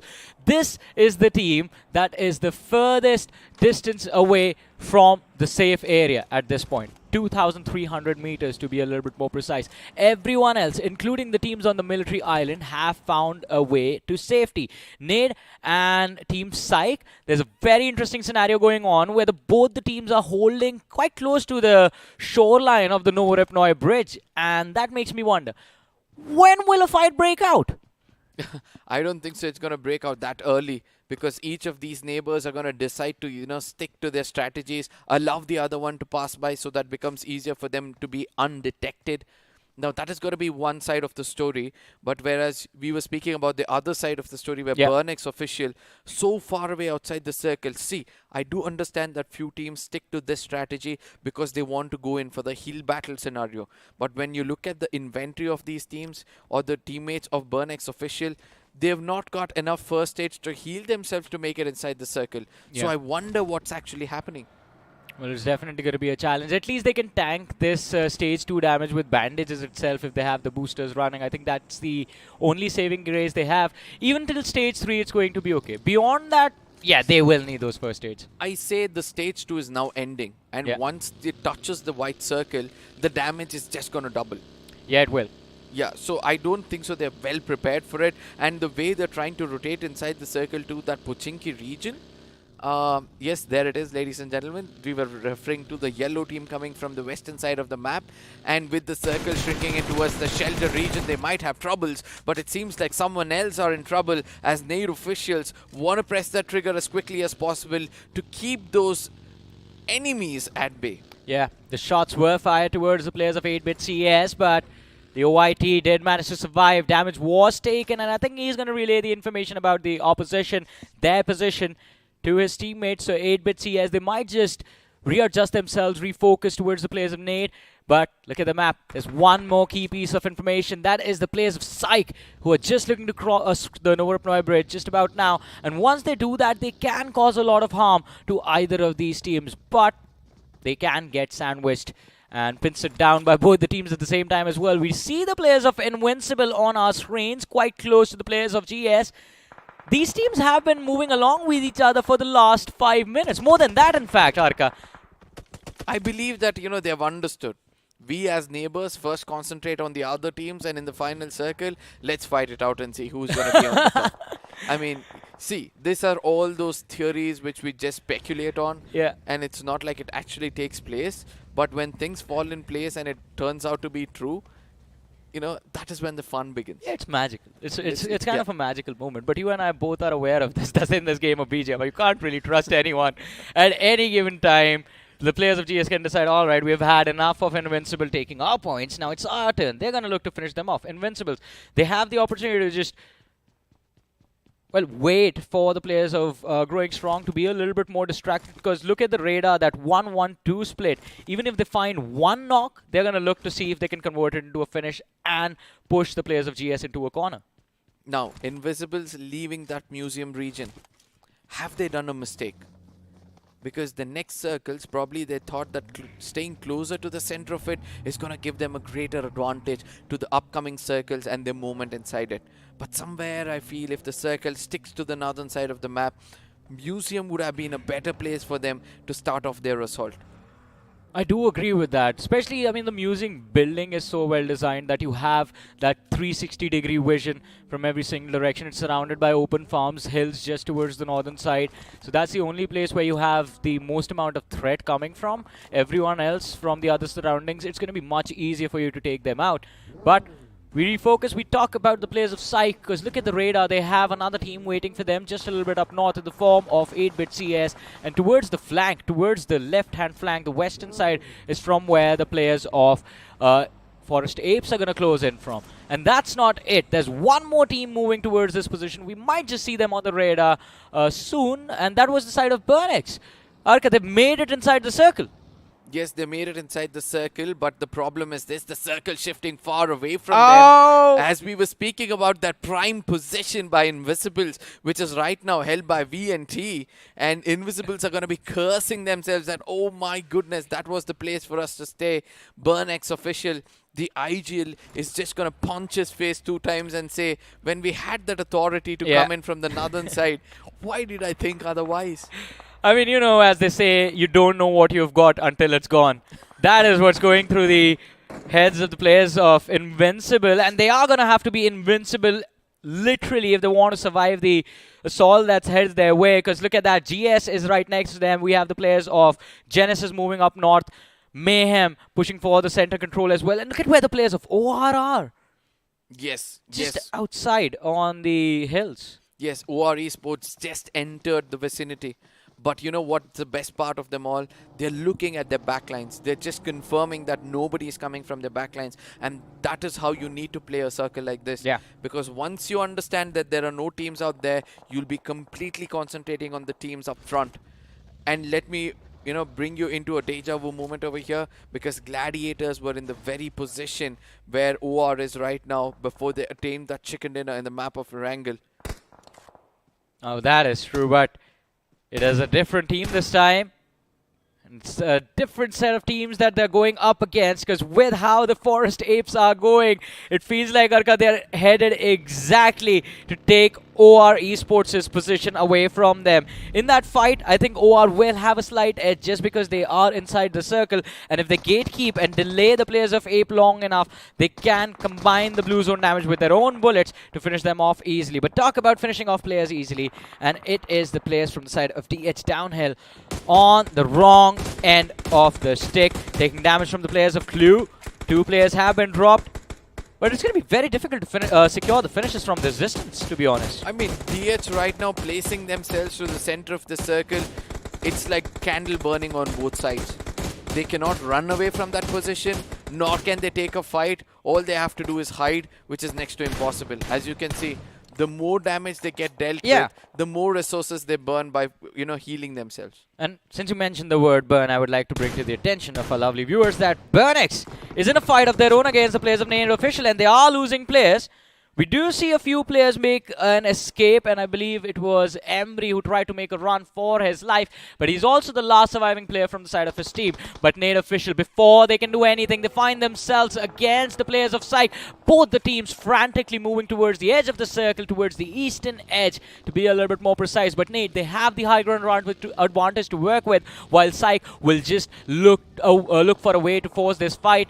And the players from the side of Psych are extremely low as well, so Nade will have an added benefit of having higher HP bars as well in that fight, but it's not even going to matter. BurnX, by the way, I believe have been completely wiped from the game, and now Nade can just focus on taking this one-sided fight against the players of Psych. The zone, the next zone is going to be predicting the fate of most of these teams out here. Nade might have got that 4 valuable finishes, but if the circle shifts away from them, then it's going to be a very, very wrong story for them to recite. But look at what's happening over here. The Dunes of Death as OR is going to be welcoming the side of Apes. They're going to be putting them down as well. Admino, Robin, Secret, as well as Trigger. Most of the assaulters forming in a new team out here have done a great job, if you ask me. I mean, that is a phenomenal job from the players of OR. A brilliant defense put on display, but what was Forest Ape thinking? A kamikaze move to slam it into that ditch, and it completely backfires upon them. 3 easy finishes secured by the lads from OR Esports, but their job, Arka, is not done, because in the distance we see the players from the side of MG looking to pull off a similar move, just like the side of Forest Ape. It's not going to be an easy one, as Secret has seen them come in his direction, and even that, MG with a 2-2 split. Now, this is still a much safer approach to make this move.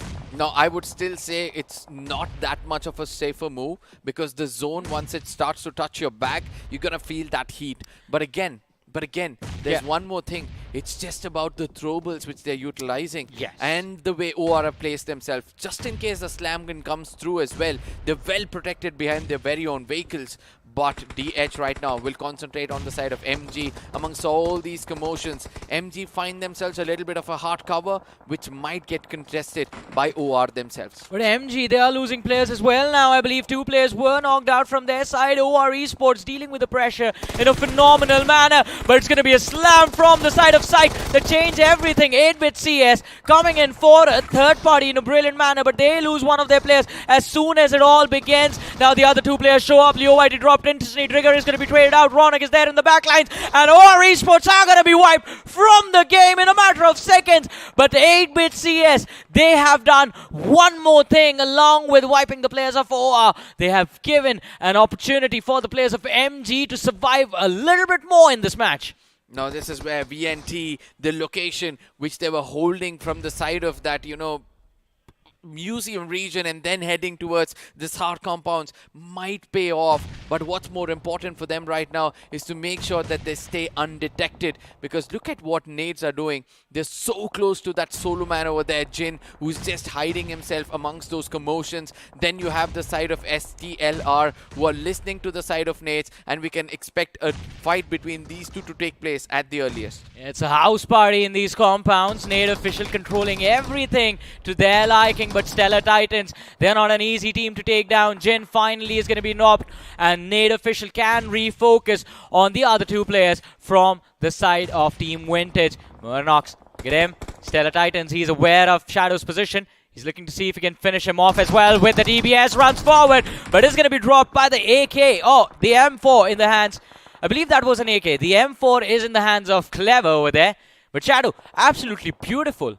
Yes, perfectly aiming to the head. Yeah. He had to connect 3 to 4 shots because it was already an injured one. Yeah. And took advantage of it. But Nade, they're going to be biting their tongue for doing the mistake like that, because they needed that man advantage with a circle like this. Let me remind you, we're stepping into the 6th stage. We still have 10 teams and 25 men standing. 10 teams, 25 players, as he said, but 8-bit CS, they are just about to realize how big of a problem MG can be for them to deal with. Because it's not just MG, 8-bit CS will have to step out in the open. We'll talk about that in a bit, ladies and gentlemen, as all of a sudden fight breaking out. Stellar Titans down to the last man, and how did this happen? Killer was there on the first floor of the building with a DBS in his hands, and I believe the Stellar Titans, they tried to go for a push and got caught between the last surviving player of Vintage and, of course, the 3 men from the side of Native. Lucky, is he all alone? This is where Killer can do the damage. He's going to be tossing up the grenade. He had to put that grenade inside that small house, but eventually when the other player tries to come out in the open, it's going to be punished ruthlessly. A Molotov is going to be tossed in. Shadow is going to be on fire right now as he walks out in the open. Killer is going to step out of his cover as well. But he needs to hold on to his position for the longest time, because Nade is trying to do the same work which he's trying to execute. Yeah, Nade official, unknowingly in fact, have been protecting that last man from the side of Vintage for so long, because every single time Stellar Titans think about running up to the first floor, the Stellar Titans are dropped. In fact, the Molotov is there to flush them out. Nade official finding a few more picks for themselves. The compound hold absolutely phenomenal from their side, but this is the opportunity that was utilized by this last man, who quite brilliantly stepped out from that building and now is in the middle of nowhere. He's just barely outside the edge of the circle. We'll see how long he will be alive inside of this game. But ladies and gentlemen, we are down to the top 4 teams, 11 players surviving in this game. Nade official is there with 3 men still alive. Growing Strong is there with their entire team still present. 8-bit CS down to the 3-man, about to be 2, as Mighty was almost knocked out with that spray. GS, no grenades whatsoever. They have to rely on those, bullets which they have behind them, or in their pocket rather. Burning your resources so much is not going to help you in the later stages of the game, as GS will now have to make it inside the circle as well. Nade on the other side are just waiting to strike against this team once they come out in the open. I think GS, one luxury that they have is the high ground advantage that they have been holding on to, because all the other teams on that low ground will have to make that run out into the open. And GS, they are the closest team to the edge of the zone. If they can take out the players of 8-bit, which they have done, it is going to be just hunting season for them. And finally, a 4v3 situation develops, ladies and gentlemen, between the players of Growing Strong and Nade Official in the distance. There's a drop quite close to them, maybe there to replenish their ammo, but I don't think GS, they are going to need it, as Faith might have just spotted the players from the side of Nade Official, seen their pixels on the other side of that broken wall. He will have to be extremely careful about that. The wall of smoke has been laid out, and the players of GS are going to empty out clip after clip inside that smoke wall to check where the shots are going to connect. Faith down on the ground now, along with the rest of his team, is going to try and see if they can find the players of Nade on an even footing, but Sparky has closed in. He has 5 nades to work with and a Molotov. It should be an easy endgame for the side of Nade, especially with Godbot finding the opening knock. Gunmaster finished off, last 2 players left standing, and they even have a vehicle to bait out the last 2 players. Make that 1 player from the side of Nade in a 1v3, and Faith is going to go for a run, for a drive, where he finally stops as he sees the deer in front of him, takes him out with a weapon instead.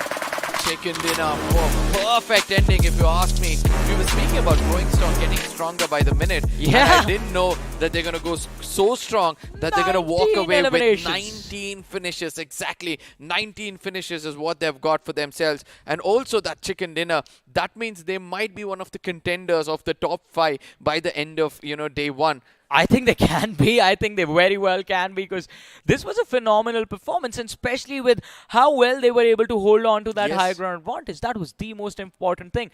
But of course, mad props to the players of Nade Official as well. They played very well. They played a very technical and a very clinical game of Wrangle. I mean, that is because they had those resources. They maintained it until the final moments. The amount of smokes, throwables, especially grenades and Molotov they had in the pocket to lure out 2 different teams which were so close to them, it has to be, 20 plus put together, the whole team. That is actually true, because we saw one of the players there with just 5 on one individual, and of course there is a dedicated man there with a lot of utilities. He's holding utilities the entire time. And apart from this, I think one more key point that we didn't talk about is OR Esports and what happened to them. Let's do all of this when we have a look at the highlights of this game, Arka, because I mean that was a fiasco. OR Esports handled one push so beautifully, and the other time the same thing happened. They just made a few mistakes and it was all over. That is because the kind of ammunition or the kind of guns which was carried by the opponents was great. He had an MG3 in a close range battle that becomes so much easier. And then yes, there were 2 to 3 vehicles rushing in, so divided attention as to whom they need to concentrate on at that point of time. And yes, it was not like the 4 players rushed in together. 3 players rushed in and the last man came a little late. So that gave them an added advantage for the side of Team 8-bit. We'll be witnessing that in a few minutes now. But Burnex Official, they came in so late inside the circle, and then they just get burnt off as well. Even the players of Nade were roaming around out in the open for so long, but look at this. The players from the side of Forest Ape were the first ones to arrive and challenge OR Esports for their control of this dip.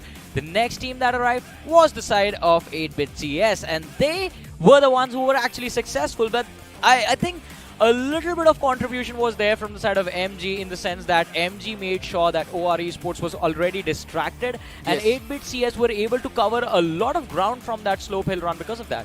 I mean, I'll tell you one thing. We spoke about the advantage, which later turned out to be a disadvantage for them, is that Juicy came in and slammed and took a player knocked. Against them. So that was a big mistake. If we had stayed near those vehicles, which was their strategy, then it would have been much more easier for the side of for them to get that finishes against the side of 8-bit. Yeah, because you have at least some form of cover to try and readjust yourself, to try and reposition even in the midst of chaos. But talk about chaos, and this is where it all began. Stage 6 onwards, everyone was forced out in the open, Growing Strong. They had a beautiful high ground to work with, and it wasn't even a massive shift in altitude that was there. It was just a small ridge that put them ahead or up above everyone else, and they just took all the advantage they could gather from that 1 point, made sure the points were there, the finishes were there. Nate Official, they tried their level best. I believe they are there in the end of the game with 9 eliminations and top 2 finish. Not too shabby, not too bad. An incredible game from both these two teams. And also, they used that vehicle in the final moments, and that was more important as well. Nate completely forgot that there's a vehicle lying in front of them and they need to destroy it before making it inside the circle. But again, that presence of mind to go pick up that drop as well also became a little bit of an added advantage for them. I was wondering what are they going to get from that drop. I mean, of course, you will be able to replenish your armor and your helmet, and that allows the frontliner of the team next level freedom, especially in these end game fights. But still, with this, we do come to an end of a game, and I think now only a few things left, but one thing that we are all very excited about is the overall rankings. What are the overall rankings going to look like for Group Blue? Before we move on to the points, Sarka, I want to know your prediction, since you are the ones whose calculations about the teams and the games have been very, very on point. You've been the most correct out of all of us. So who do you think is going to be sitting on that first position in Group Blue? Insane? Red, sorry. Group Blue, it's Hydra, and in Group Red, it's going to be insane because they have had a very good run today. The two games they played was so perfect. We have to also give that space for a team which has not played completely today, which they'll be coming back to play 3 straight games. But still, as of what we have witnessed today, first has to be insane, and then after that, the team which just pulled off a wonder over here, they're going to be there in the top 3 or 4. Godlike is going to be there in the top 3 as well. So we'll be looking forward to see some more of these big names to be there on the top. I think you might actually be correct about all the top 3. Insane definitely having a wonderful time. Godlike having a wonderful time in game number 1. The chicken dinner might not have been in the bag, but still it was a good game from their side and growing strong. 19 eliminations, not a small feat. But ladies and gentlemen, getting the Fool's Blessing in your inventory is also not a small feat. So do go ahead in the reward section of BGMI and do go check out the new drops that have just happened. And while you guys do that, we're going to continue along with our discussion of how this game went down, or in fact, how the overall day went out for this Group Red. Arka, first of all, I mean, the one thing that I've been saying since the start of the day, I mean, since match number 2, this Group Red feels a little bit more aggressive to me. Are you on the same page? Yes, I am.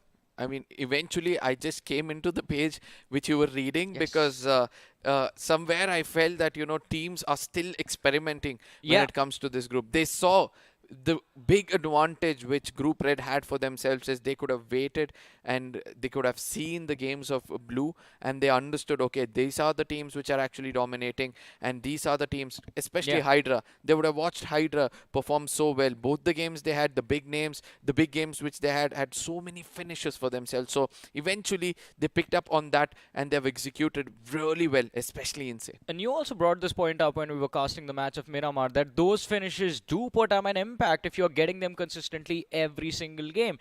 Doesn't really matter if you're able to finish in the top 3 or the top 4 every match. I mean, if you can do that, it is, of course, an exceptional run that you will have.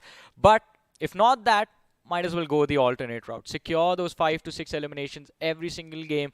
And at the end of the day, it will be an added bonus that you will be very happy to see on the overall rankings. Oh, yes. And many teams have fallen short because of this.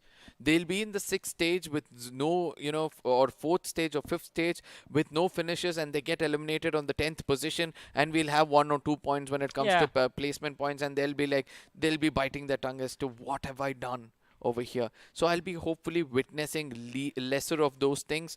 But again, there are going to be several teams who have not given a good show for us on day 1, and we will be looking forward to bounce back hard. And one big name amongst them have to be Marcus Gaming.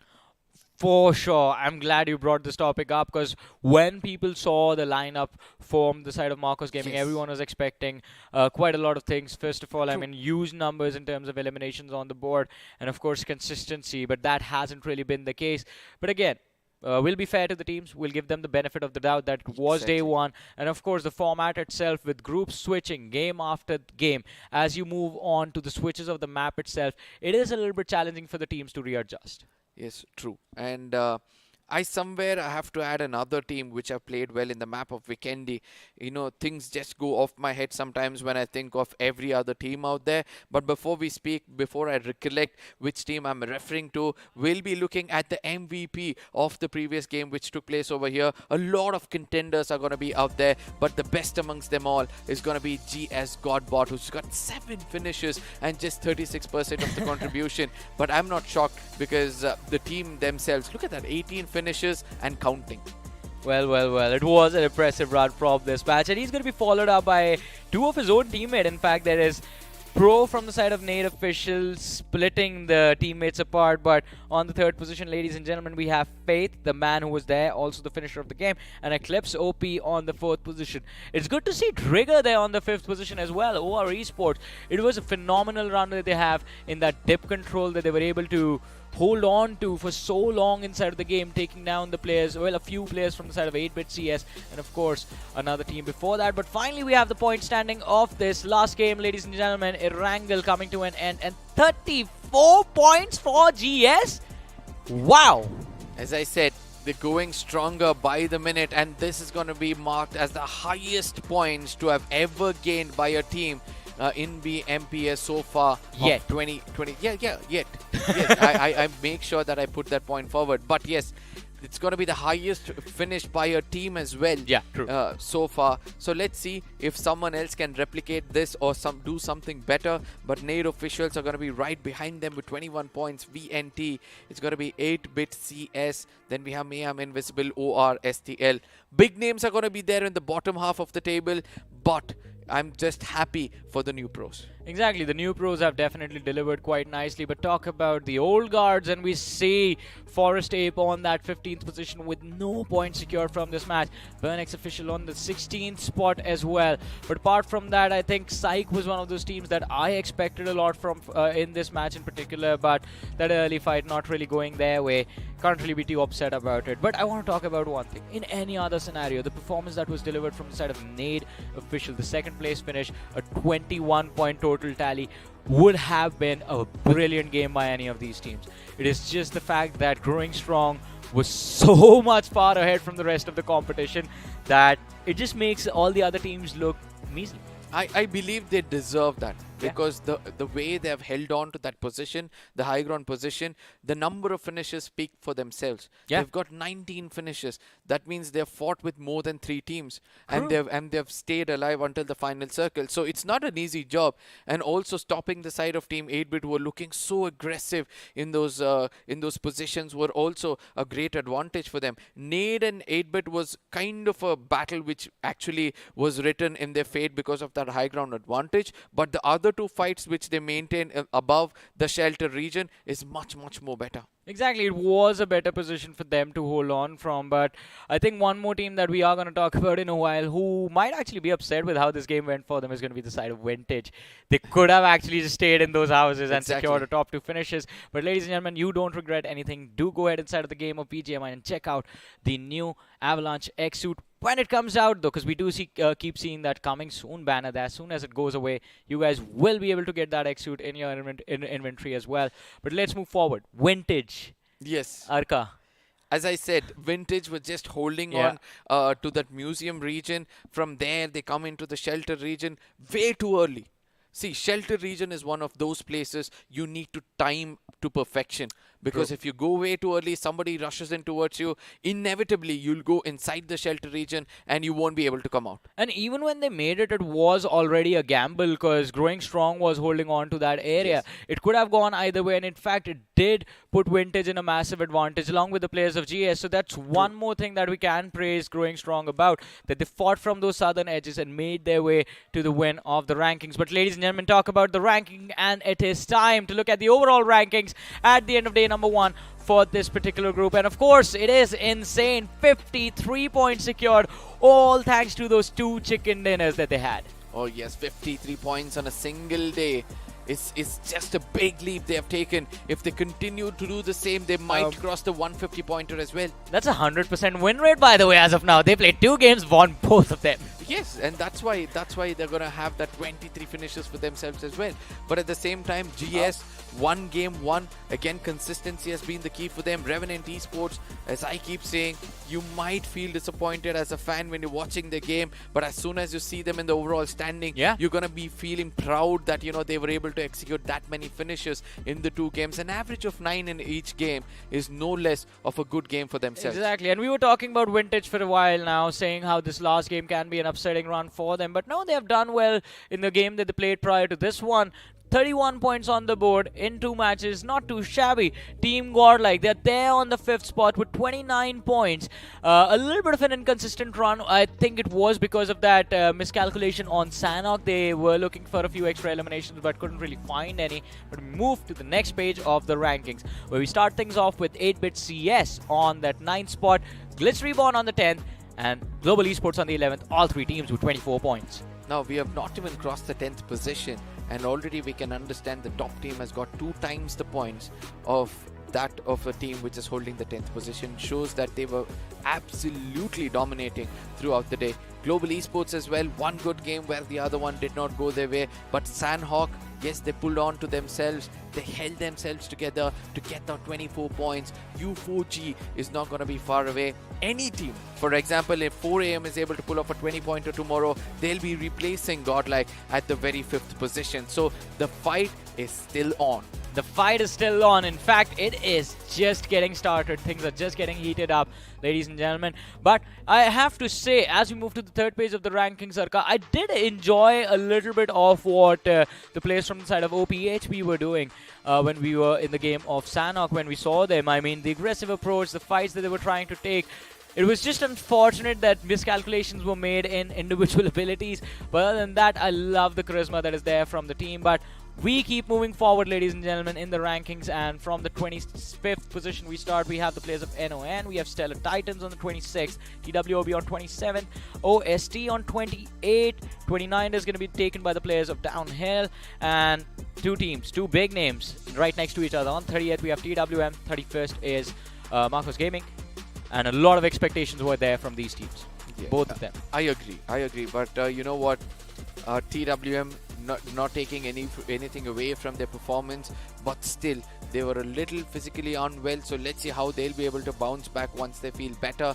But again, Marcus Gaming, Dark Lord and Scout are playing after a really long time. We need to give them a little bit of a synergy time, as Apes are going to be the disappointment. 2 games played, not even 1 finish for themselves, and it's not the kind of performance you'll expect from a strong lineup like that. That is true. I mean, so much experience, such a big name in the community, but still the struggle is there, along with the opportunity for success in the future, to be honest, because this was just game 1. We have 2 more games remaining for this group red, ladies and gentlemen. But as we move on to the last page, it is going to be the 8 teams that haven't had the opportunity to perform in day 1. They're going to be there playing 3 games back-to-back tomorrow, and of course 2 names over here that everyone is going to be talking about. In fact, make that 3 are going to be 7 Habit, Midwave, and Lifecraft. We could add more names looking at the performance of several teams out there. If Going Strong is able to perform so well, I do believe that there's got to be several other teams who will be trying to walk in the same footsteps of Insane as of day 1. But yes, day 2 is going to be much more interesting with another group coming up.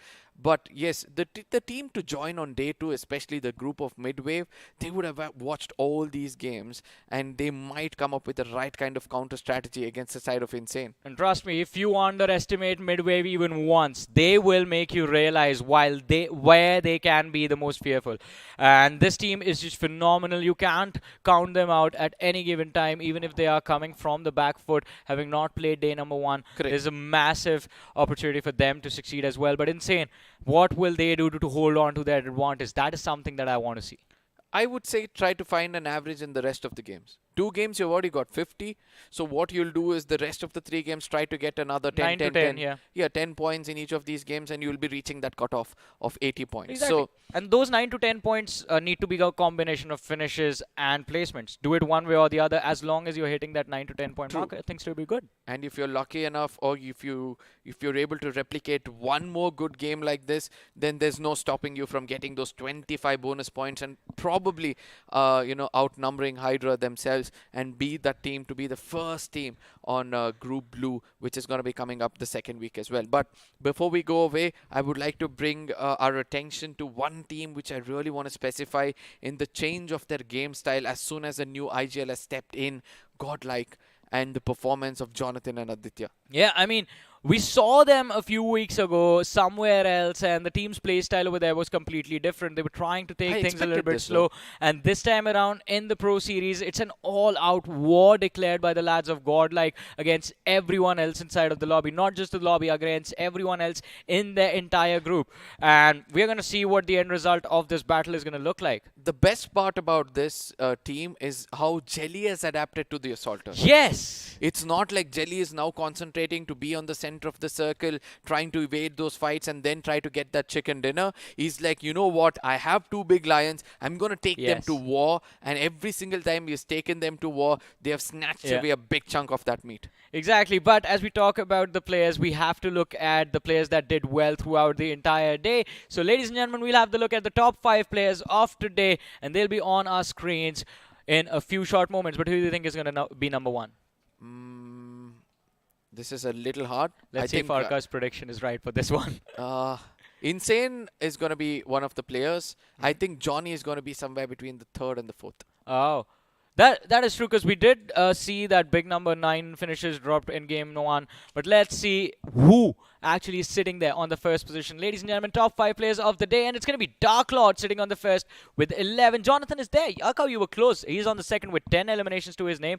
Revenant Apollo is there on the third with 9 eliminations. Godbot, this last game was absolutely brilliant performance coming in from Godbot. So he's there on the 4th position. And of course, we have Ninja Boy from Global Esports on the 5th. All thanks to the phenomenal run he had on Sanhok. I mean, just one more finish and Godlike fans would have been jumping in joy, telling that the MVP is back on the fray. But yes, Dark Lord, no spotlight taken away from him. He's worthy of every single finish he took out there. He was able to step out of his cover in the map of Weekendy and showcase how Weekendy is supposed to be played as an assaulter, because not many can replicate that kind of a gameplay, especially in a big map like that. But yes, going back to see the latter half of this table, where we've got Godbot and Ninja Boy, both of them.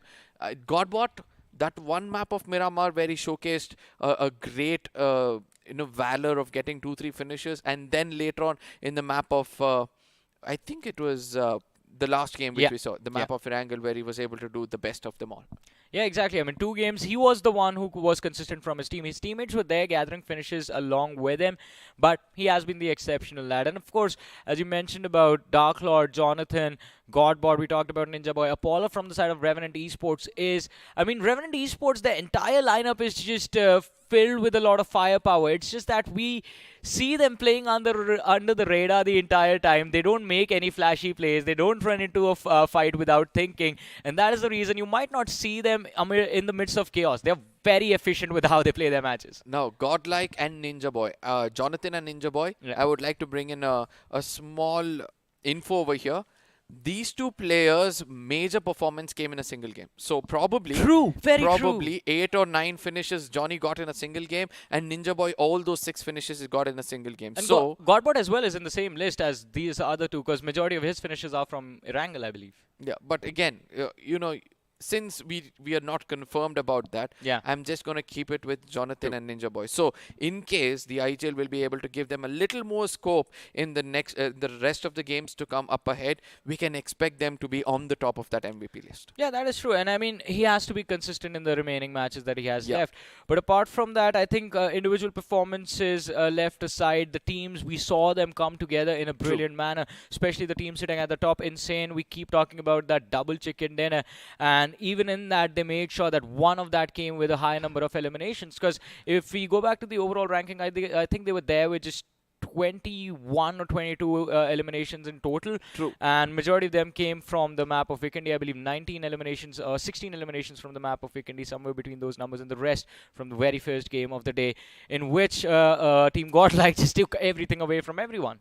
Yes, agreed. And also, we have to understand the run is for the top 16 teams alone who will be heading into Ahmedabad. And I do believe that the pro teams out there, they're still aiming for that average. They do not want to cross over and give away all the strategies they have right now because it's the pro series. And let me tell you this, the defending champions are also looking forward to defend their title because there's been a lot of pressure on their shoulder lately. Exactly, but ladies and gentlemen, these are our thoughts and our views. You guys can let us know what is going through your heads when you look at the competition and which teams are you supporting, of course, on our social media handle, Crafton India Esports.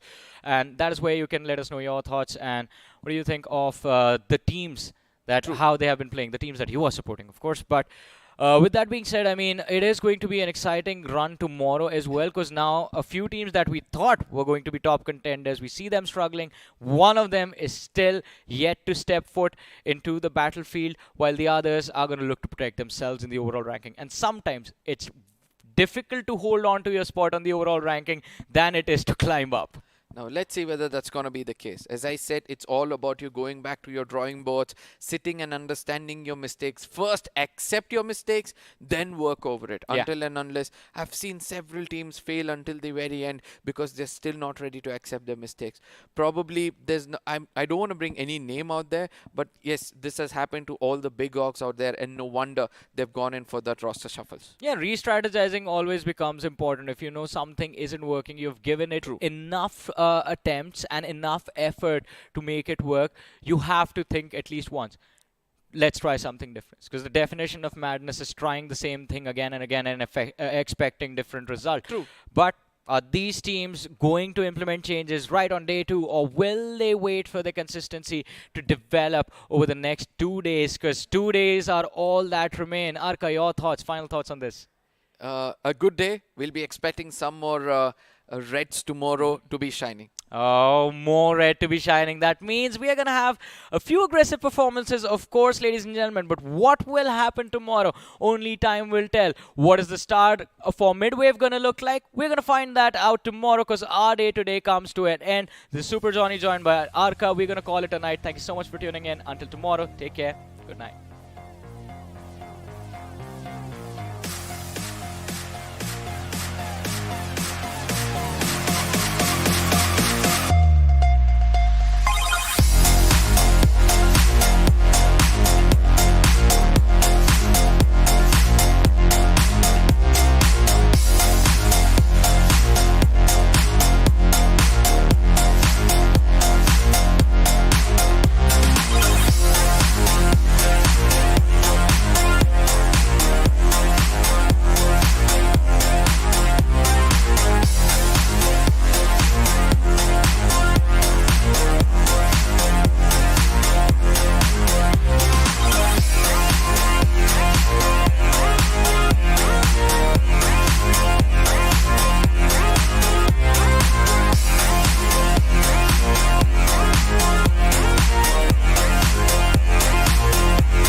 साथ जुड़ते हैं। आदि, स्वागत है आपका, कैसे हैं आप?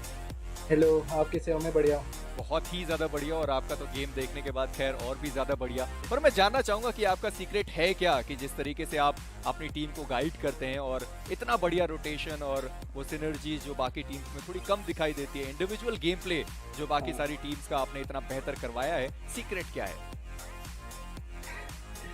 बस मतलब हम पूरा एक दूसरे पे बहुत ट्रस्ट करते हैं, मतलब लोग आपस में बिल्कुल भाई जैसे हैं हम लोग। बस वही उसी चीज़ का फ़ायदा होता है हम लोगों को, एक दूसरे को जितना ज़्यादा समझते हैं उतना ही ज़्यादा अच्छा खेल पाते हैं। जी हाँ, बिल्कुल। ट्रस्ट की आपने बात की तो हम बात करते हैं सिनर्जी के अराउंड भी। क्या लगता है आपको एक एडवांटेज कुछ टीम के पास जिनकी ऑलरेडी हमें लाइनअप देखने को मिल रही है, बहुत टाइम से वो खेलते हैं, और फिर अभी रिसेंटली हमें बहुत सारे शफल्स भी देखने को मिले रोस्टर में, तो आप इस चीज़ को किस तरीके से देखते हैं? आई थिंक मतलब जो लोग मतलब जो प्लेयर्स ज़्यादा टाइम से स्टिक कर रहे हैं उनके पास मतलब एक अपर हैंड रहेगा जिन लोगों का नया टीम फॉर्म हुआ है उससे। जी डेफिनेटली, वो हम देख भी रहे हैं। बट अगेन मैं सवाल पूछना चाहूँगा कि पहले मैच से दूसरे मैच में काफ़ी ज़्यादा डिफरेंस देखने को मिला। एक मैच में आप बहुत ज़्यादा रुक के खेले और एक मैच में आपने फाइट की तरफ फैसला किया। ये पहले से डिसाइड था या फिर मैच के दौरान देखने को मिला? नहीं, गेम के अकॉर्डिंग जैसे जैसे मूवमेंट आते गए हम उतना ज़्यादा मतलब पंप होते गए कि अब बस जितने ज़्यादा हो उतने ज़्यादा फिनिशर्स निकालने हैं, मोमेंटम बनता गया हमारा। आदि, जितने भी हम प्रो टीम्स को देखते हैं ना, कि उनका एक माइंडसेट होता है, एक टारगेट वो सेट करके आते हैं कि हमें इतना लेना है। आपकी तरफ से कोई टारगेट है कि आप पहले से सोच के आए कि 5 मैचेस में हमें इतना तक तो जाना ही जाना है? हाँ, हम पहले से सोच के आए कि 5 गेम में हमको 100+ करना ही है, कुछ भी हो जाए। चलिए, मेरे ख्याल से जब आपने ये सोचा है तो फिर आपने ये भी सोचा होगा कि 100+ हो गए तो बाकी के 2 हफ्तों के लिए क्या आपकी जो स्ट्रैटेजी है वो रहने वाली है, क्योंकि अभी तक जितना समझ में आ रहा है कि हाँ 150 170 के आसपास वो कट ऑफ जा सकता है। तो अगर ऐसा होता है जैसे कि आपने बोला, और ऐसा हो भी रहा है कि आपकी team top of the table हमें देखने को मिल जाएगी, तो अब मूविंग अहेड जो बाकी के 2 हफ्ते हैं उसमें क्या कुछ बदलाव हमें एक्सपेक्टेड नजर आएगा इनसेन की साइड से? अगर इस वीक मतलब जितना हमने एक्सपेक्ट किया है उतना हो जाएगा ना, तो फिर अगले 2 वीक में पूरा डोमिनेशन दिखेगा आप लोगों का हमारा। चलिए, इन सब के बीच में मैं जरूर जानना चाहूंगा, आई एम सॉरी राहुल, मैंने आपको कट किया, पर मैं जानना चाहता था कि जैसे हमने स्किप्स को पहले भी खेलते हुए देखा है, बढ़िया परफॉर्मेंस रहा था पूरे बीजीआईएस में, तो कुछ बदलाव जब आपको पता चल गया कि हाँ 2 मुकाबले आपने 53 पॉइंट्स निकाल दिए, तो क्या कुछ बदलाव हो सकते हैं? एक्चुअली सच बोलूँ तो हमारा जैसी से ज़्यादा स्किप्स के साथ सिनर्जी है, लेकिन उसको थोड़ा इश्यूज हो गए, मतलब थोड़ा फिजिकल इश्यूज हो गए, तो इस वजह से हॉस्पिटल गया है, वरना हम उसके साथ ही करेंगे। चलिए, फिर भी ओवरऑल मुझे लगता है काफी अच्छा दिन रहा टीम इनसेन का। All the best for the remaining matches, और बहुत बहुत शुक्रिया आपका हमारे साथ जुड़ने के लिए। Thank you so much. चलिए, ये थे आदि हमारे साथ जुड़े, और उन्होंने बताया कि उनका टारगेट है 100 का जो आंकड़ा है उसे पार करना ही रहेगा। पर अब उनकी तरफ चलते हैं जिन्होंने हाहाकार मचाया इस लॉबी में वीकेंडी के मुकाबले में। डार्क लॉर्ड की तरफ चलेंगे और उनसे कुछ बातचीत करते हैं और जानते हैं कि आज का दिन उनका कैसा रहा। डार्क लॉर्ड, स्वागत है आपका, कैसे हैं आप? बढ़िया, आप बताओ। बहुत ही ज्यादा बढ़िया। डार्क लॉर्ड, पहले भी आप ऑब्वियसली बहुत ज्यादा अच्छा खेल भी रहे और अभी भी उसी लय में आप दिखाई दे रहे। ये प्रो सीरीज आपके लिए क्या मायने रखता है, और टीम इनसेन के साथ जब आप हैं यहाँ पर, क्या फ्यूचर देखते हैं आप इस पूरे प्रो सीरीज में? प्रो सीरीज तो मतलब हमारे लिए बहुत ज़्यादा इम्पोर्टेंट है, क्योंकि लास्ट जो बीजीआईएस हुआ था उसमें भी हम जो एक्सपेक्टेड था वो नहीं कर पाए अपनी तरफ से। तो इसमें तो मतलब फुल ट्राई करना है कि जितना अच्छा खेल सके अपना 100% देंगे। बिल्कुल, और साथ ही साथ हम बात कर भी रहे थे कि अंडर गॉड्स को वो जो प्रो अभी हमें देखने को मिल रहे हैं बीजीआईएस में जिस प्रकार से उन्होंने खेला, तो मैं आपसे ये चीज जानना चाहता हूँ कि बीजीआईएस से क्या लर्निंग्स रही है, और यहाँ पे आपको क्या लगता है वो प्रेशर थोड़ा कम हुआ है या फिर और भी ज्यादा एक्सपीरियंस होकर के थोड़ा ईज आपको नजर आ रहा है ये पूरी प्रो सीरीज के अंदर? बीजीआईएस में बस हमसे वही हुआ कि खुद की गलतियां हुई, थोड़ा हम पैसिव हो गए और प्रेशर ले गए। तो इस बार हम पूरा प्रिपेयर होके आए हैं कि वो चीज़ नहीं करनी और नेचुरल गेम खेलना है और अच्छा ही खेलेंगे। जी बिल्कुल, आप बहुत ज़्यादा अच्छा खेल रहे हो। इनफैक्ट मैं जानना चाहूँगा कि लाइक मैचेस के दौरान आप आईजीएल के कॉल के ऊपर ज़्यादा डिपेंड हो रहे हैं या फिर आपको फ्री हैंड में मिल रहा है मैच के दौरान कि हाँ जाइए जो करना है आप करिए? नहीं, ऐसे हमारी टीम में कोई फ्री हैंड मतलब खेलता नहीं है, सब टीम के लिए ही खेलते हैं, तो अपने आप ही आईजीएल की कॉल्स पे ही खेलते हैं सब। नो डाउट, जब आप टीम के लिए खेलते हैं तो आपकी टीम बहुत ज्यादा ऊपर, और अभी इनसेन को हम देख रहे हैं कि वो top of the table 53 points के साथ हैं। बहुत बहुत शुक्रिया डार्क लॉर्ड हमारे साथ जुड़ने के लिए, and all the best for the remaining matches. Thank you so much, bye. चलिए, डार्क लॉर्ड जुड़े और